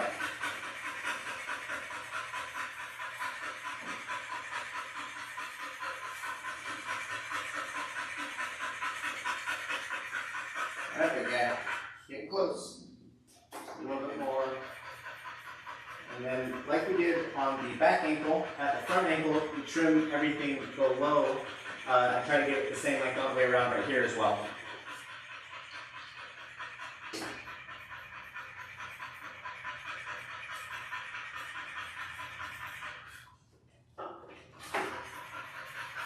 Hey, stay here, buddy.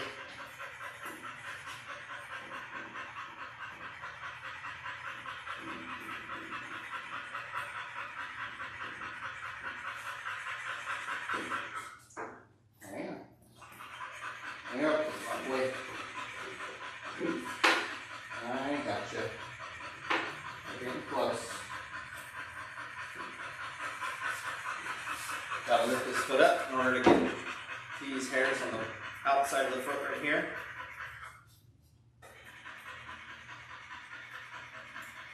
Okay. Alright. A little bit below the ankle. Get all of this the same length as the rest of his foot.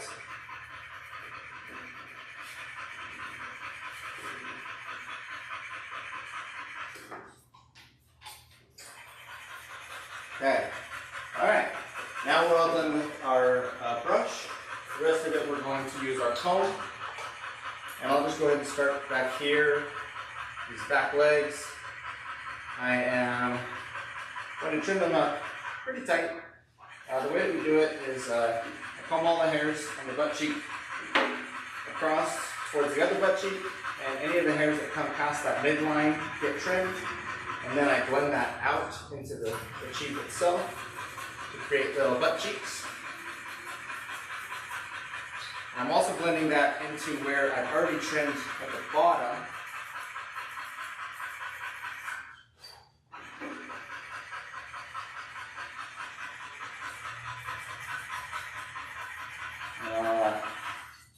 around the front of the leg as well. Don't really want any hairs sticking out real long.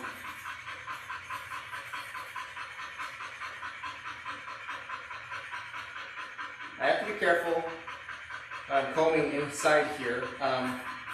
It's easy to miss mats on the inside of the legs. So as I'm combing, I need to be gentle just in case I do catch a mat. I don't yank on it real hard and have him sit down on me real hard or jerk away or anything like that. Stay. I know, Venus. I know. Hang on, big guy.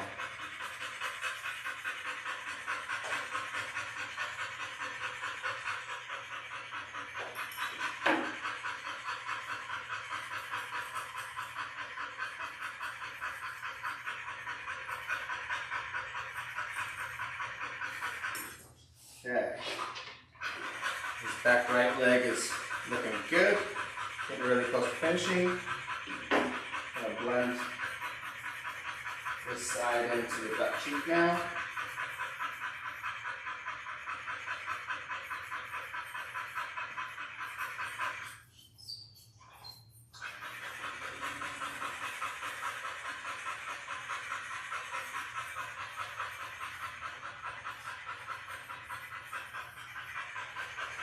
Okay, looks good.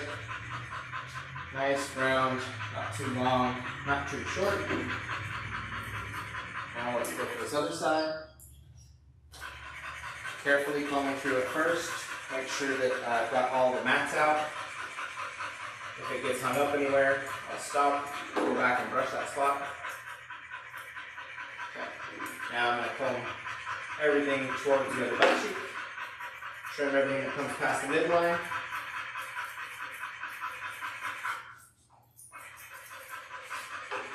Comb everything out.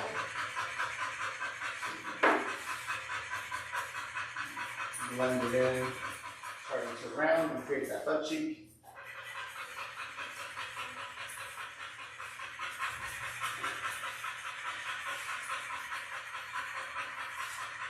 Coming around the front of the leg.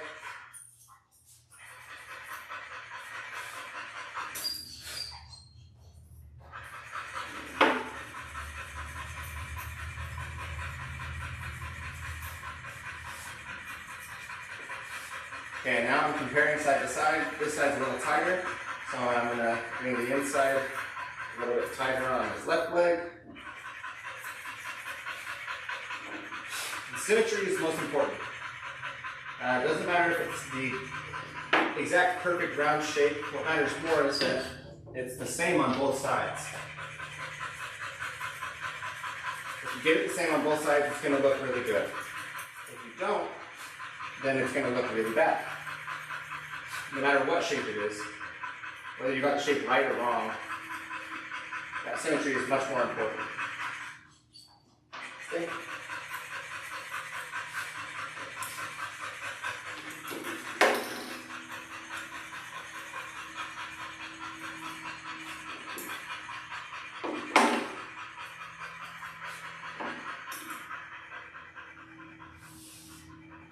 Okay.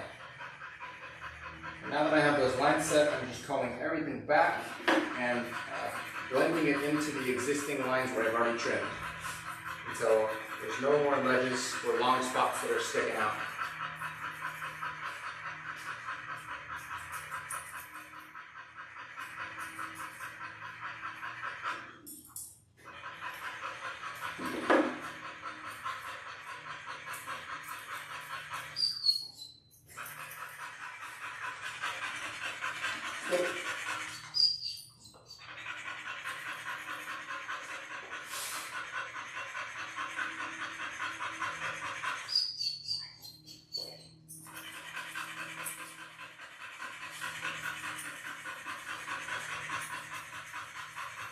I know, Phoenix.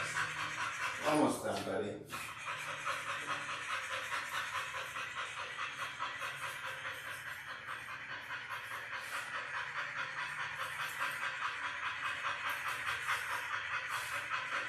Okay, now this side's actually a little bit tighter than this side. So I'll have to tighten this side up a little bit more. See?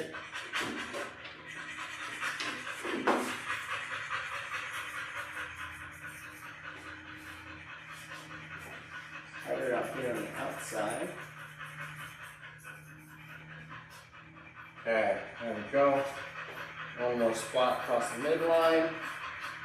Alright, butt cheeks look good. Now we're going to do his tail. We'll lift the tail up, blend it in to the butt cheeks, trim underneath.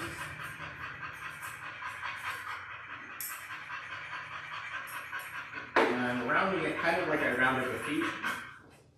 Starting underneath, getting that to the length that I want, so that it won't have any dingleberries get caught on his tail. Give me a big guy. I know. Oh, got a little tangle right here. Let's see if it'll come out with the comb. Just one little one right there. There we go. You have to be careful. You can easily injure a dog if you try to pull mats out with the comb. I was very gently just trying to work it around to see if it was loose enough to basically be pulled out by hand. That would be the amount of pressure that I'm putting. I'm just using the comb to apply that little bit of pressure. There's a lot of mats that you can just grab them and pull them out by hand, and that one was one of them. Okay, tails looking close. Gotta take it a little bit tighter underneath. Now that I've rounded the top, the bottom looks too long. Wait.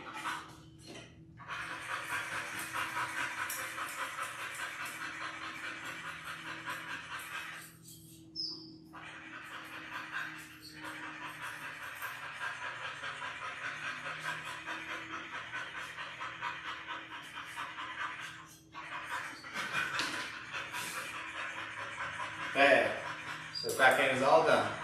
Now we'll move up to his belly. And based on how much I took off of the back end and how tight it is, helps me know how much to take off of his belly. And also I can look underneath to where I shaved, and I can blend it into that.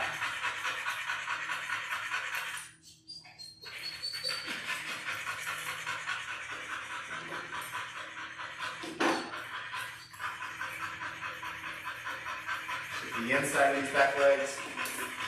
Hang on, buddy. Hang on. Stay there. No, Phoenix, come on. Come on. You're okay.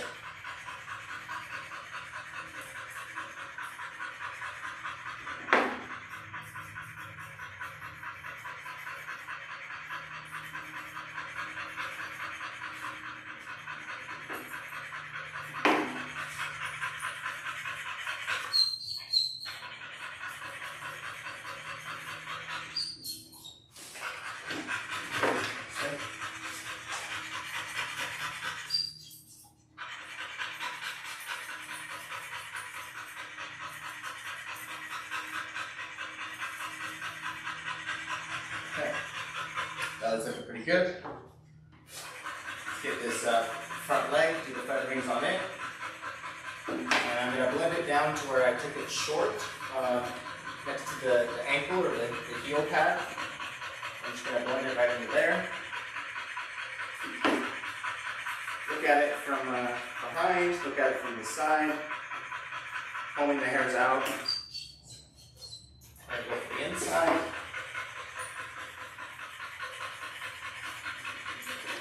Stay. Try to sit. Sit. He's really wanting to walk his butt off the edge over there, so I'm asking him to sit, and hopefully he won't do that too much. I'm going to go ahead and lift this leg up. Let me see it. Let me see. Let me see. Close up. I'm going to try to trim this inside. Let's be a little careful. You can take too much off. Trim it from this angle. It's harder to tell, but I'm just evening up from what I already trimmed. Okay. Now we're getting close. Do his belly on this side. Connect it underneath. blend it into where I shaved. And I shaved his sanitary here before, if you're just joining the stream.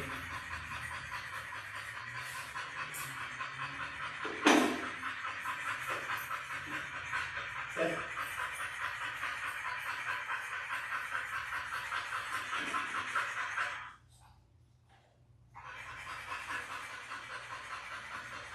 I'm combing these hairs out, away from the belly, and I'm trimming them down to blend it all in.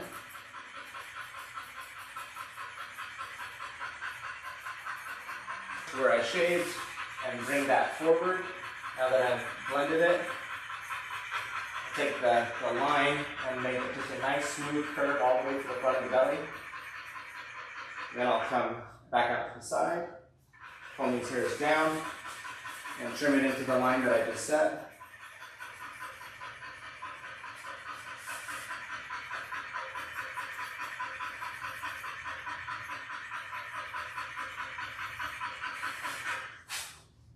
Okay.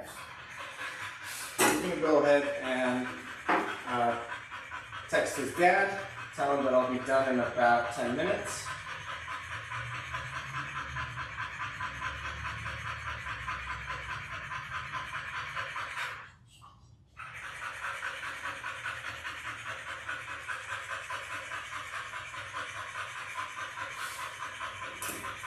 Okay, now we'll do this front leg.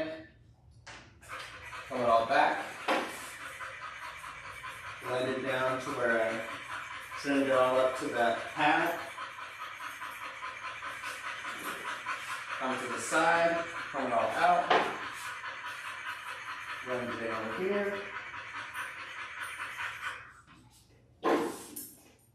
And the inside. And I think I can get better from over here. Stick. Blend that in. And I can also blend in his chest to his stomach right here.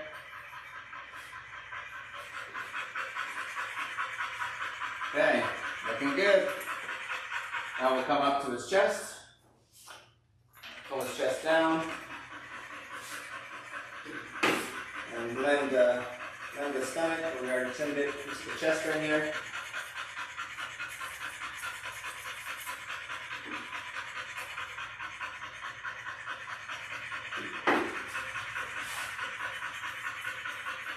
Not too much to take off from his chest. It's pretty smooth already. Just a few long hairs. To make it a nice round curve into his stomach.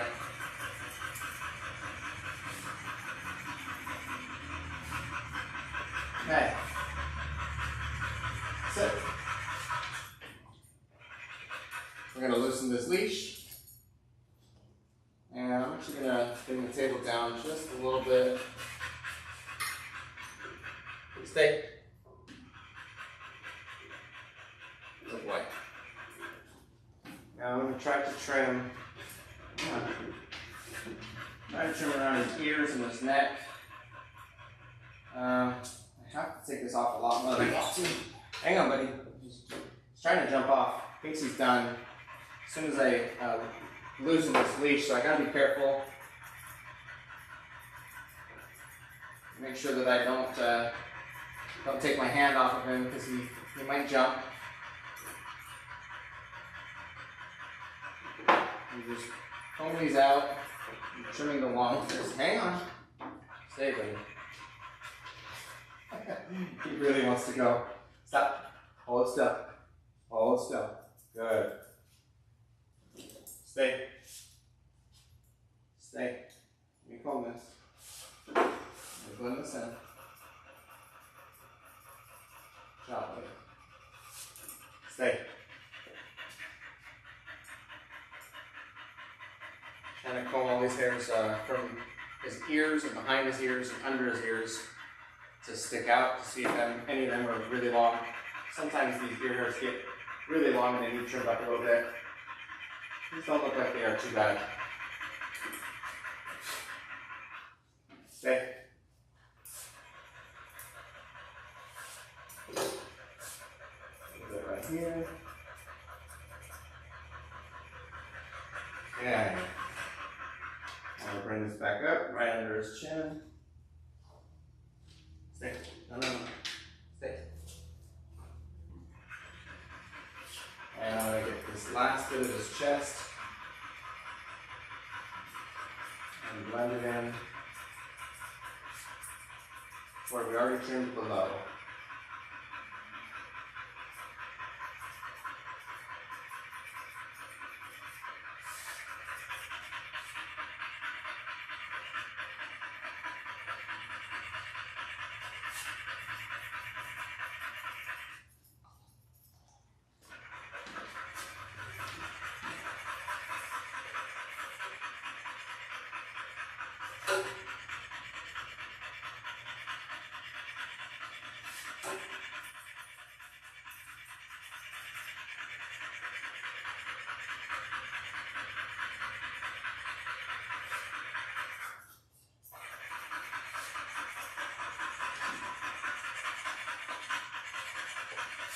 Okay.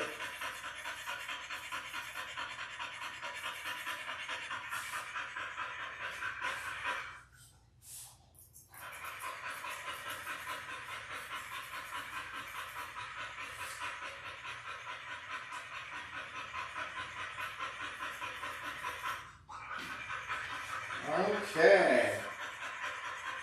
Alright, all done trimming. We're going to clean his ears, snap a picture, and he'll be all done. See if these cotton balls are dirty. Stay. A little dirty. Go ahead and toss them. Stay. Stay. Also, a little dirty. Not bad.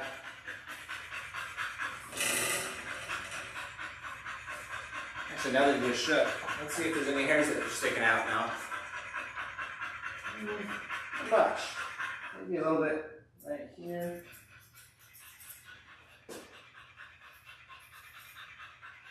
You did a good job. Not much popped out. Stay. Sit. Good boy. Okay, let's get some cotton balls, some ear cleaner on them. Hey, hang on. He knows he's almost done. This is the last step every time. He's just cleaning his ears.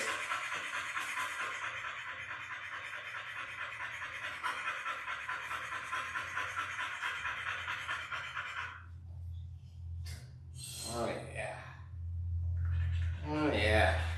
Get all that grime out of there.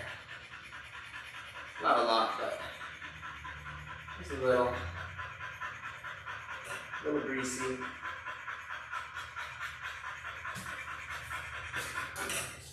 Hang on. Almost done.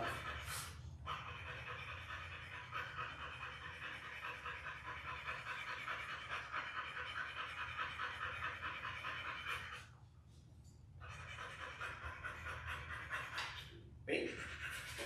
Wait.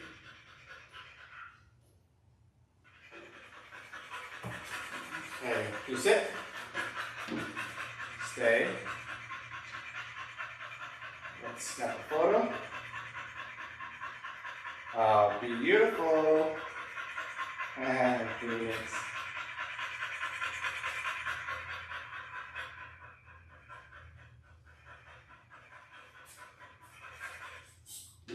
Stay.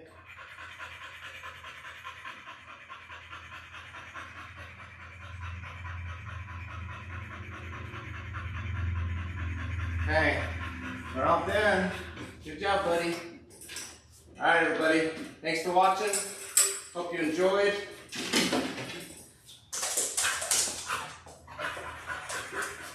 It was a pleasure.